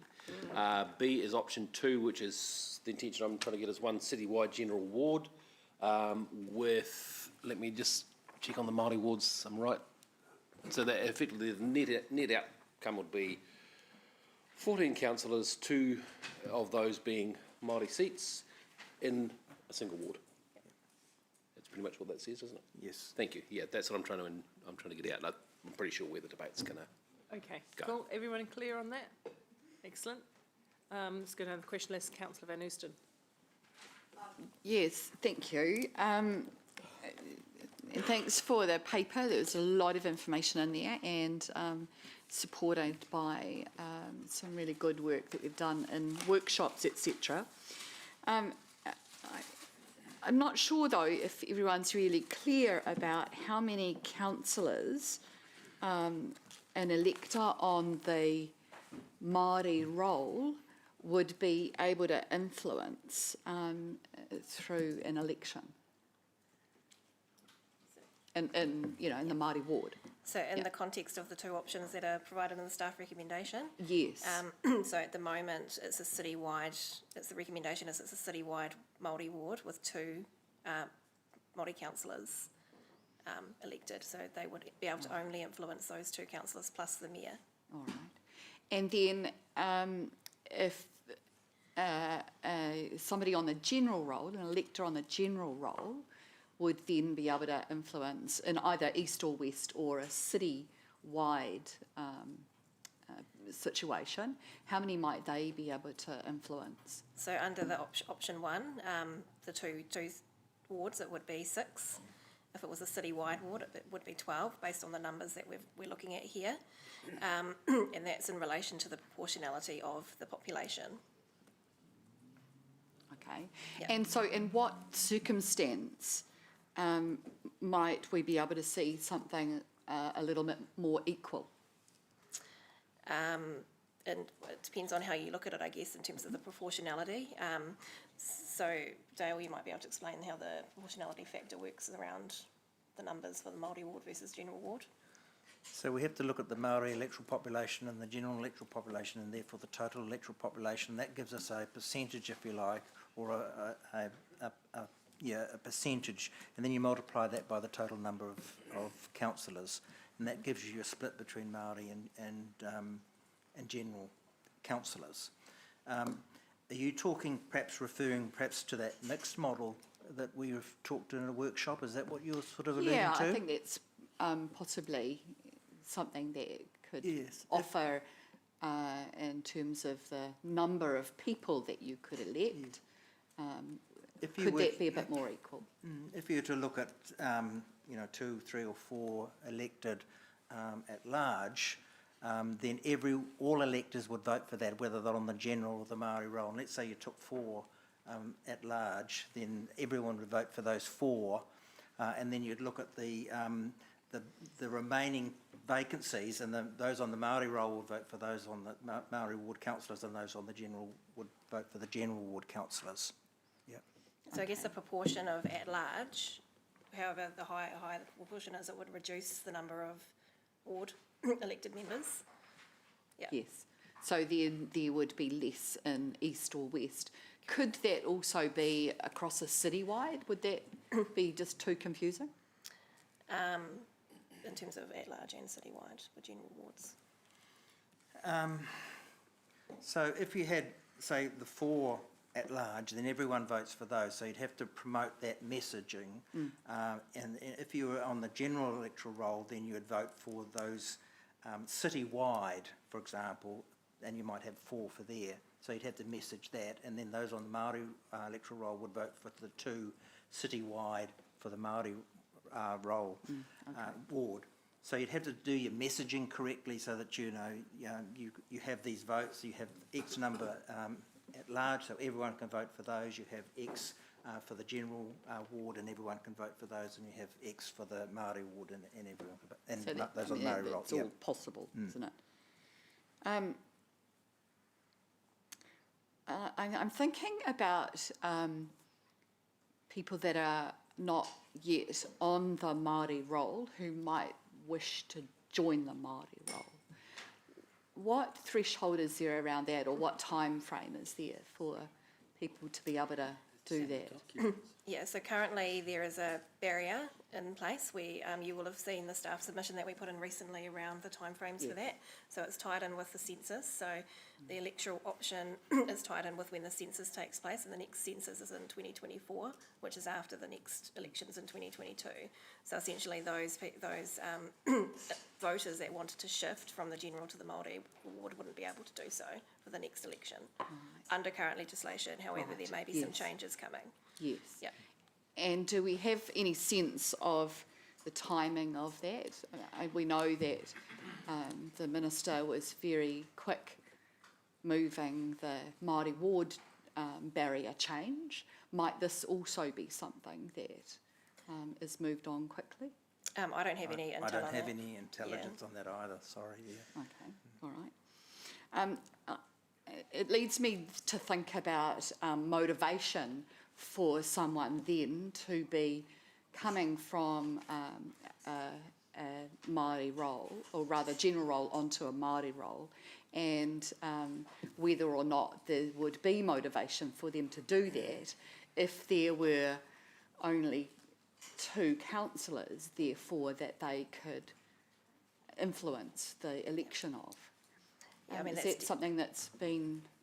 I think it's definitely a consideration that elected members need to think about in making their decision. We probably couldn't speculate on people's motivations for switching between the roles. Could it also draw a link to participation in the democratic process? It may do. That's certainly been talked about sort of nationally as a barrier for people participating in the in the upcoming elections around if they feel like they're unable to be on the role that they want to be, that would potentially be a barrier. Okay. So, I mean, given that, what would be the opportunity for us to change, what we have currently after we've made this decision? Is there another opportunity to be able to change the method that we're using, the wards, etc.? Point of order. Yeah. I'm raising the point of order that this ongoing narrative is not actually on the agenda. We had a workshop, and what's on the agenda are the 2 options on the paper. If my learned colleague would like to put forward a foreshadowed amendment, then we could debate this. But so I think it's I think it's 0.9 or 9.2 in terms of we should be debating what's on the agenda, not re-discussing issues that happened in a workshop. Happens all the time, Ewan. Right, Yeah. but I get what you're saying. We're going to move it along expediently. I accept that we're making this a little bit drawn out, but I think the question about when you get to review all this again is a relevant question, and I'll have that answered for you, Max. So for the next opportunity to conduct another wider representation review would be next triennium. Okay. So 3 years. 3 years. Oh, all right. Although this is being just a part of the process, this decision today, if there is a strong push from community through the consultation process, is there the opportunity to Well, this goes out to do that? consultation. That's the point. Yes. This is the consultation period to go out. Yes, so Yes, it is, but is there the opportunity then to be able to switch? Of course. Yes. Based on that? Like with any consultation or community consultation, elected members are able to take into consideration the views from the community and make decisions based on a number of different sources of information, including community views. But Thank you. point of order. I remind Her Worship that, in fact, what goes out on the for consultation that any feedback or critique has to be limited to the 2 items that went out for consultation. What Councillor Maxine's talking about is a third hybrid that wouldn't be going out for consultation unless she moves a foreshadowed amendment and that it's debated here and that it's agreed that it's part of what goes out for consultation. No, I get where you're coming from. We need to draw this to a close, but the short answer to that is that when you go out to consultation, public are able to field new sets of ideas for our consideration and debate. Correct. So we can end that there. Yeah. Okay. Anything else on a different? No? Thank you. Councillor O'Leary? Thanks. I have an easy question, having been through 1,000 of these before. In the public forum today, Neil Tolan raised an issue on community boards, and then Councillor McPherson raised an idea that I really like around community committees. Would we pursue the idea of community committees in a formal structure, or is that something that we could do later? So it's definitely something we can do later. It would be a similar model to an advisory board or something along those lines. So you could design whatever structure you wanted around that. It wouldn't necessarily need to be a full. Under the Act? What's the point of order? I'm asking that, and it seems to me that if it is, then What's don't the point you of have order, to Dave? consult? You want to, you thinking there's not an accurate answer? I hand over my question time to Councillor McPherson. No, Sorry, it's I actually wasn't- Angela's question time, but I'm just wondering what No, the but- point of order is. You're not thinking... The point of order is that I'm questioning whether, giving him my question. because if it's in the Act, which it used to be, I presume it still is, then don't you have to consult now? It's sort of like now or So never? that you can come to that in your question time. Let Angela's question be answered. Did you understand her question? What David said Yep. is the question, yeah. Certainly if you're looking at community boards, it's part of this process, but not community committees. That can come at any time, so it can come after this. So are community committees part of a formal structure No. allowed for? Okay, No. they're something that someone somewhere devised. Correct, yep. Okay, so community boards can be dealt with any other time, eh? Community Right. committees can be dealt with any other time, but community boards are part of this process. Right. Yep. That's the difference. Okay. So what Neil Tolan was asking, community boards would have to be put up in Yes, the he did, proposal. yeah, but But Yeah. Yeah, that's Yeah. right. So that's the difference, isn't it? yeah, Angela? yeah, no, I'm good. Thank you. Thanks. Councillor McPherson? So following my Angela's earlier line of questioning, are you saying community committees are not mentioned in the Local Government Electoral Act now? They're not mentioned in this process. When you undertake a representation review, they are not mentioned. It is only community boards. Okay, because there are some councils, are there not, that have formally established and do that at each triennium, or start a new one each triennium, if you get what I mean? Yes, there are some councils that have a mix. Some have community boards and community committees. Others just have community committees. But if you have community committees, it's outside of this formal process. Okay, right, so that would be something you'd perhaps deal with at the first meeting of the Correct. triennium when you make the appointments? Correct, yeah. Okay, that's one question out of the way, thanks. What about the proposals to deduct a councillor number from each ward to have it still a total of 12 councillors? What happened to that? Is that not an option? I'm sorry, what I'm really questioning is we're only 2 options down here. It's maybe a little bit like Maxine. Wasn't another option that I heard discussed at one of the meetings, an option of having 5 councillors in each ward, Yep. plus 2 Māori councillors? Yes. And within the Māori councillors, whether they be 2 wards, east and west, or 1 Yes. ward, and not those 2 elements are no longer up as options for us today. I can understand. I'm not arguing with only going out with one. I'm arguing with what's in front of us today. Because we had a comprehensive set of workshops and came to that agreement, if you want to put something else up, you Well, can. okay. Just to answer your question, Councillor McPherson, around the recommendation around the citywide Māori ward, that was the recommendation from our Māori partners of their preference to be a Okay. citywide Māori ward. Thanks.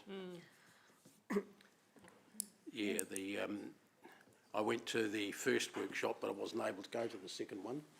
All right. So let me get straight. We're already trying 2 new things next election, STV and Māori wards. Yep, correct. And proposal B would be a 3rd new thing, a citywide ward, which we Correct. don't have at the moment. Okay, Correct. thanks. If there was a citywide ward, it would have a population base 160-ish thousand. 176, yep. Yeah, I'm taking off the Oh, Māori yes, ward. sorry, yes, that's quite right, yes. Yeah, 26,000. and that would make it About one of the biggest, if 150,000. not the biggest wards in the country. Apart from Auckland, But aren't they all around 120, 140, 50? Auckland has 7 over 150,000, 7 wards over 150,000, right. yeah. Right. About that side.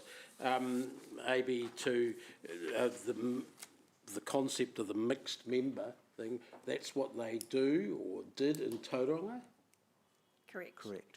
And were there, I've seen media stories, I don't know whether they were just anecdotal or whether there was any study of the confusion, because there were 2 different, each person going in had 3 different things to vote for a mayor, presumably a DHB too, plus 2 ways of voting for councillors. Yes, Tauranga had the mixed system, so they had some councillors elected at large and some councillors elected from wards.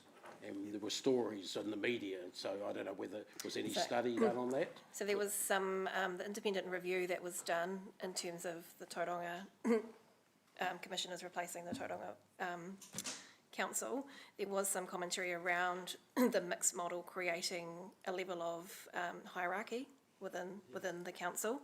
So they mentioned that as part of their review that they undertook as being a factor that may have not been helpful, particularly to the circumstance of Tauranga. Okay, thanks. Yep. Probably the last thing, have you heard the term relating to Hamilton council elections of the River Road syndrome? What? Okay, the River Road syndrome being where when they used to have citywide up until the 70s or something. No, this is getting into asking, debate. I'm explaining my question. It was a rhetorical question for debate. You Where can bring it into nearly debate. all the members, I think bar 1, came from an address in River Road. Okay, you've made your point, move on, please.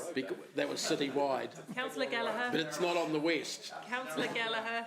This one does at the moment, doesn't he? You're on River Road. Councillors. Martin's going to repeat the exact If you want to be, Scary, I'll give you that, Dave.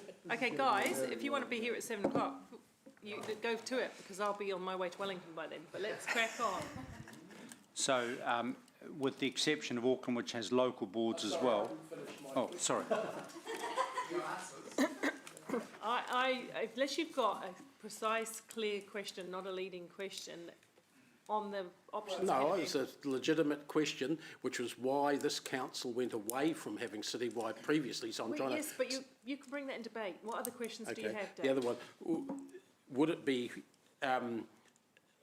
fair to say that there's been at least anecdotal comment about citywide elections favouring sporting and media stars? Okay, moving on. Or Thank you for putting them Put both in that the as- same category. people with deeper pockets. And that specifically, what's the threshold for a citywide? Dave.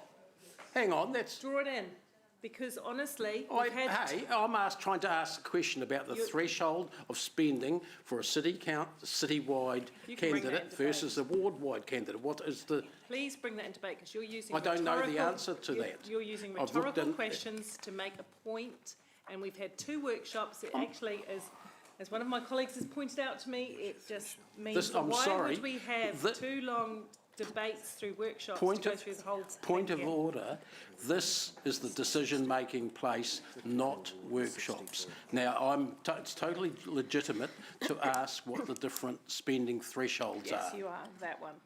Okay, You're well, free. that's what you interrupted, was that one. $10,000 additional, so if you're a smaller ward, it's 50,000. If you're at large, it's 60,000. That's your limit. Thanks. That's, tar. Yeah, all covered off in the workshop. but- Thanks. Councillor Gallagher. In a concise way, pretty please. I was going to ask, I was going to ask a concise question about under the 5 wards how we got community people onto council and not millionaires, but I won't ask that. What I will ask you is just the process here, because obviously we you know, one option will come up as per on the board, and that will be the formal proposal. And I guess it's also to Nicole as well in terms of our explanatory material. So we go through local hearings, and then then that's referred back to council for a final decision. Then that goes off to the local government commission. Is that correct? Who have the final say? That's correct. No, that's not correct. Sorry? No, that's not correct. So the process will be the formal submission period. They will then close. Council will have a formal hearing, so those that want to be heard. Yes. They will then deliberate, Yeah. and either the final proposal reflects the submissions or is the same as the initial proposal. Right. Then another public notice is made, and there's a further 1 month objection or appeal period. Yeah. And if there's just one objection or appeal, then the whole matter goes off to the local government commission. Oh, thank you. Thank you. No, that's helpful. So basically, subject to a final community appeal or a public submission, there's the final check and balance if that's triggered. Correct. Thank you. So, Nicole, could you just tell me what are our leeways in terms of in terms of the document? So you have the proposal, but there's a whole lot of explanatory words around that, and how broad brush that document could be, and that's a question directed to you. But then the attached question is, I assume that we're still, notwithstanding submissions, we still have to do an either or, is that correct? We couldn't then introduce community boards. We could talk about them for the future, but... Are you asking another, me? yes, so I guess I've asked you first, how far can we veer away from the original proposal? We can veer away from the original proposal, providing there are submissions to substantiate it. So if we got 500 submissions on community boards, then council must consider those and could introduce those in their final proposal because of the result of the submissions. So basically, just for example, Neotol and others who were talking community boards today, they still have, if you like, another cut in terms of through a submission process to have that issue further discussed. So then it comes, I guess, to Nicole. Can I just have an idea of, from a comms strategy, and obviously involve the chair of engagement here and us, is, you know, how wide can our comms strategy go in terms of all the options? You know, you have the formal proposal, and then you have the other options. So the consultation document itself that will go out to the public when consultation opens hasn't been completed because obviously we don't know what proposal we are consulting on yet. But what I've done so far is tried to explain the story that wraps around whatever the proposal is. So why this consultation has been triggered, the introduction of the 2 multi-wards and the new terms that we're introducing to the community. So at large, citywide, multi-ward, community boards, and then referencing other changes that we have had recently, the change to STV as our voting system.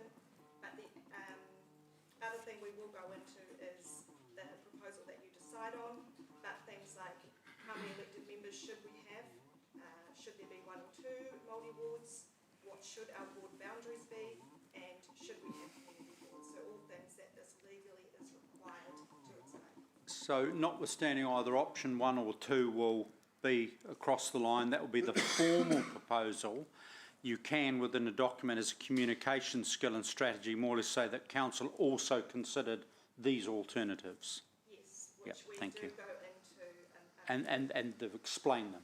Yeah, thank you. Okay, Councillor Thompson, please. I think that answered my questions. Just so we go through all the options that we've looked at, not just the 2 in that document, and it's all explained very clearly. People can, then come to us. That's.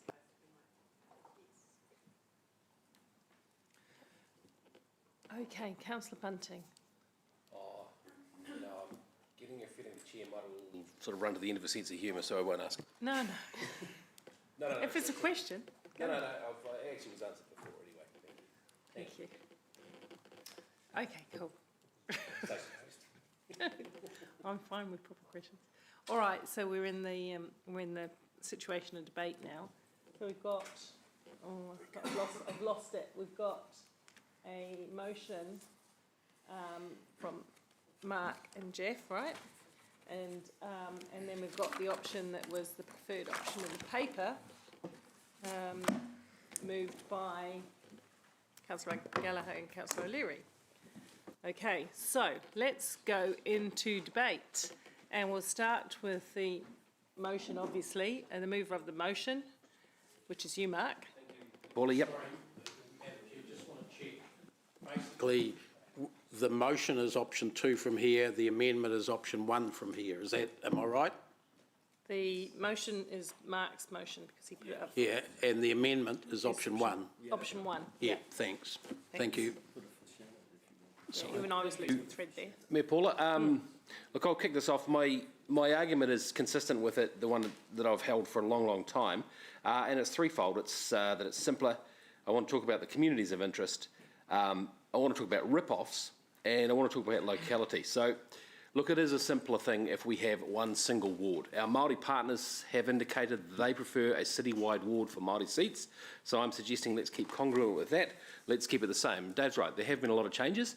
I actually, ironically, view that this would be simpler if we keep it in keeping with Māori seats. The option is you vote for one Māori-wide ward, and you have 2 otherwise wards. It's just a little bit more complicated. Look, to all intents and purposes, we are one ward anyway. I've always argued that we serve our entire city with our day-to-day work here. Social media has taken over fence hoardings when it comes to standing for a seat. If the same, well, you may doubt it, but you know, you look at some of the ones who weren't successful and won't be successful in this next one. The most signs don't win. People have moved on, and a lot of these fence signs are ugly, except for mine. The argument that Dave was trying to get across about advantage being given to people of high profile, I still maintain Crimea River. Those people have worked really hard for their profile over many, many years. It just doesn't happen to be in an election cycle. And communities of interest. Now, here's the interesting thing. It's ironic. If you want to better represent a community of interest, you're better served by a city-wide ward. We have councillors here around this table who have an incredibly strong environmental bent that can only be voted for by half of the city. Rob, for example, offers a sublime financial prudence angle, and it's a tragedy that you can't vote for him if you live in Dinsdale. Angela offers a tremendous amount of local and industry knowledge, and it's a great shame that someone in the East Ward can't vote for her.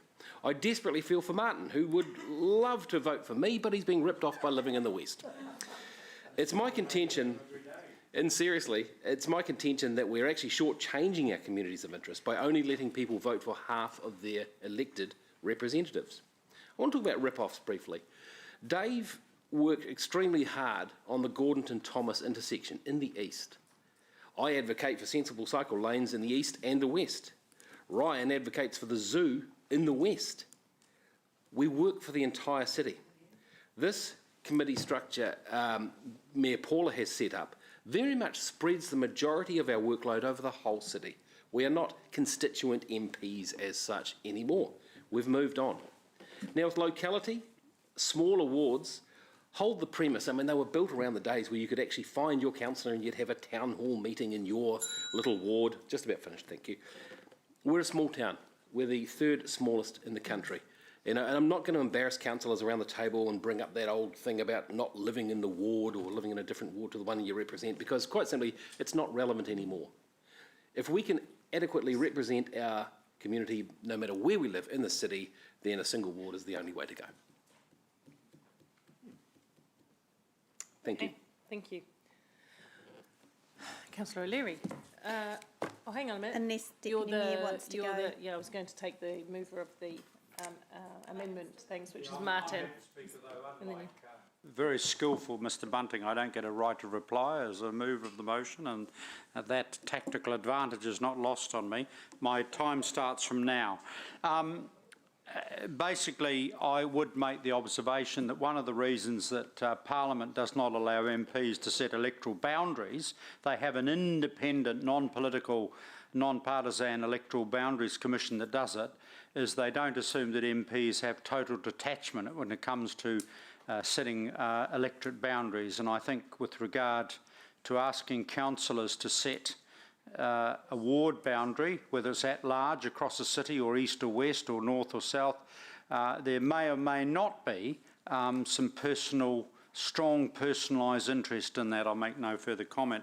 I think just very quickly, if I can very quickly, I'm not countering Mark's. I lived through 5 wards, and that model, you didn't have to be a citywide superstar or a millionaire or work on 1XH or whatever it was then, with respect.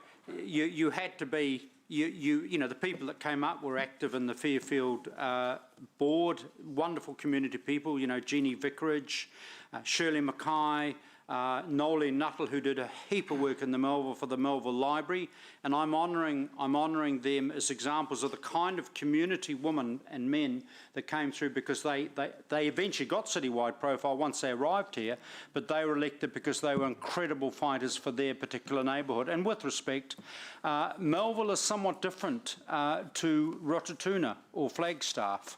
Pippa Mahood, she didn't get elected because she was a citywide profile. She'd done work in hospice, but she was there because she had incredible involvement with the Hillcrest Normal School Board. So that's the kind of community model. I respect the sincerity of the other argument that you see a different kind of model. My own view at this point, I would say, is at this stage we're involved with huge change. We've got a change to the structure of local government coming. We now have a Maori ward, and we've changed the voting to STV. So my preference would be to keep it simple, because we are having significant changes to the status quo already. Obviously, I will listen very, very closely to the feedback we have, irrespective of whatever is the majority option in terms of the formal proposal we put out. Thank you, Councillor Gallagher. Councillor O'Leary? Yeah, thank you. Look, I think we've got a Hamilton East by-election at the moment. What's the one thing we've probably all heard? There are too many candidates to choose from, and people disengage. And this is about getting people to engage. What did we hear last election? Too many candidates, it's too hard, my life is too busy, I'm disengaging, I'm not voting. And that's been a common theme over my time on council. Councillor Bunting said it's a simpler thing to go citywide. I disagree. I think we're moving so far away from localism and being local that it's not funny. He also argued that we're here to serve, he's argued we're here to serve the entire city. Well, you don't have to argue that. That's a statement of fact. But it's about, for me, it's about making it easier for local residents, and they like the ward system. It's good to be a West, it's best on the West anyway, but it's good to be part of something that's connected to a small body, smallish, I say that lightly, body of people. Even putting aside the River Road phenomenon, and we know that that is also fact as well. The cost of running a campaign citywide would immediately discount so many excellent, worthy candidates who are skilled and should be sitting around this chamber but don't have the funds, 50, 60,000, to be able to build the name recognition that we need. I also am worried that we're piling on too many changes if we go to citywide as well on the voting public, and they will disengage even further. We've got STV, we've got Māori wards, that's enough right now. The end. Councillor Thompson. Thank you. This is one of those things where I don't think there's a right or wrong answer. And when you look at the table, which talks about the pros and cons, and it's essentially up to how you weight things on a personal or philosophical basis, really. So it's a difficult decision, and I'll be really interested in what the community comes back to us with. But what has swayed me towards east-west is that when residents look to make contact with us, I think, you know, people don't take it lightly to email a councillor, and they go to the website and then they'll often copy in all the West Ward councillors if it's a issue on the West, or they'll email you and say, I live in the West Ward and I want to talk to you about this issue. And I think if we had 15 elected members, you know, all in a list, people look at that and feel pretty overwhelmed and not know who on earth to actually contact. So there's that, but there's also the workload issue where, as a West Ward councillor, we have a number of meetings that will pop up on the West, but to be expected to go to both West and East could be actually quite difficult. And it's not necessarily an issue for the individual elected member, but for the public then, they may find that actually they're not getting as much engagement because there's just so much to have to attend. And I don't think that the workload naturally will just spread. And so actually this is a way of divvying up that workload in terms of community face-to-face engagement. So I think, and in terms of serving the city, we actually already serve we serve the whole city really well already. I don't think there's a feeling of us all having our own turf. And so changing from east to west to citywide is probably not going to change our behaviour as elected members to a large extent, except that what I do think it does, at least from my personal experience, is make us always think back to, are we making sure that we're not neglecting an area of the city, that we're making sure that there's an equitable spread in terms of investment across the city. And so that's another reason to look at the two wards. But yes, I'll be really interested in community engagement and also interested in the mixed model, because I am a little concerned that those on the Māori electoral roll will feel that they lack nearly as much influence in terms of being a voter because they're only going to be choosing two candidates. So I'll be interested to see what comes back on that. Really interesting. What? Oh. Echo. Councillor Pascoe. Yeah, thank you, Chair. I noted Councillor Martin touched on central government having an independent group deciding how national boundaries are determined.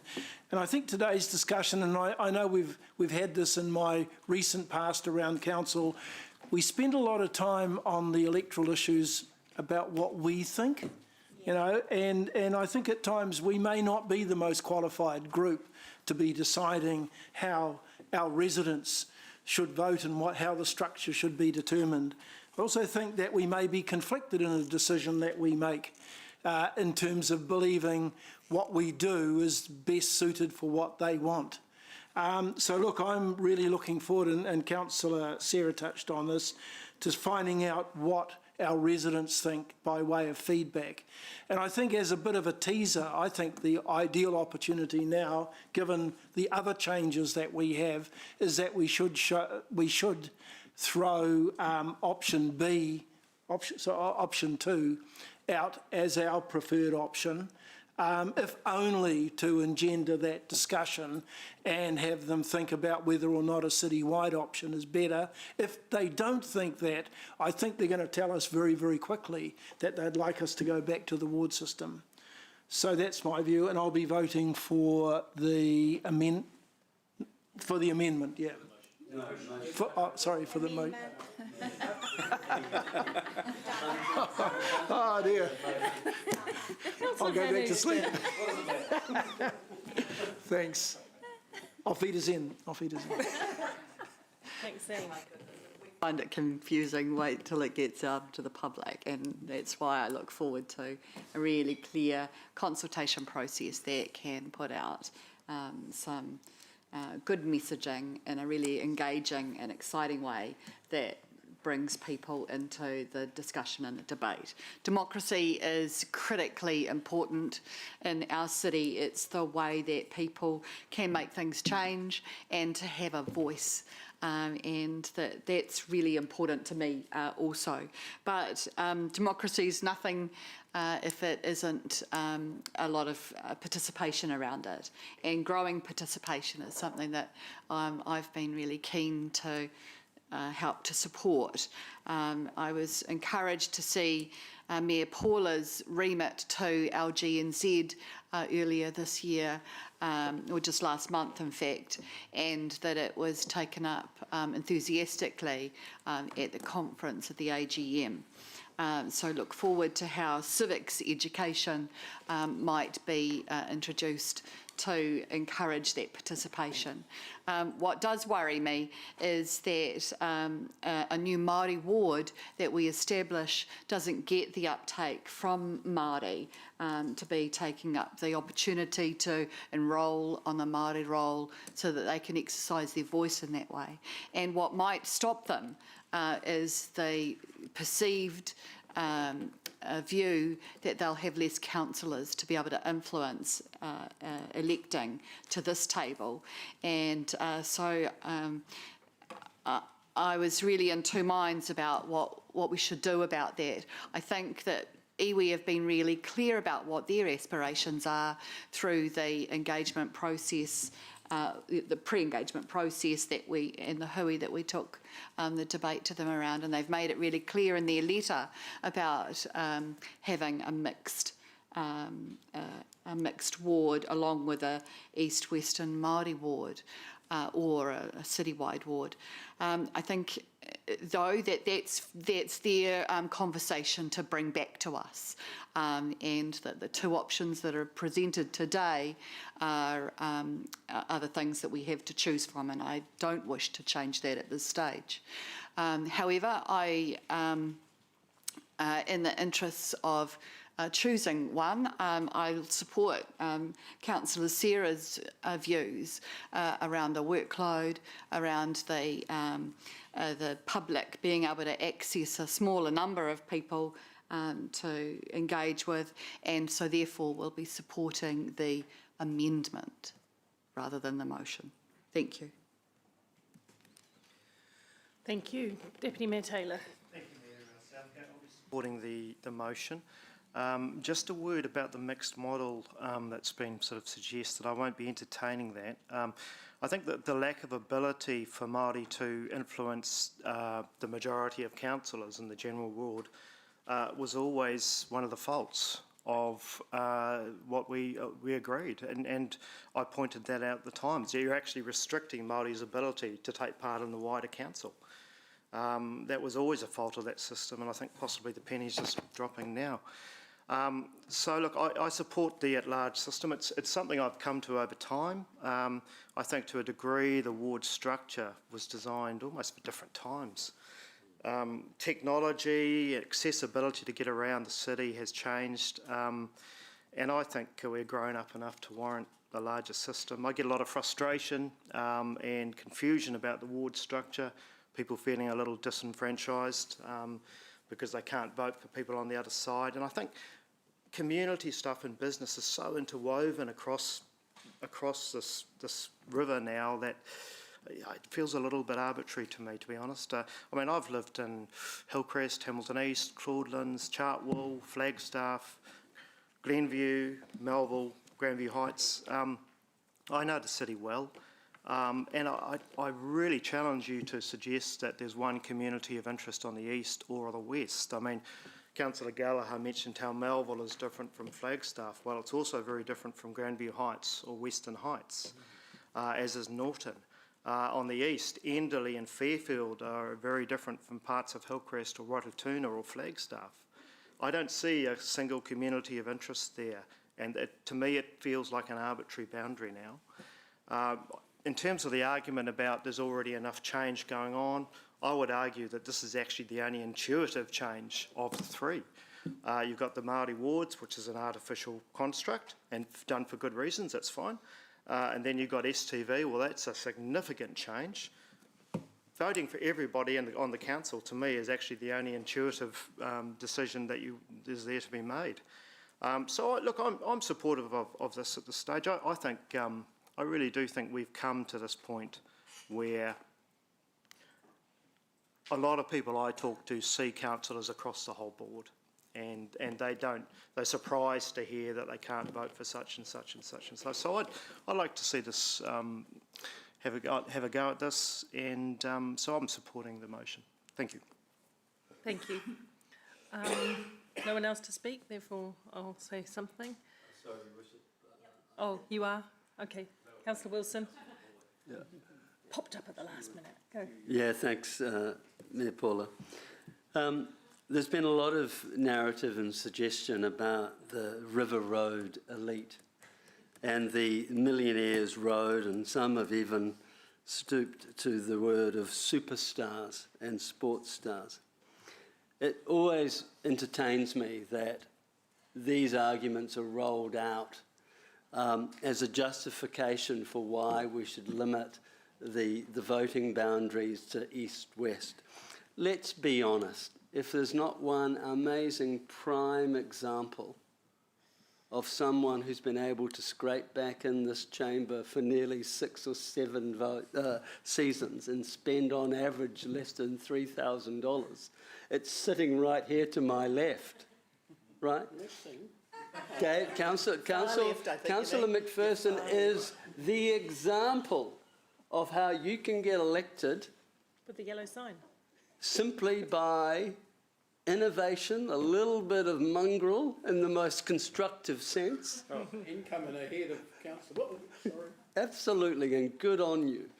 But the reality is this argument that wealth is a barrier is self-serving.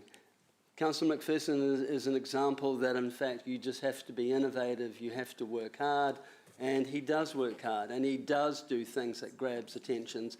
That's how he gets in this chamber. So this whole suggestion that it's a millionaire's privy by being able to buy their seats is nonsensical. Let me give you another example. There was a former mayor of the city who, when they first ran, nearly spent $50,000 and didn't get in. So well, in fact, he did get in, but he got in by the skin of his teeth. So the reality is this: the current legislation differentiates between what you could spend on a ward campaign and a citywide by $10,000. Let's keep it simple.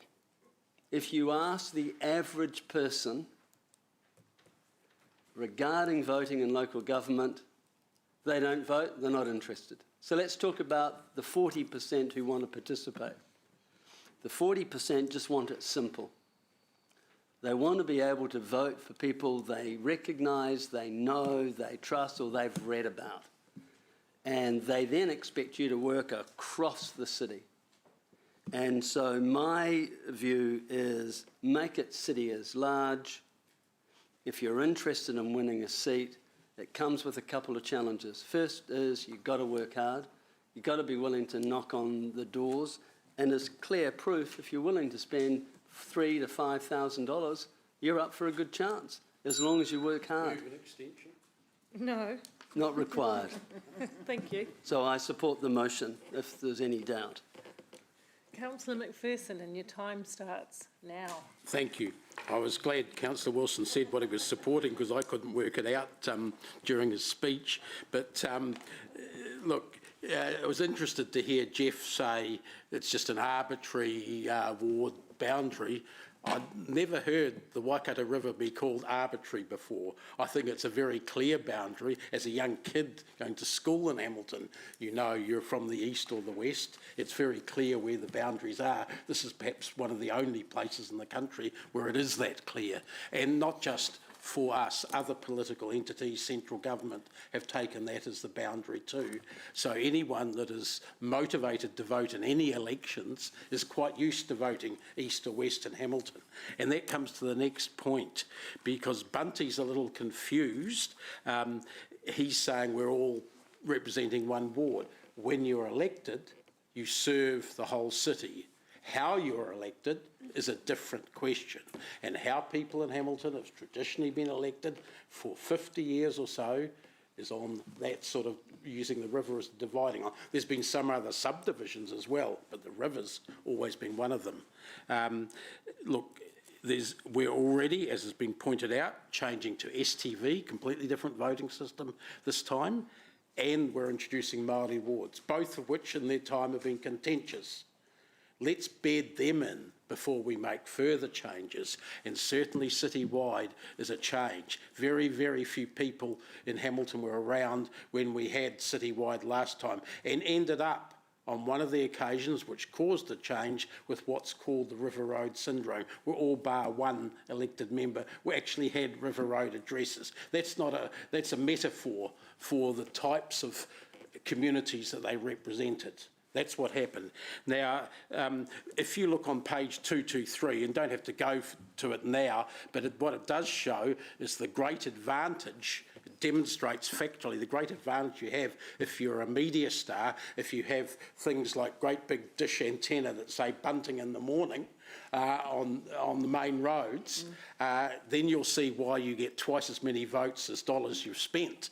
Have a look at that graph on page 223. You'll see why media stars and generally people with high profile, that's the issue, whether a media star, sports star or some other politician from, has-been politician from central government, they're likely to get elected because of their name recognition.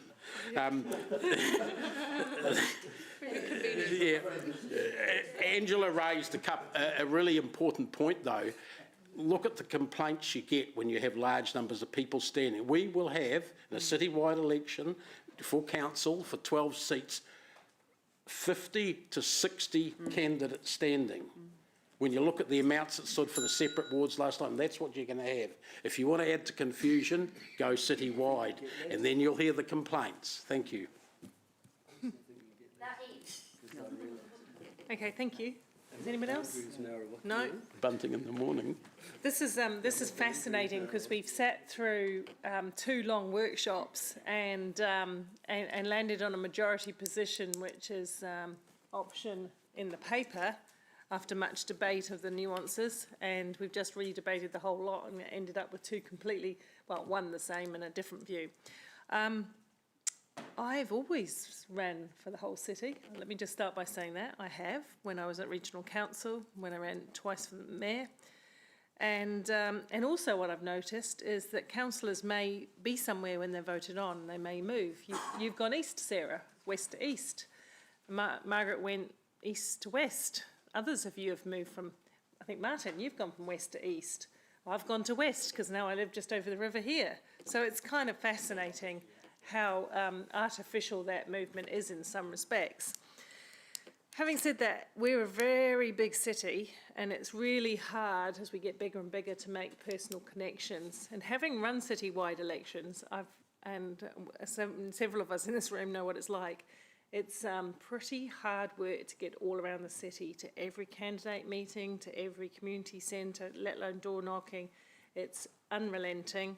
It does cost more money, even though I could have spent a lot more. It does cost more money.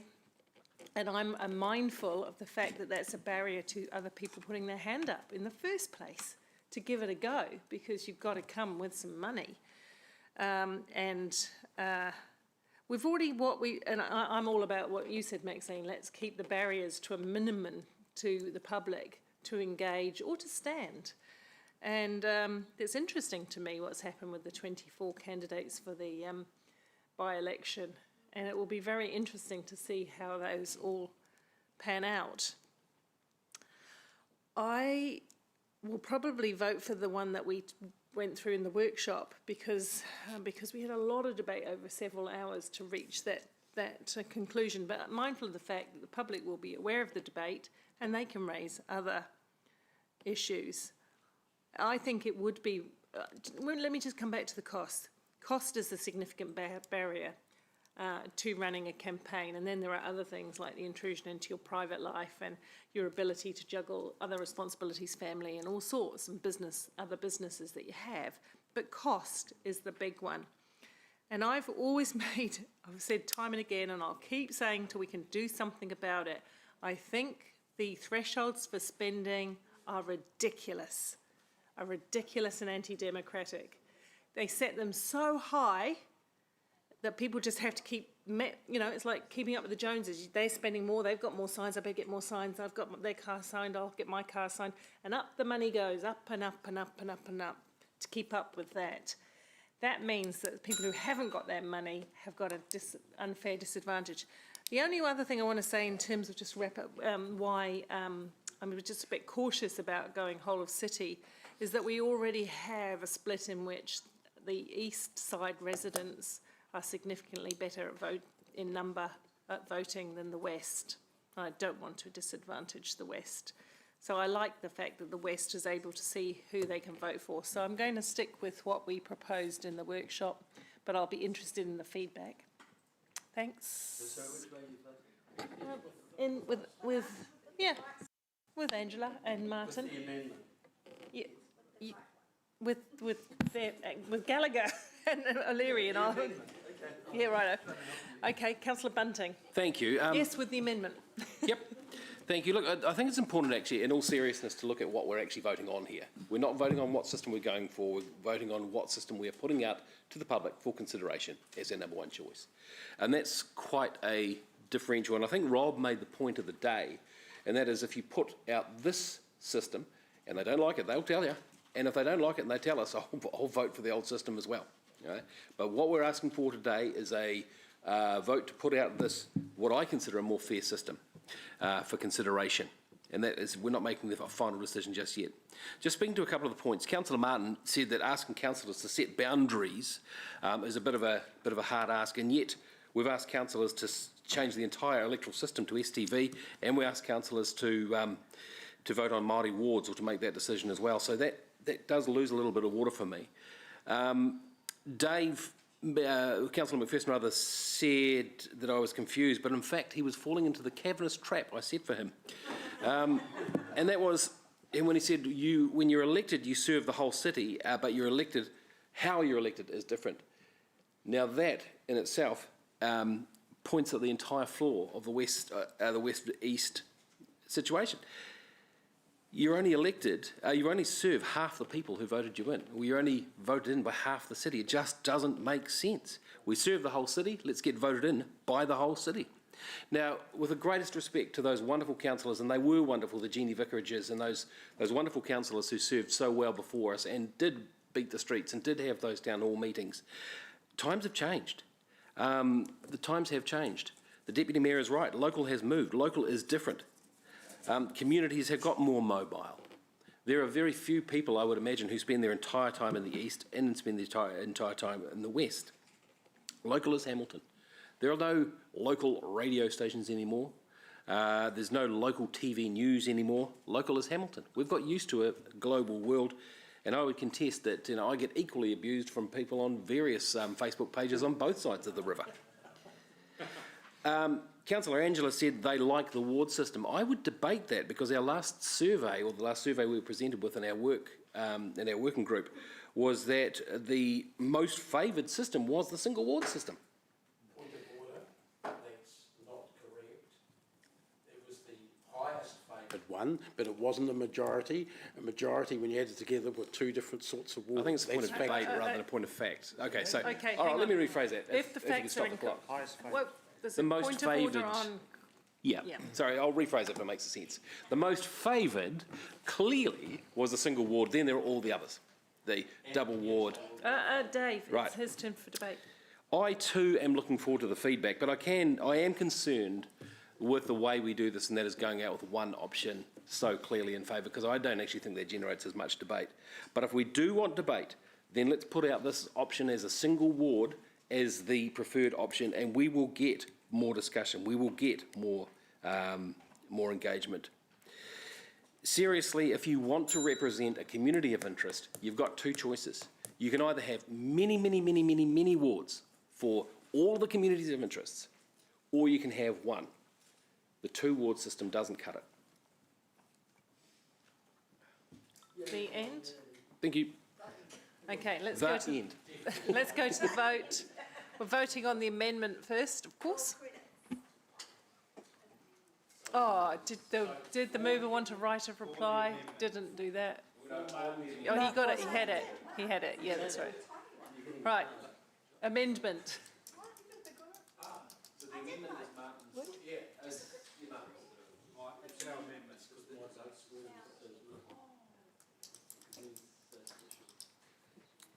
The amendment is carried, 8 for, 4 against. The amendment becomes a substantive motion.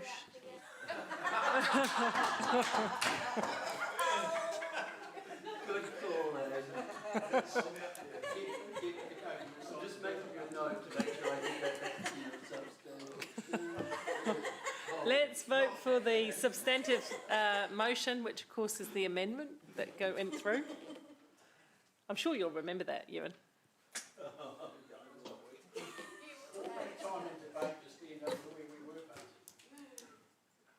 Debate's all good. The amendment as a substantive motion is carried, 10 for, 2 against. Excellent. So we're now on to plan change 5. Are we doing the water reform? We're going to the water care allocation, item 14, because staff are all here being patient with us.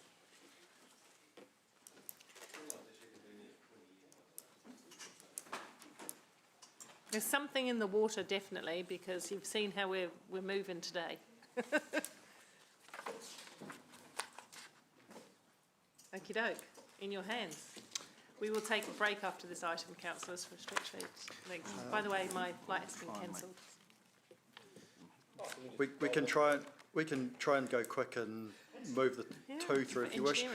But so thank you very much. I'll be very, very brief. This report is simply just an update report on the Board of Inquiry process, just given the strategic significance of access to water for Hamilton City Council. The next step in the process is the actual Board of Inquiry proceedings, which will extend for 2 weeks, starting Tuesday the 31st of August at FMG Stadium, and the second week will be at the Waikato Tainui College of Research and Development in Ngaruawahia.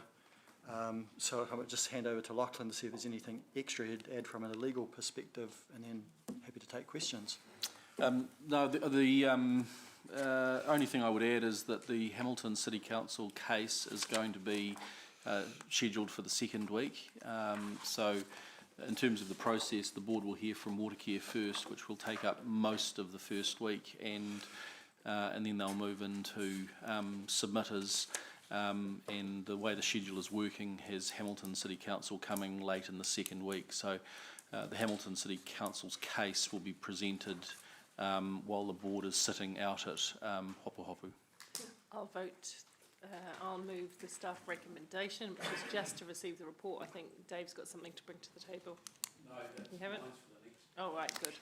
I had a question just questions then? Yep.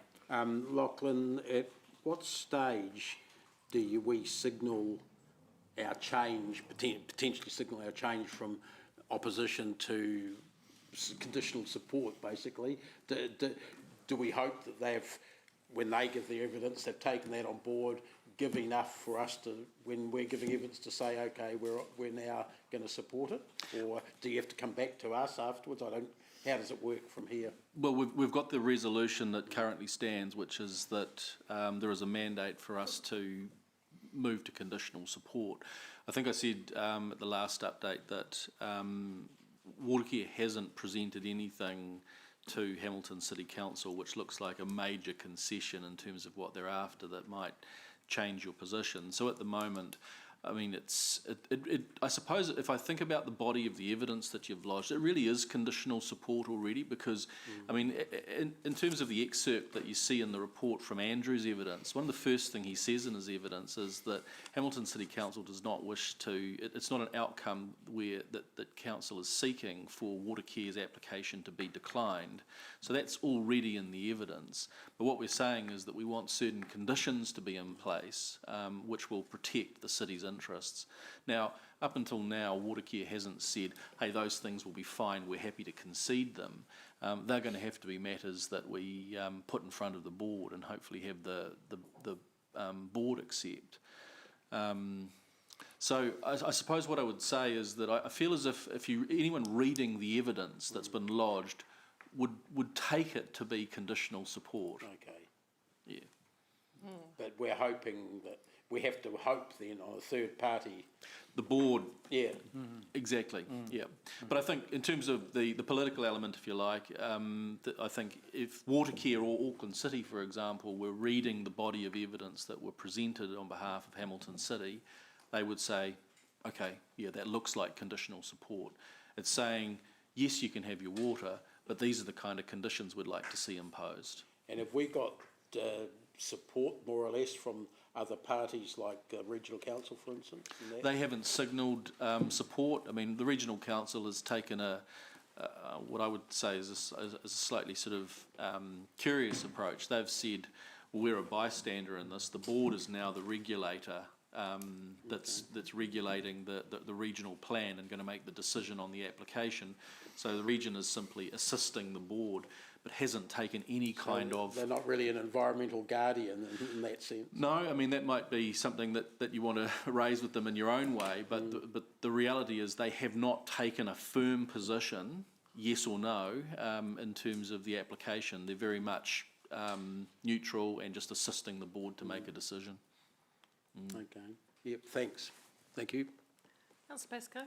Just one quick question. Is there a risk to us that our Clayton-type process, our Clayton-type protest will just fall on deaf ears with the board, and the board will say, well, Hamilton has put a protest in, spent $500,000 or $250,000 on that, but they are giving that they don't want Watercare's application to be declined. Is there a risk that they'll say, well, you know, there's nothing to be lost here if we give them the application, and we just go away and say, well, we had it go, but... Yeah. I think the way I'd answer that is to say that this is not... You're not going to get an outcome in the Board of Inquiry which is just binary in terms of decline or grant of consent. What we're attempting to do here with the city is formulate the conditions that really do look after the long-term interests of Hamilton and the wider community in the Waikato. So even if the Board of Inquiry grants the consent, there's still merit in putting a case in front of the board to say, but these are the kinds of conditions that you need to impose to protect the long-term interests of the Waikato. And that's really the thrust of the case. Yeah, and is it likely, I mean, you've done some of the work and you've been before the board. Are they giving us a fair hearing in terms of nodding their head at the right time when you're, well, not quite that, but no, you know, look, I mean, affirming what we're saying. The board, of course, is playing it with a straight bat. All of the occasions that I've been in front of the board so far have been on pre-hearing procedural matters. Okay. The board has not given any signal as to the way it's thinking. Okay, so it is a good idea for us to turn up on the first week, and all sit down the back and listen to it, and where Hamilton City Council signs, East Ward or West Ward. I wouldn't say it's necessary. It's a public process. Everyone is welcome, and yeah, I mean, if you feel that you'd like to be there and participate and see the process, then you're very welcome. It is a public process. Okay, thank you. It's often very useful to see how those things play out at that level if you've got the time. Question from me, in terms of conditional support, are we still confident that the conditions that we would impose upon them for any permanent take of water allocation are strong enough in terms of, you know, how in the temporary allocation we've talked about clawing back their reliance on the Waikato River? Have we gone far enough in this with our evidence, in your opinion, to still hold that firm line that there will be no degradation of the river that you contribute to, and Hamilton's water comes first? Yeah, I think that there's there's really two important themes that come through in the Hamilton City evidence. The first is about the vision and strategy and making sure that we are aligning with our iwi partners in terms of ensuring that whatever happens with water care, the vision and strategy and the outcomes under the vision and strategy So for the they've outright Waikato. opposed. Yeah, so we're making sure that those issues around compliance with the vision and strategy at the forefront, and then the second thing is talking about the actual allocation and availability of water for the Waikato in the long term.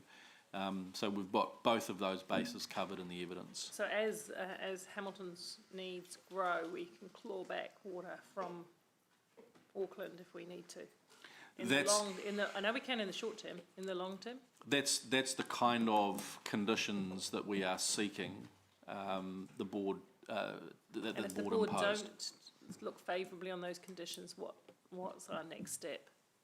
If they say, "Oh, You'll have appeal rights. we'll have appeal rights," right? It's interesting, isn't it? Oh, it's getting into debate now. I won't get into debate. Thank you. Any other questions? All right, let's go into debate. I've moved the report for information. I haven't got a seconder yet, though. Yeah. Oh, thanks, Dave.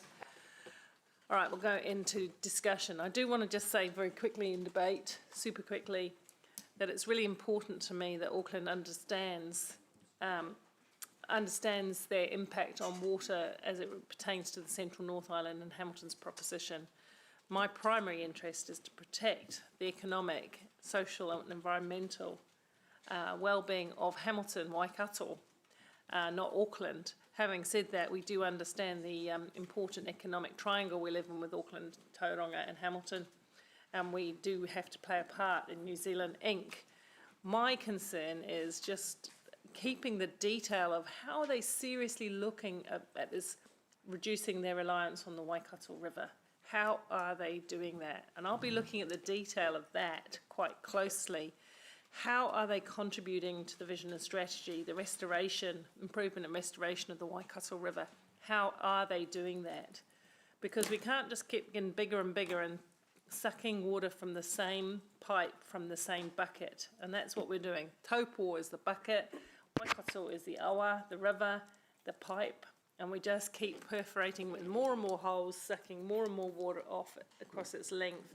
That, as we all know, is not sustainable. And unless we put a really tight pinch on Auckland, they'll always, everybody, and we would be the same in their shoes, would go for the easy wins, the easy source of water, the one you can see flowing down the river, and not the harder ones like desalination, groundwater, and anything else like that. So we do need to keep that foot on the throttle as far as that's concerned. All right, anyway, enough said. Dave. Oh, thanks. Look, I agree with the points that you've made, Mayor Paula.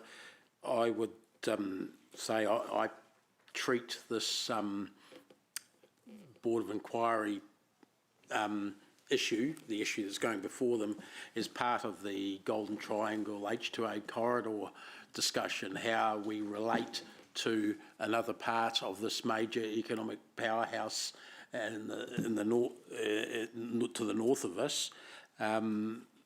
And if this process does anything towards helping Auckland, reminding Auckland that they're part of that wider group, and in fact, as Paula says, part of New Zealand Inc., that's good.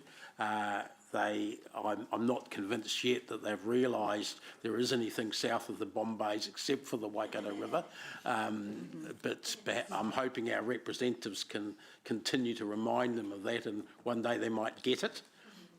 Thank you. Thank you. All right, let's go to the vote. It's only to receive the report in any case at this point.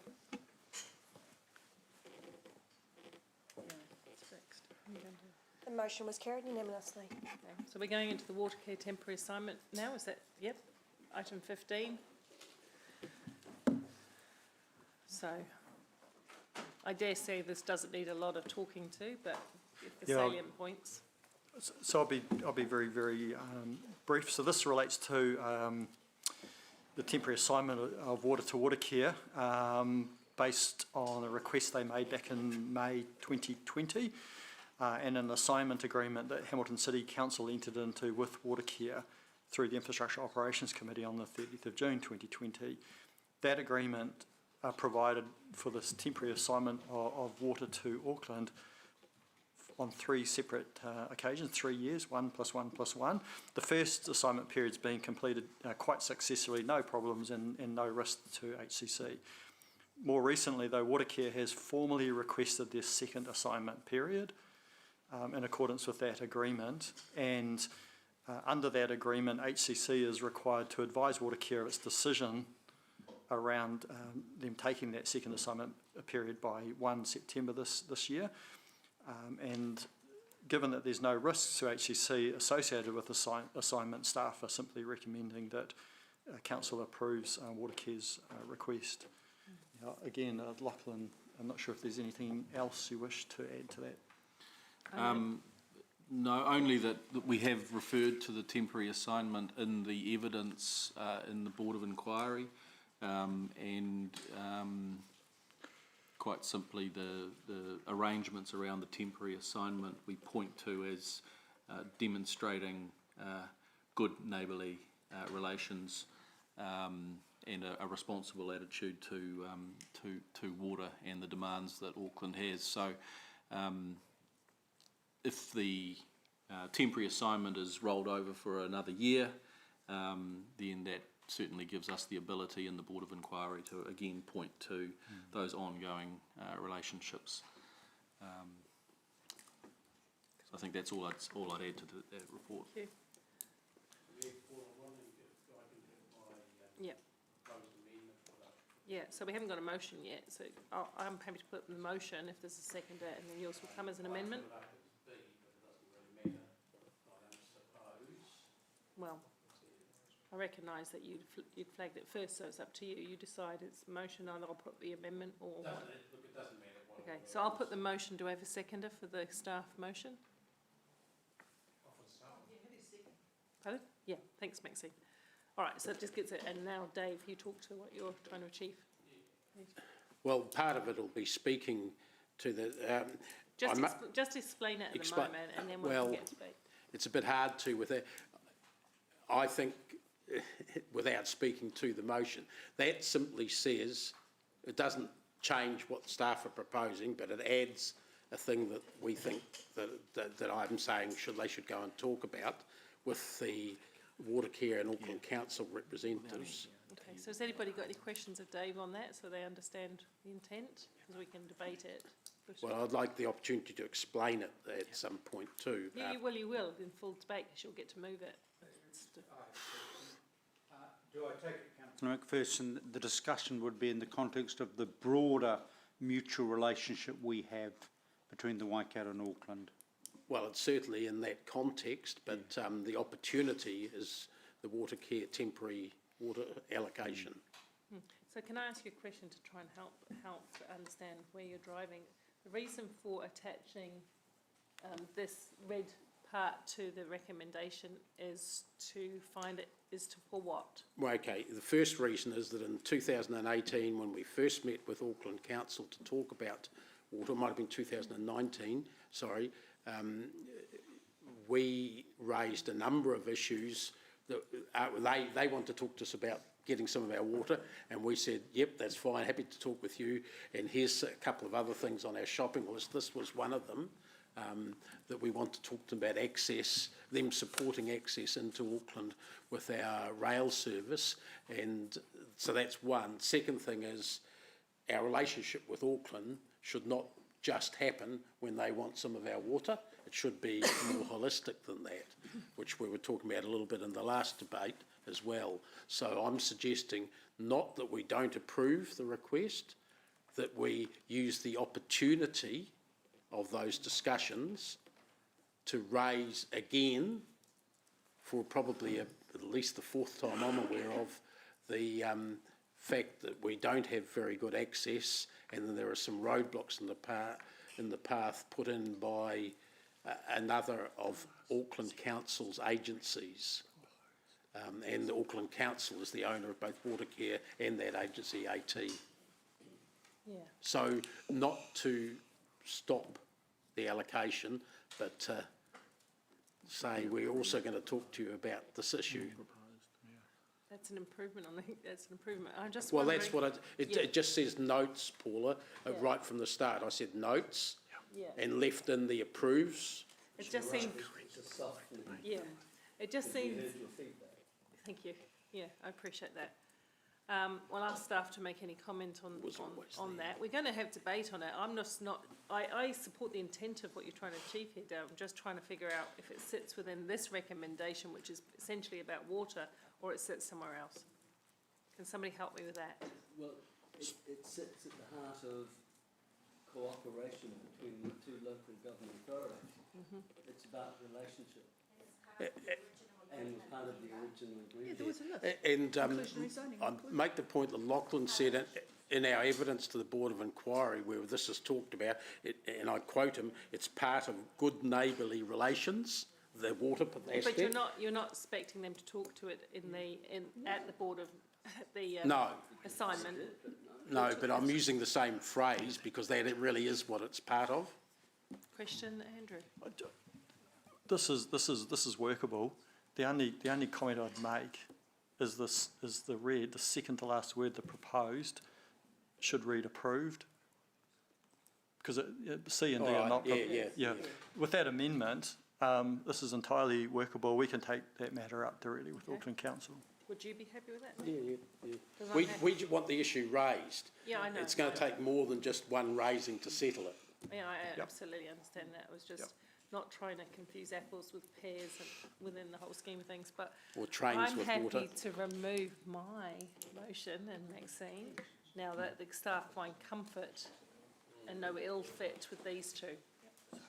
All right? Have you got questions, councillors?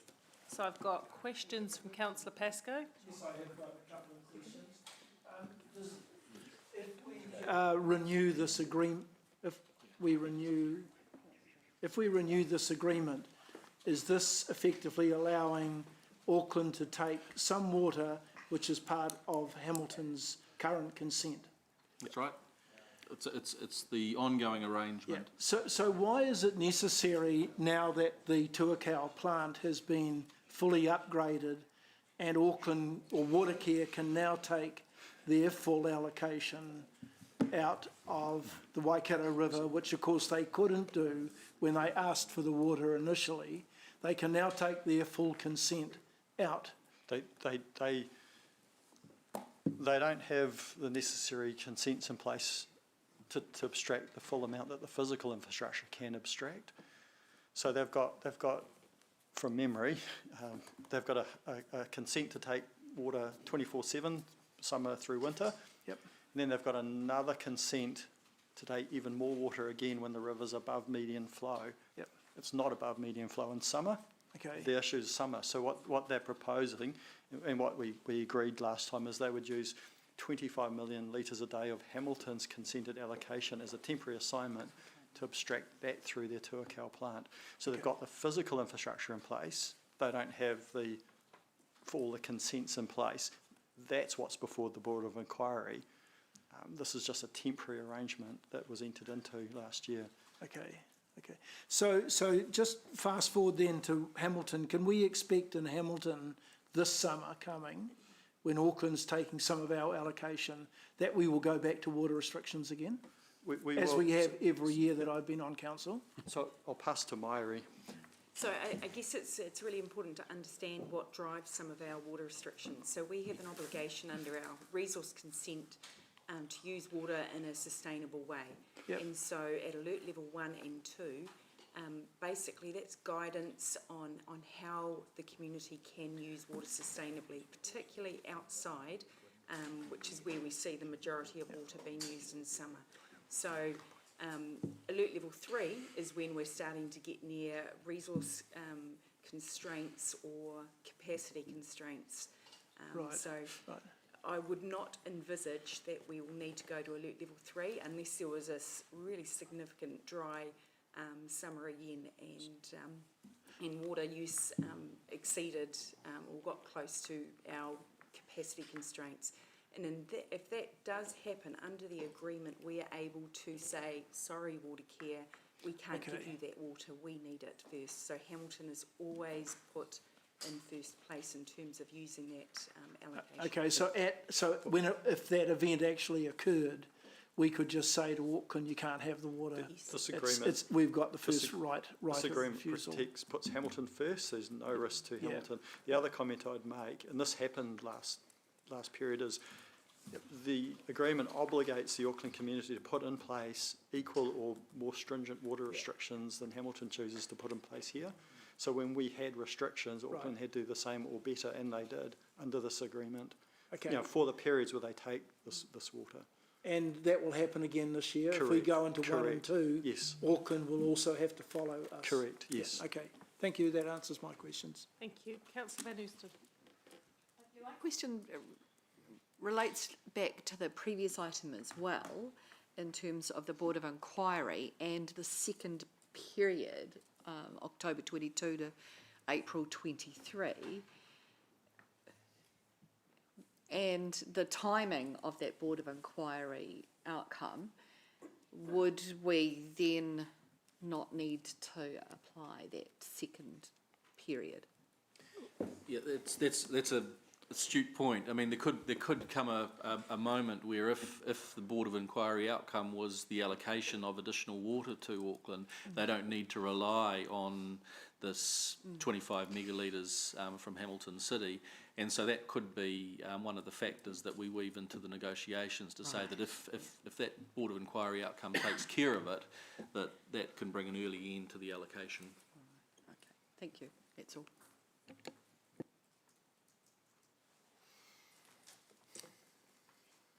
Councillor Gallagher. Yeah, obviously the mover and second of the motion, it's appropriate because of their links with the rail service. Can I just check, as part of a process, I'm not sure who will be in the discussions with Auckland, but obviously there's the need to improve the Te Huia service, which is well known, documented. There's also the second issue from a regional city point of view, that this at this point is our only international airport, and the concept that we have equal access transport-wise to that airport as the rest of the Auckland Metro, if you take my point. So we have a situation where if you want to rail and air express, you can use Puanui if you live in Auckland, but this is not just an Auckland City facility, this is a facility for a much wider region, and I'm just, probably I'm just wanting to check that you'll be checking some of the lines with obviously Dave and you, and given their representation on the... Yes, yep, we can do that. Yeah, it's just making sure that the messaging, that's all. Thank you. Any other questions? No, we'll go to the motion. Dave, do you want to speak to it?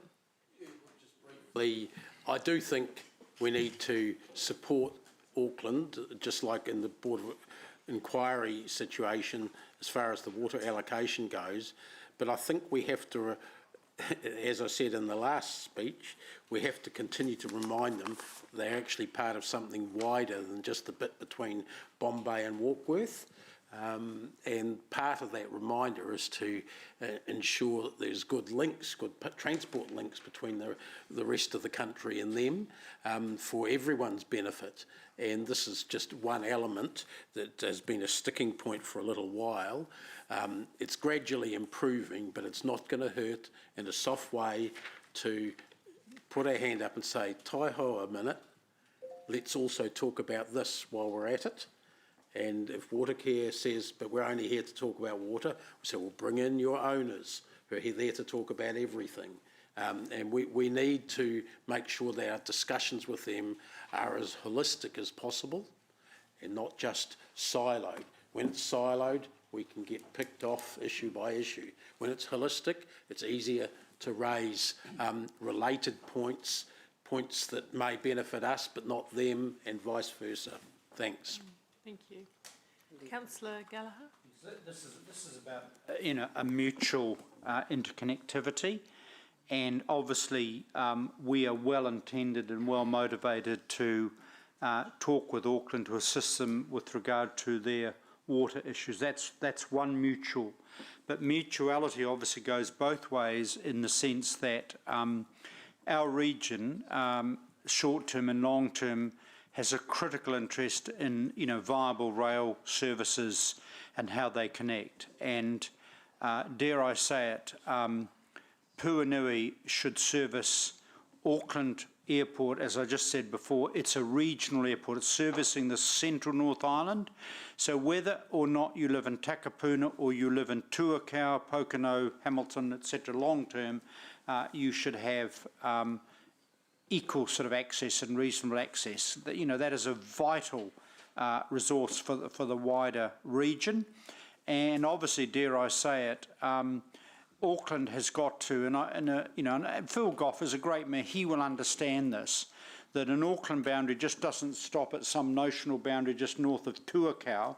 We are totally interconnected economically, people-wise, and just as we're showing that interconnection by saying, okay, we respect the water issues, we're saying to them, part of that interconnection should naturally involve ease of access to our major regional international airport and also to the greater metropolitan area as well, which we also, many of the people live in Hamilton, work in Auckland and vice versa.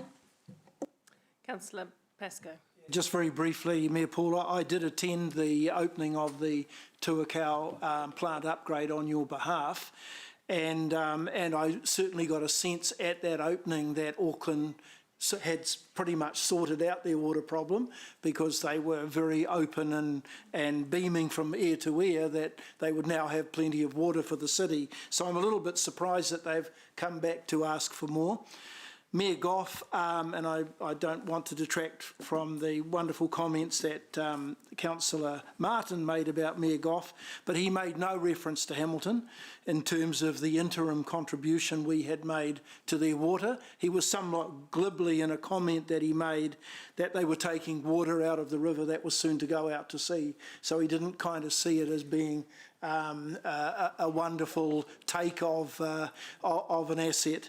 But to be fair, Margaret Devlin, who is the chair of Watercare, did thank Hamilton, and I did pick up the way that she did thank us as if that was in the past tense and not in the future. So I was a little bit not miffed. I was a little bit surprised when I read the report that they want to continue taking water from us.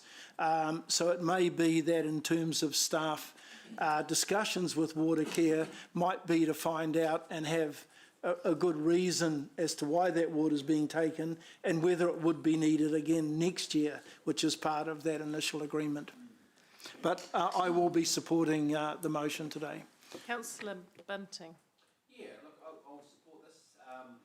I take my hat off to Councillor Dave, who's taking an opportunity here. And, I admire the political chess that he's playing. I think if we'd been even smarter, we actually could have said, no, you can't take it out of the river. The only way you can get water to your city is on the train. That's all I got to say. Thank you. Can I add that into the motion?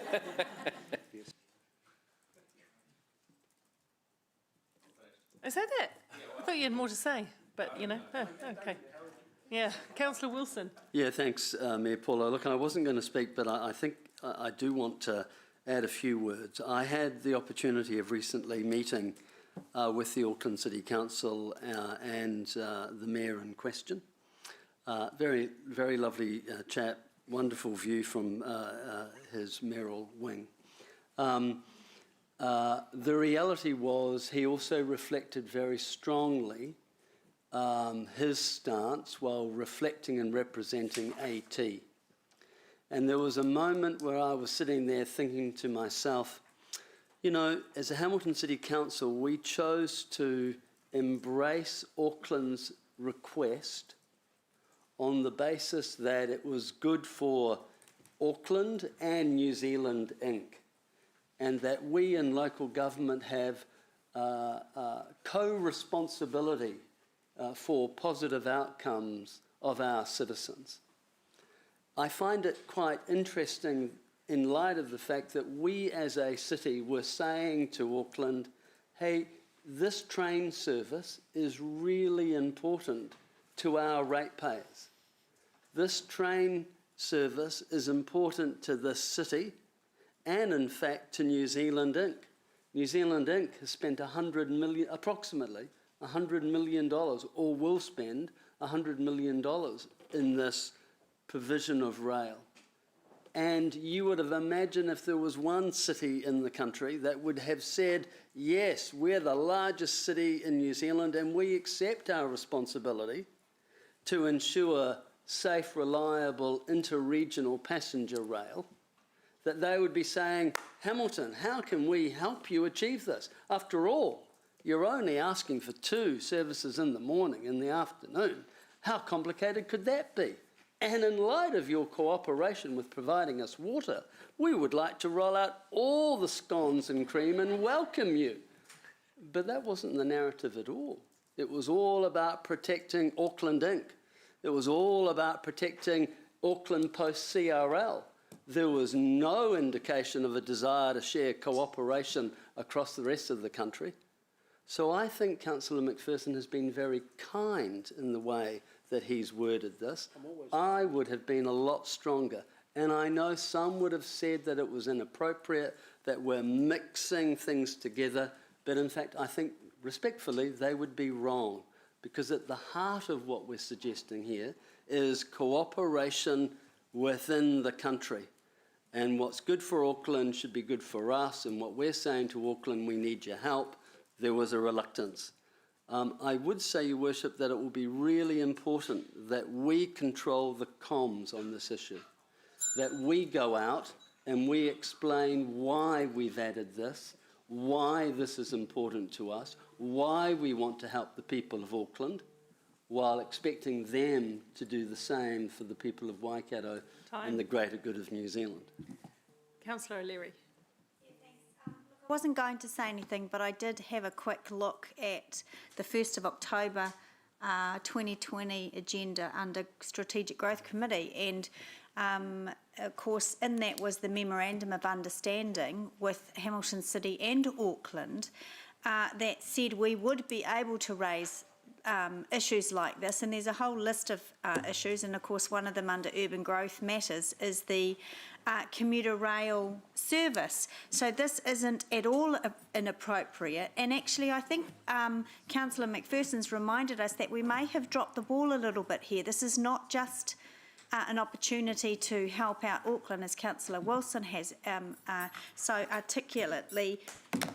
clearly articulated, but an opportunity to raise other matters, and I don't think we've done that under that Memorandum of Understanding. So it's 100% appropriate, and we need to be doing a bit more of it, I think, every time this issue comes up. Otherwise, that agreement is just a waste of paper.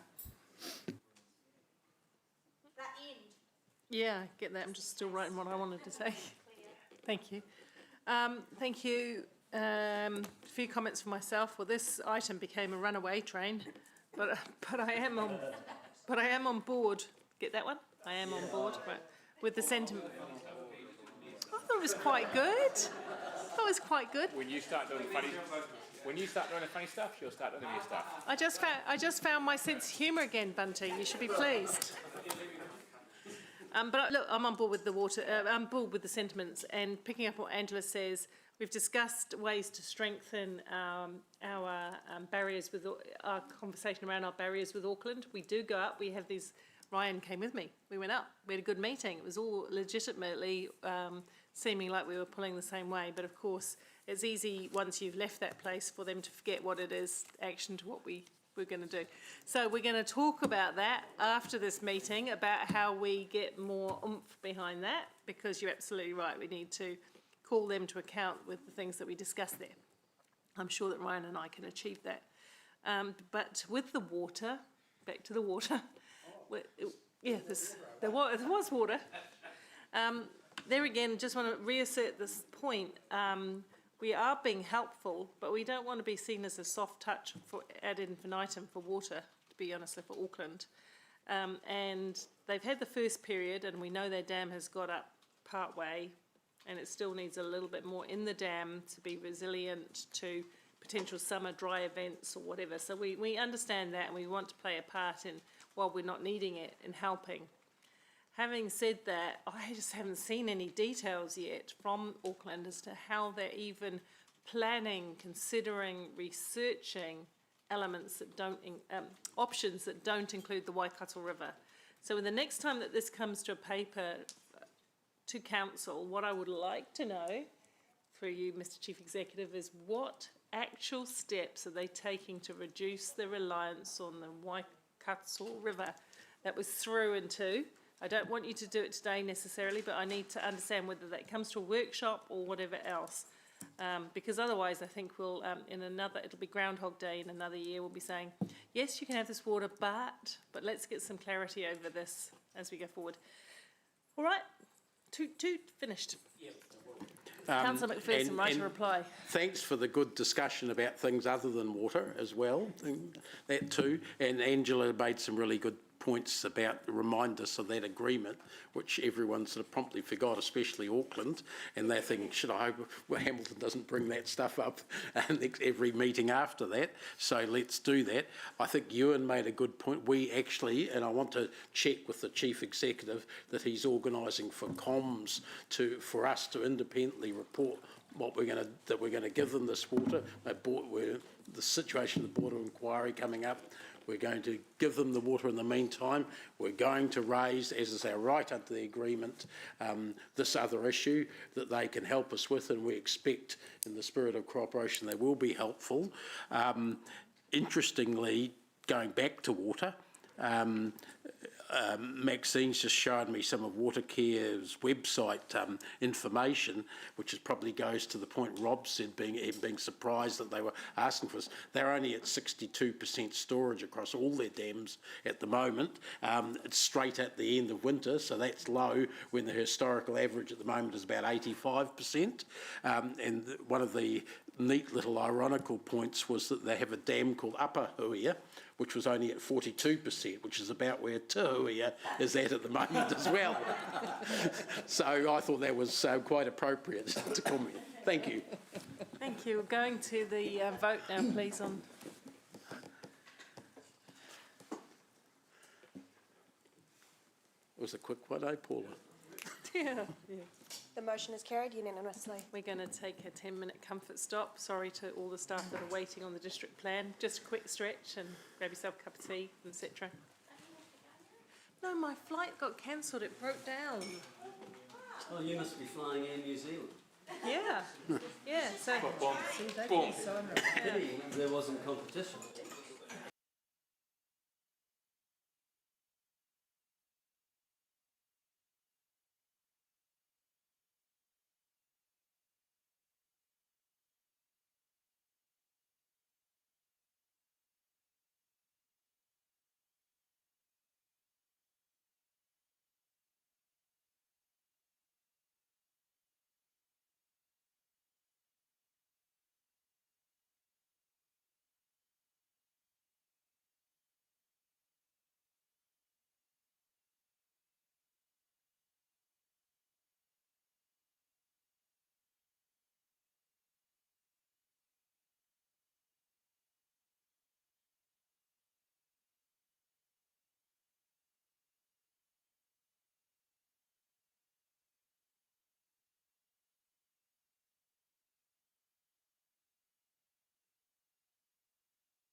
Of the Windtech land, or the land to Windtech.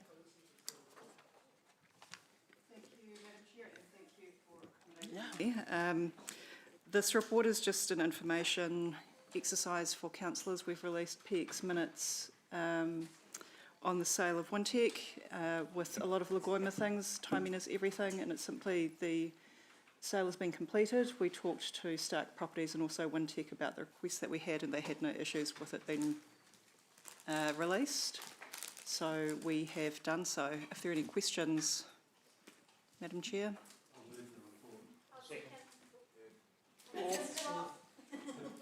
Okay, it's been moved and seconded. It's been taken as read. It's been thirded. Any questions? It was a very good report. No questions. Right, there you go. You guys have form. Carry on.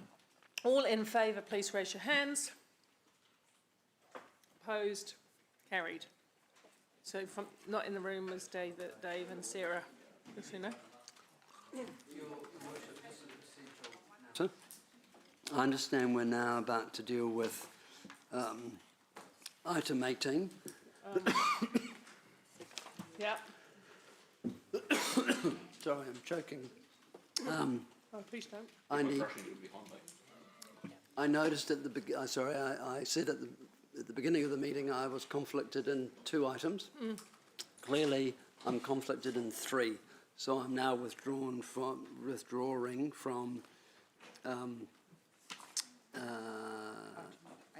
item 18 as well as item 12. Right. Okay, we haven't made that decision yet, but yes, subject to that, so that's fine.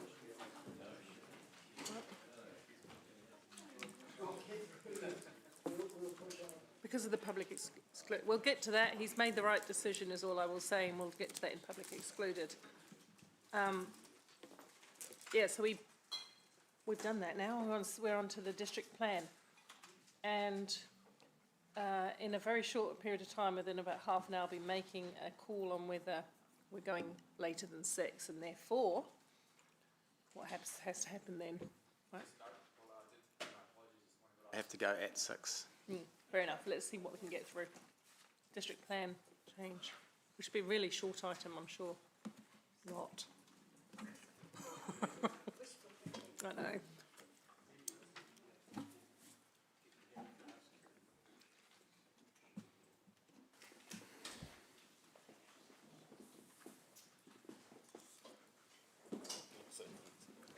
I'm just getting up. Okey-doke. Thank you. Good afternoon, everybody.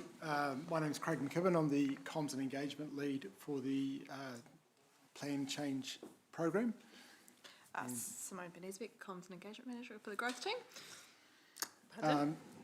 So we're happy to take the report as read, assuming that is the case. All we wanted to do was just touch on a couple of things.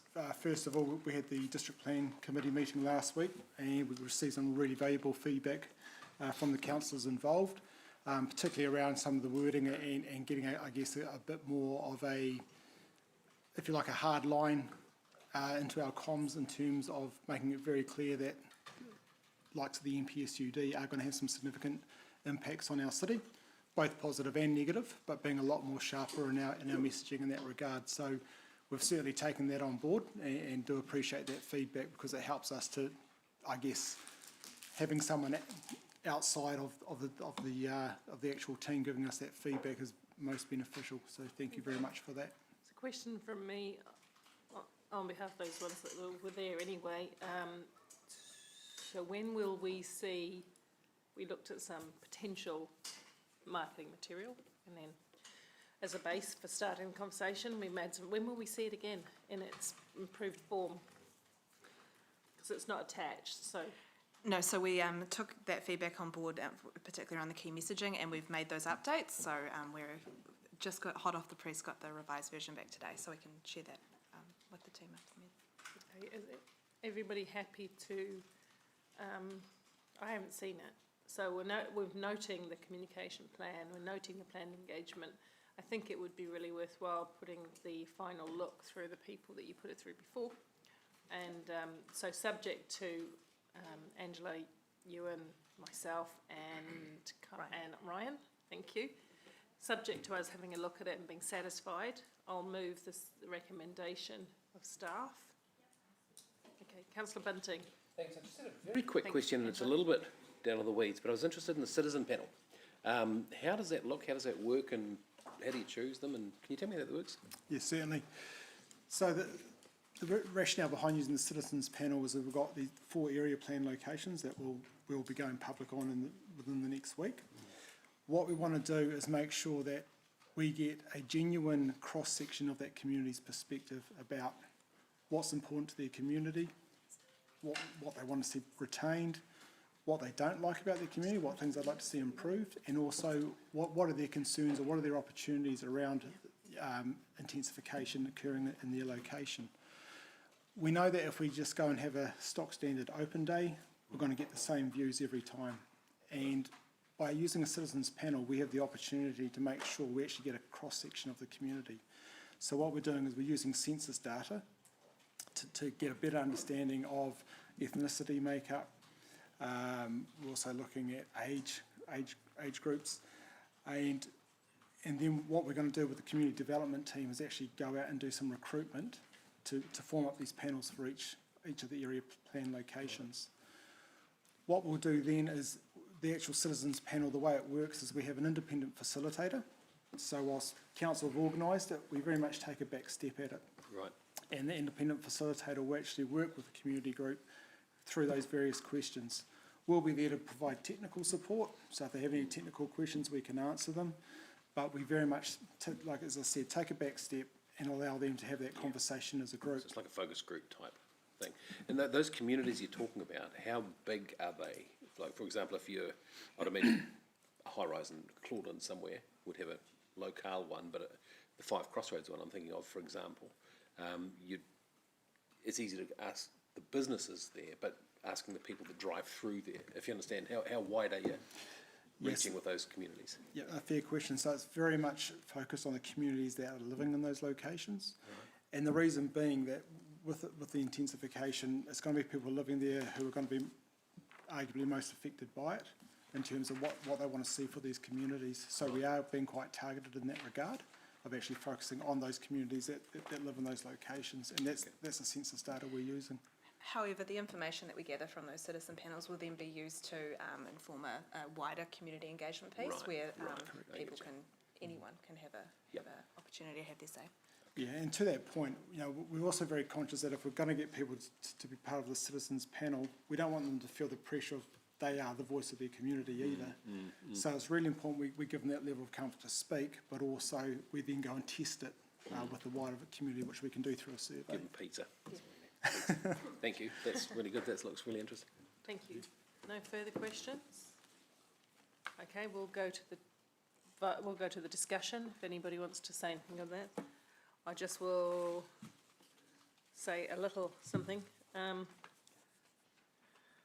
This is not really business as usual going forward.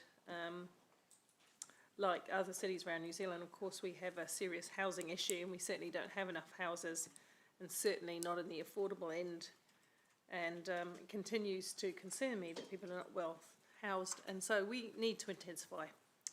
But while we need to intensify, I'm determined that we must do that in a way that's better, and that's the balance we need to reach. The government has really rewritten the rule book on this with the NPS urban development, and that will drive huge changes in our city, not just a light touch. This is fundamental change, and change isn't always easy and must be well done. And as we've already seen, there's concern prior to the NPS urban development in terms of ordinary levels of infill. There was already an emergence of concern about the impact on existing neighbourhoods. So I would imagine that will be more so now that the requirement for off-street parking is different, is no longer there. Densities can be greater in many more places across the city. So this is going to change the way that Hamilton looks, and there's going to be a period of transition. So it was important to me with going out to the public that we don't, gloss over how substantial this is. And both the benefits, the opportunities of this for housing, for people to get into a house, but also the potential problems, and I concern myself with the potential problems around more street-side parking and, you know, access to communities, but also the amenity effects. We've talked about this actually as a council. All of us have come in with examples of this over the last 2 years. So I would imagine that people will be a bit nervous about what this means for their community. So therefore, we need to be as open and upfront with the community as possible about what this new direction does mean, so that they can feed into how it should be rolled out.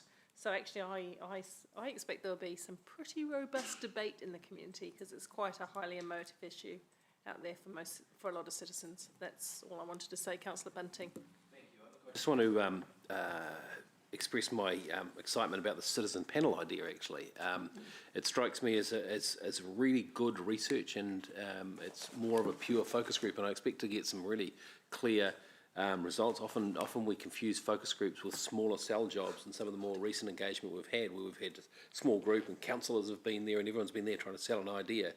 This is actually designed to derive information from the community, and I'm really excited that we'll get stuff that we've never even thought of before if we do this right. So yeah, really well done, and I watched that model with great interest. I too would like to see the plan in more detail, because it's just something I dig. But yeah, good luck with it. Look forward to it. Cool, thank you. Go to the vote.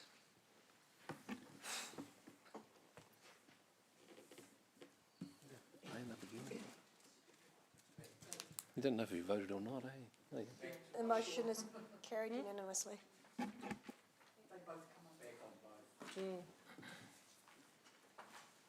Okay, thank you. Thank you to the staff for the work that you've been doing in this. It's really, I know there's a really big burden on staff to do this in addition to everything else. So thank you to the team. Appreciate it. We're now on to item 5. What's that? 5.8. 528. 528. We can leave that item if you like. Oh, can we? What do you want to do? Let's go to the next one. We'll do the minutes last. We'll do plan change 5, number 12, and then we'll do all the rats and mice at the end.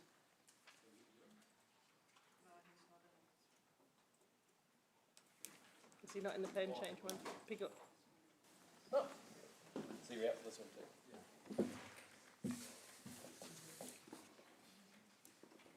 Good afternoon. Good afternoon, everyone.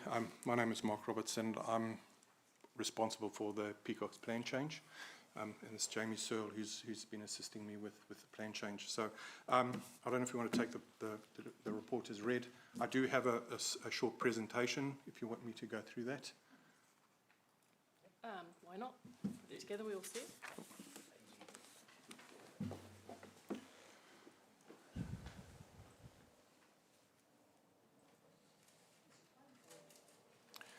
Right. So just to summarise, the purpose of the report is to seek Council's approval to publicly notify Plan Change 5, the Peacock Structure Plan, and also delegate authority to the Chief Executive to appoint suitably qualified independent commissions to hear the plan change. Next slide, sorry.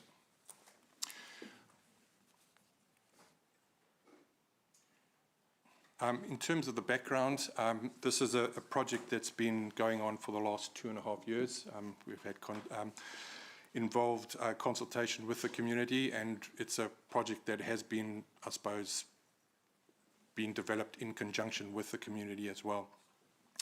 So the purpose, is really to create an attractive and sustainable community within the Peacocks area, and then look at a integrated development with regards to the infrastructure, the natural environment and land use. And then basically also we've got the housing infrastructure fund that's been used to develop Peacocks, and making sure that the Peacocks structure plan and the development of Peacocks aligns with that program. Next slide. So some of the outcomes that we're looking at is in terms of the natural environment, the land use and built form, and then the transport network. So if you can have the, next slide. So with the natural environment, we're looking at really making sure that there's there's a balance between the development of peacocks for urban development and the protection of the natural environment. So what we're looking at is really making sure that we protect the natural environment, and what we've done is we've identified a number of significant natural areas within peacocks and making sure that those are protected, and with the indigenous fauna within peacocks, namely the long-tailed bat, is making sure that those areas of significant ecological value are used or can be used by the indigenous fauna. We're also providing a number of what we call bat corridors within peacocks. That's making sure that there is those linkage between peacocks and the outside areas of peacocks, so those areas within Waipa and Waikato as well. And then there's also a number of bespoke development controls around the development or the urbanisation of peacocks to make sure that the urbanisation doesn't impact on the natural environment. With regards to the land use, and the proposal is that peacocks will be a medium density housing area or land use area, with a focus on high density within areas around your public transport, your neighbourhood centre, and key community activities.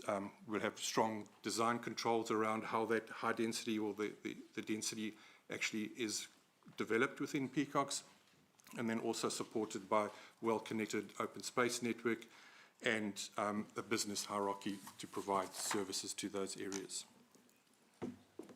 With regards to the transport network, there is a focus on modal shift, moving away from the focus on the vehicle, moving to more walking and cycling and public transport, and then making sure that community facilities and facilities within peacocks are connected to within peacocks around the neighbourhoods, but also to areas outside of peacocks. Yeah, next one. So in terms of engagement, as I said before, this project has been a project that's been ongoing for the last 2.5 years. Over the last 12 months, we've had quite intensive engagement with key stakeholders, and those are set out in that slide there. And then finally, the notification of the plan change. I think one important thing is the public notification of the plan change gives the opportunity for the landowners in the wider community to make formal submissions on the plan change, and that's in support of opposition to or seeking changes to that plan change. So if council does approve to notify, the plan change is anticipated to be notified towards the end of August, early September, and there will be a submission process or submission period that will be open for a minimum of 4 weeks. Then following that, there will be what we call a further submission process, and that gives the opportunity for the wider community and landowners within peacocks then to submit on the submissions that have been made to the plan change, and that's in opposition or support or opposition to that. And as I said, there's the anticipation that there will be a hearing on the plan change in mid-2022, and that'll be heard by independent commissioners, and the proposal is that one of those commissioners will be Councillor Wilson. So that's a quick summary of what we're proposing. That end. Okay, questions? Councillor Bunting. Yeah, hopefully this isn't too wide of the market. I hope I'm asking the right guys. I'm seeing a lot of talk about the long-tailed bat, etc. I'm just wondering if you could tell me what monitoring we're doing after everything goes in to make sure that what we've done works. So there is currently monitoring being done by Southern Links Project. Yep. And as part of any consenting process, there is a requirement for the developers to do monitoring. And so we've encouraged developers to start that monitoring now. And so there will be an ongoing monitoring process to see how urbanisation has impacted the long-tailed bat and the So we design the monitoring process? And there is well, I suppose we've got a methodology that we're using so that it is consistent throughout through all the monitoring that it's done. So we are Okay. providing that to all the developers. Yeah, great. Sorry if that was a bit wide of the No, mark. that's all right. Thank you. Thank you, councillor Thompson. Thanks for the report, because it summarised everything really well. And I just had a few questions that popped up. One was, we've put a lot of emphasis on mode shift, and with our lead infrastructure, you know, we're providing that infrastructure, the infrastructure needed for walking, cycling, etc. But how are we making sure that developers, when they put infrastructure and are actually putting stuff in that's, I guess, up to the right standard? And, you know, are our regional infrastructure technical specifications actually up to scratch for this? Yep. Yep. So, I mean, there is a whole objective and policy rule framework that sort of requires developers to consider the modal shift and making sure that the infrastructure that they put in provides that standard. There is, I suppose, a shortfall in terms of the specifications, the RITs as it is. So I think there is some further work that needs to be done to actually update that to become in line with where we're thinking around modal shift.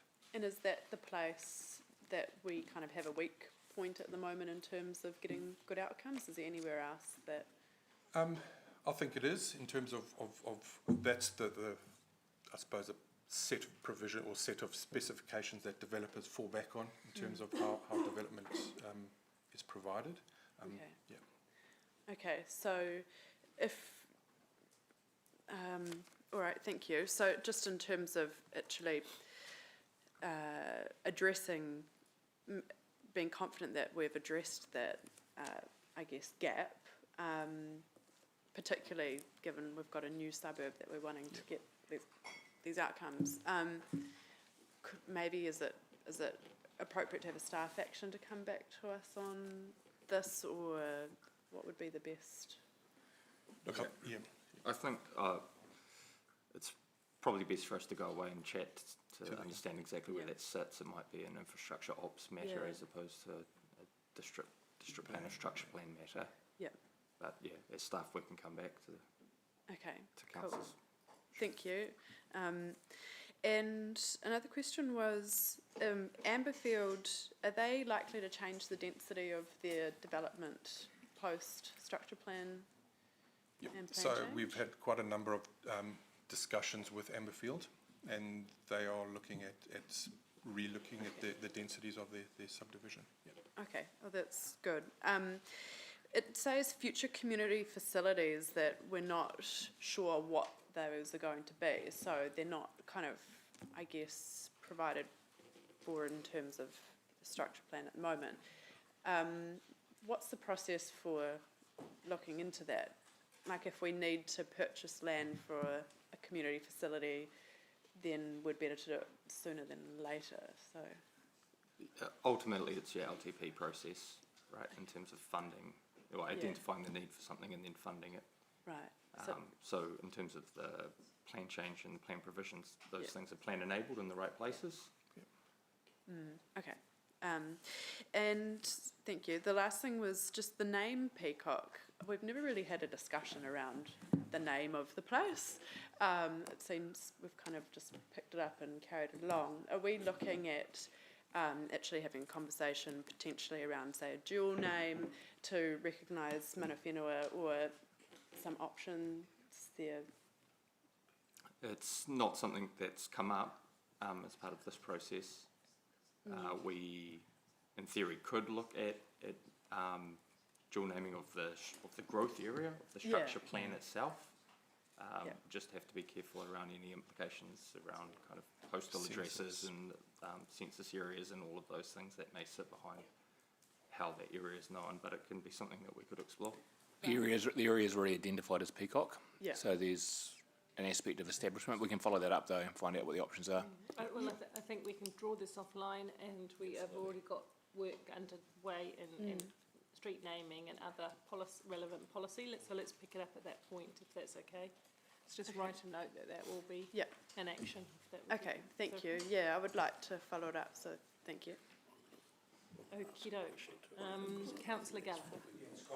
Question is very timely, given that Councillor Bunting will be introducing an item from his community committee in a couple of minutes, which is very relevant.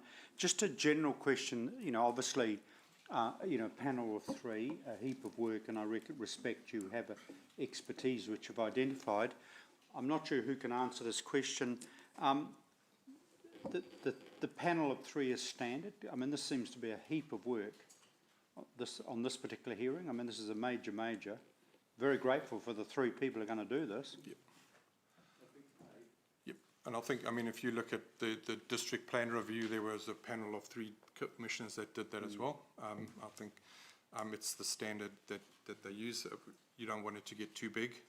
Gets a bit of a, What I want to see is totally support the delegation technically to the chief executive around the appointments, apart from our colleague who we have named. We established a whole panel, right? And it would be good once every 6 months to have some visuality of just the spread of workload across. I'm very grateful for and extremely grateful. At least one of our members is now able to serve on this, and I think it's an excellent blend between someone from this table and then the two others. So if that could be taken up, please. It's been noted. Yeah, just note that. Thank you. Thank you. Councillor Van Oosten. Thank you. And respecting your comment earlier about the Māori name, the report already identifies something in there on paragraph 56, and just wondered if that was an informal naming, or was that something that came up out of the hui with Māori? It talks about Nukuhau / Peacock area. Yeah. So within Peacocks, the Nukuhau Pawa is a very important paw site within Peacocks, and to the local mana whenua, that is, I suppose that's what they see the area's name is Nukuhau. Okay. Thank you. Thanks. I guess that can help inform the discussion later. Absolutely. Okay, Councillor McPherson. Yeah, I also want to follow up that issue of naming it a little bit, because if our iwi partners are identified as Nukuhau, and the only reason it ever got called Peacock was because Peacock family owned a couple of bits of farm in the area, when did council ever make a formal decision? I'm a bit uncomfortable about being pushed off to some future discussion, because the longer it's used, the more currency Peacock will get. There's no houses there yet, so it's the time to discuss it before there's houses. And seeing that Nukuhau is actually a formal name for parts of at least of the area is one thing. I'm also aware in Rotatuna, for instance, there's at least 4 different parts of Rotatuna with sub-names, if you like. So there's some opportunities to, the Peacock's too big to be just a suburb, even if we called the growth cell officially that. There's room for that. The third point, and I'd like to comment on all of them, is when did we ever decide Amberfield was a name? There's a development that's called by the proposers or the developers Amberfield, but I don't think we've ever decided that it's a suburb name. But my problem is it's gaining currency because they're calling it that and we're calling it that. And I'm sort of mindful of the other suburb, the opposite end of the city, Horrorfield, which sort of got a name because of the developer and not because anyone in the city decided it was going to be called Horrorfield. So, I think we're in a position where things have grown organically, and it's not necessary. I don't mind if we make a conscious decision. I'd like to invite Richard to talk about the process. I don't know what the process about is. Horrorfield. No, about Amberfield. So I totally agree with Councillor Dave about the urgency of getting this thing sorted out before anything that isn't official becomes official inadvertently, because that's your point, right? So I'd like to, and particularly in this case, and I don't really want to go and have the debate now about the various legal aspects why it was established as Peacock, using Amberfield as part of the growth sales, suburbs and stuff. Can we take that offline but bring it back sooner rather rather than waiting for the broader piece of work so that we can fully understand the legal aspect of what it is now, what we can do, what happens, and we can come back and then whatever decisions can be made easily and whatever ones can be harder, we can actually put that in front of you guys and you can make that decision. It's probably easier than answering all those points now. Yeah, I agree with that. I'm more thinking of what process we can use, so that's helpful. I'm sort of looking via Mark to Lachlan in terms, there's probably a legal aspect to this as well. But there's also some policy, while it's not suburb naming policy, it's street and park naming policy, which I think has some, process-wise, some relevance, so we hook them in as well. So I'd like to, I'm not trying to dismiss it, I'm just trying to put it slightly to the side with a lens of urgency across it, because we have got some moving parts. We have got some naming policy in place that we need to look and refer to, and I can't do it here. And then, like you say, we have to think about the parts and the relative parts and what they mean, and we have to also get the process right to talk with the right hapu iwi connections, as you know. So let's just put that to the side, but we have noted it as an action outcoming. With an asterisk of urgency attached to it. With, a quick time frame attached. As long as we don't end up with a park called Shaw's Bird Park. Or the Richard Briggs Memorial Park. Righto, bringing it there. Okay, let's focus. Let's go to the vote, please. Oh, has somebody moved and seconded it? Oh, it's been moved, Councillor Pascoe, seconded Councillor Deputy Mayor Taylor. Eh? I was voting in favour. No, you've... Oh, you've moved it now?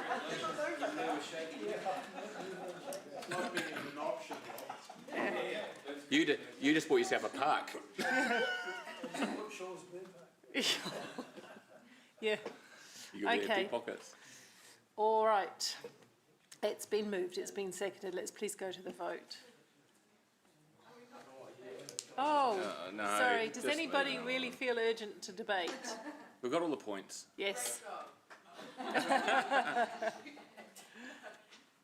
will go back to debate if you want it, but no. Cool.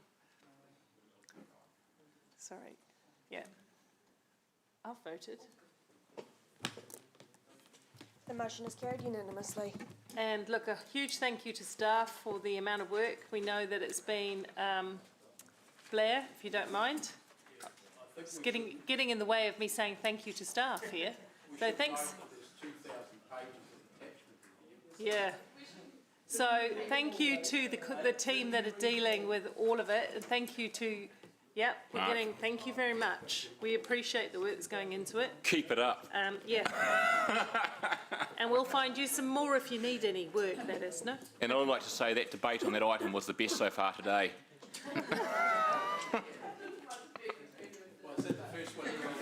All right, councillors. No, We'll now go I'll to the sleep for that one too. recommendations from open committee, and then we'll go back to the rats and mice confirmation of the open minutes. The sale of land to Winty, we don't know? Oh, no, I lie. I forgot. Heritage We have Fund. heritage. Apologies. Who's the Heritage Fund, please. Who's the heritage people? They're coming. Oh, Alice, awesome. Come on down.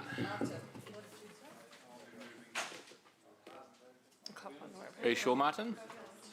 It's a bit contentious, Martin. You want to put your name to this? Yes, I'm a heritage item on So it's been moved by Councillor Gallagher. We prefer the term relic. Anybody want to second it? Otherwise, I'll second it. I'm happy to second it. You'd like to second it? Maxine would like to second it? Okay, let's, Alice, do you want to step over any people, or just be ready for questions, whichever you prefer? I'd just like to say that we have this year received 12 applications. It's outlined in the report, but one was not eligible. 11 were assessed and 10 have been recommended for funding. And the other question that I have been asked previously is why do we bring this report and this recommendation seeking your approval to full council rather than a committee, and that's relating to our existing governance structure. So until that is modified, you might see me again. Thank you. Is that delegations in terms of references it specifically? So the delegations sit, yes, in the They haven't been governance. delegated down? No. they Okay, have cool, not. thank you. Is that part of the review that's going on at the moment? Yeah. Yeah. There is a review going on, I understand. Yeah, so if it's not, it will be, and James would have heard that in terms of the delegations for making decisions regarding the Heritage Fund, currently sits with council. Can we just make note to consider whether or not it should be delegated further to a committee? Yeah, we have talked about that once, so yeah, let's Yes, pick that up. and that will also be captured through the update of the funding guideline that we're doing presently as well. Cool, thank you. I do have a question, if I may, around, can't see what page it is, but the one with the page 4 or 372 on Diligent, where it has the applications and what you're funding them. Just in terms of St Andrew's Church, yes, they asked for 50, we've given them 20,000. How much is their shortfall of funding? I mean, that church is pretty iconic, right? I'll get to St Peter's in a minute. I can just... Just interesting, because sometimes, you know, a little funding just isn't helpful. Sometimes it is, because you know, they've got to raise the rest of it, right? Yes, they do. Sorry, I'm just trying to find the page that talks about them.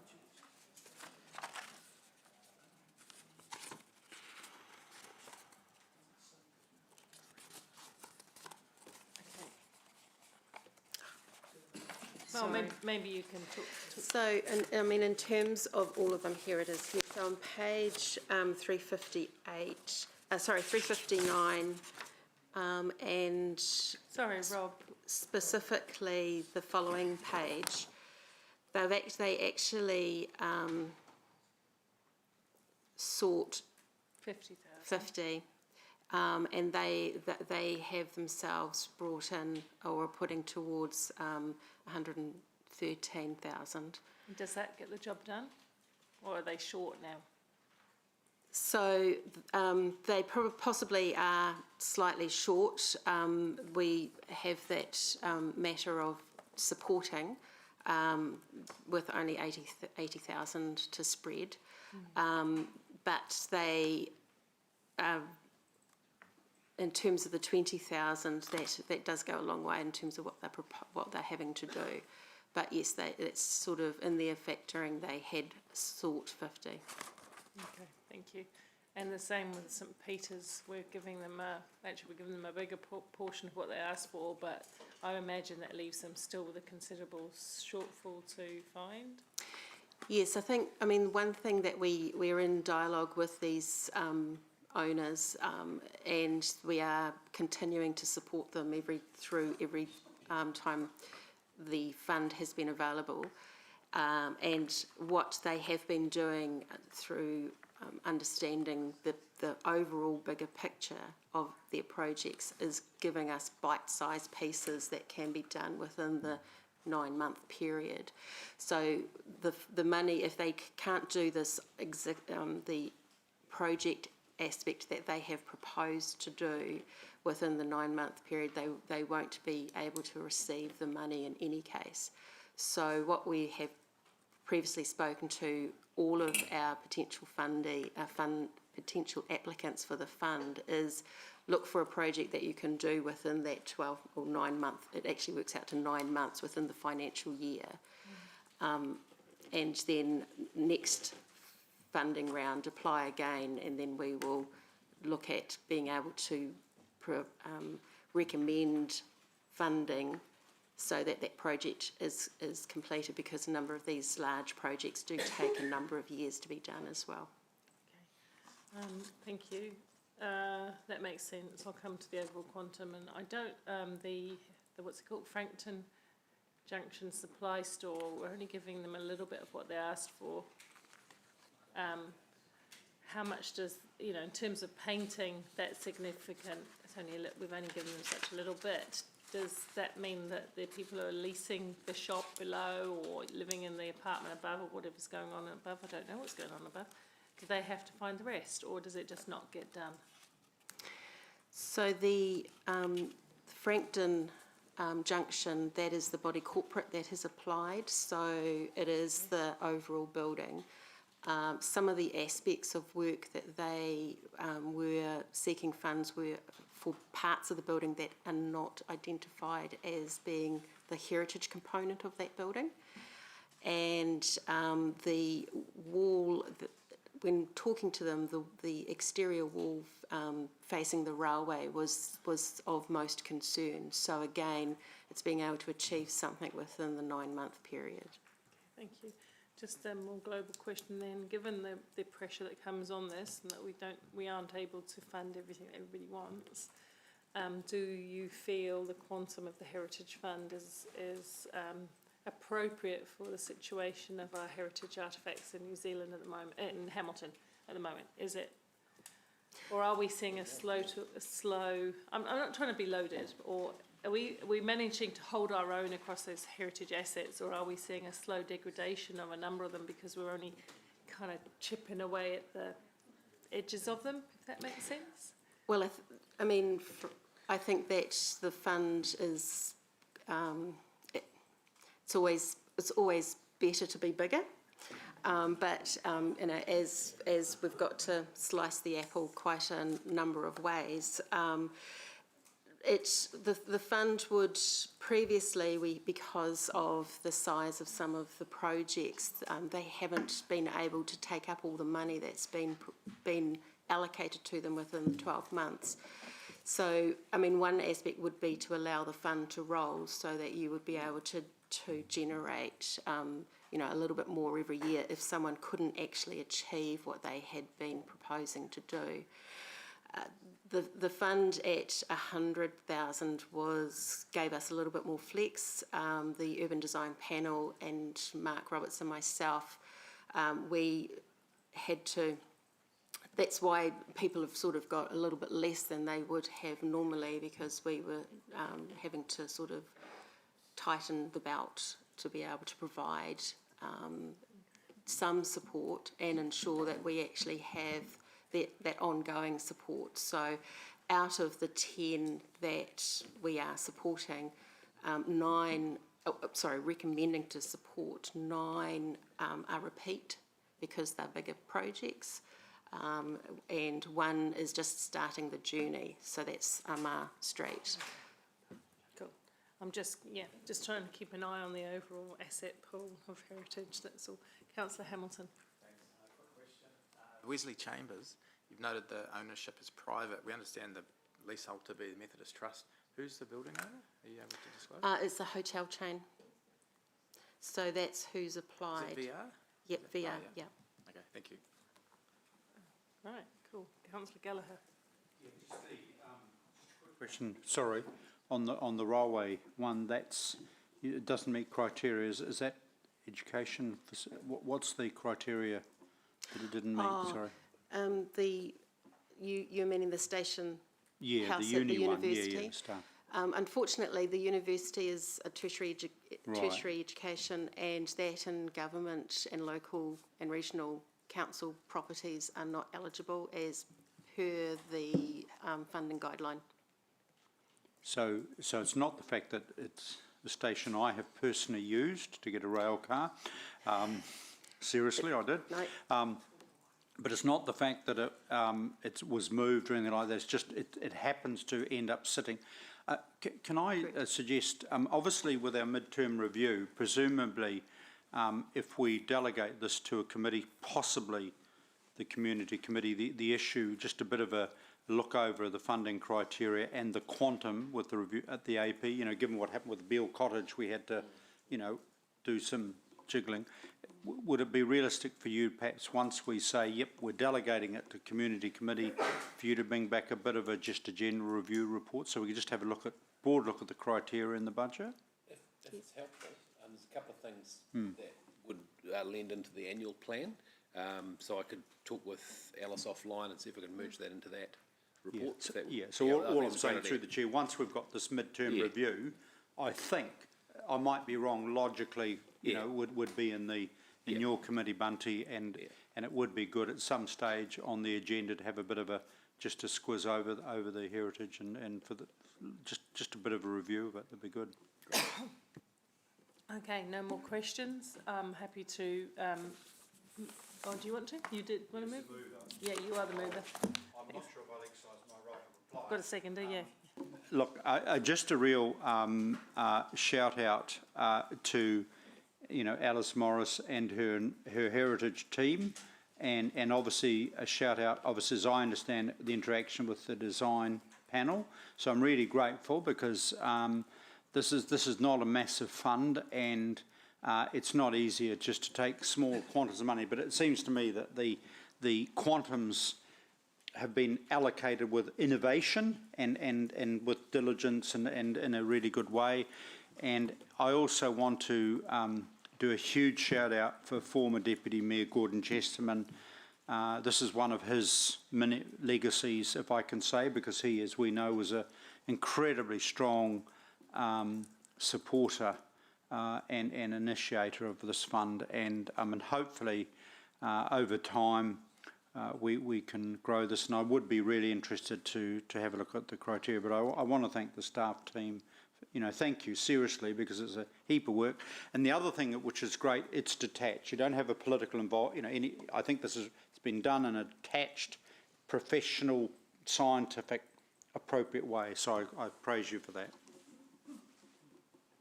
Thank you very much. Echo Councillor Gallagher's sentiment. The only thing I'd like to add is just we need to keep a weather eye on that. So Hamilton's only got so many, and you've said this many times, Martin, Hamilton's only got so much real heritage left.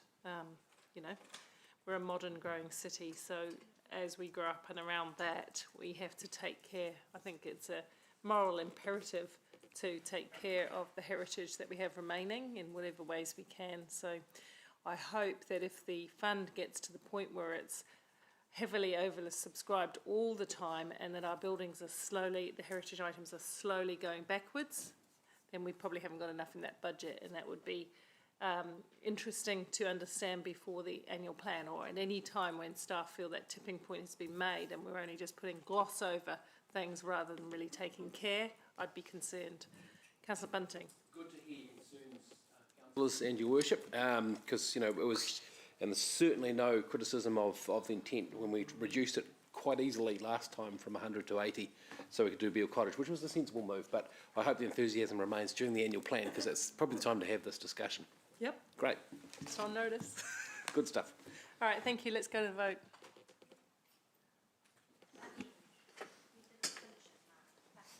Full stop. Not again.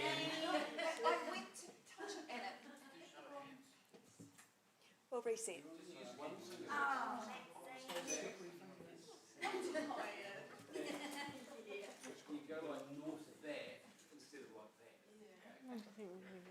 Sarah and Dave. Okay, Dave. so let's move on quite quickly, because then we may be able to all be. Dave, can you please vote? Dave, vote, please. Yes. The motion is carried unanimously. Okay, let's go to the recommendations from Open Committee. Councillor Pascoe recommend. I'll move the recommendations from Finance. Hang on, wait. Move from Finance, seconded by all in favour, please. Community, move from Community.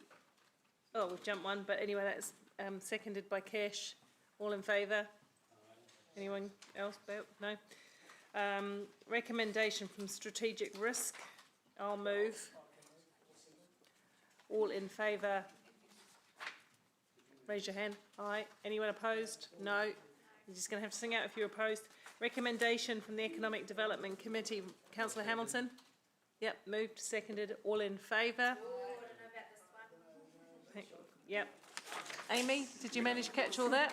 Wasn't too confusing? Council one? Yep.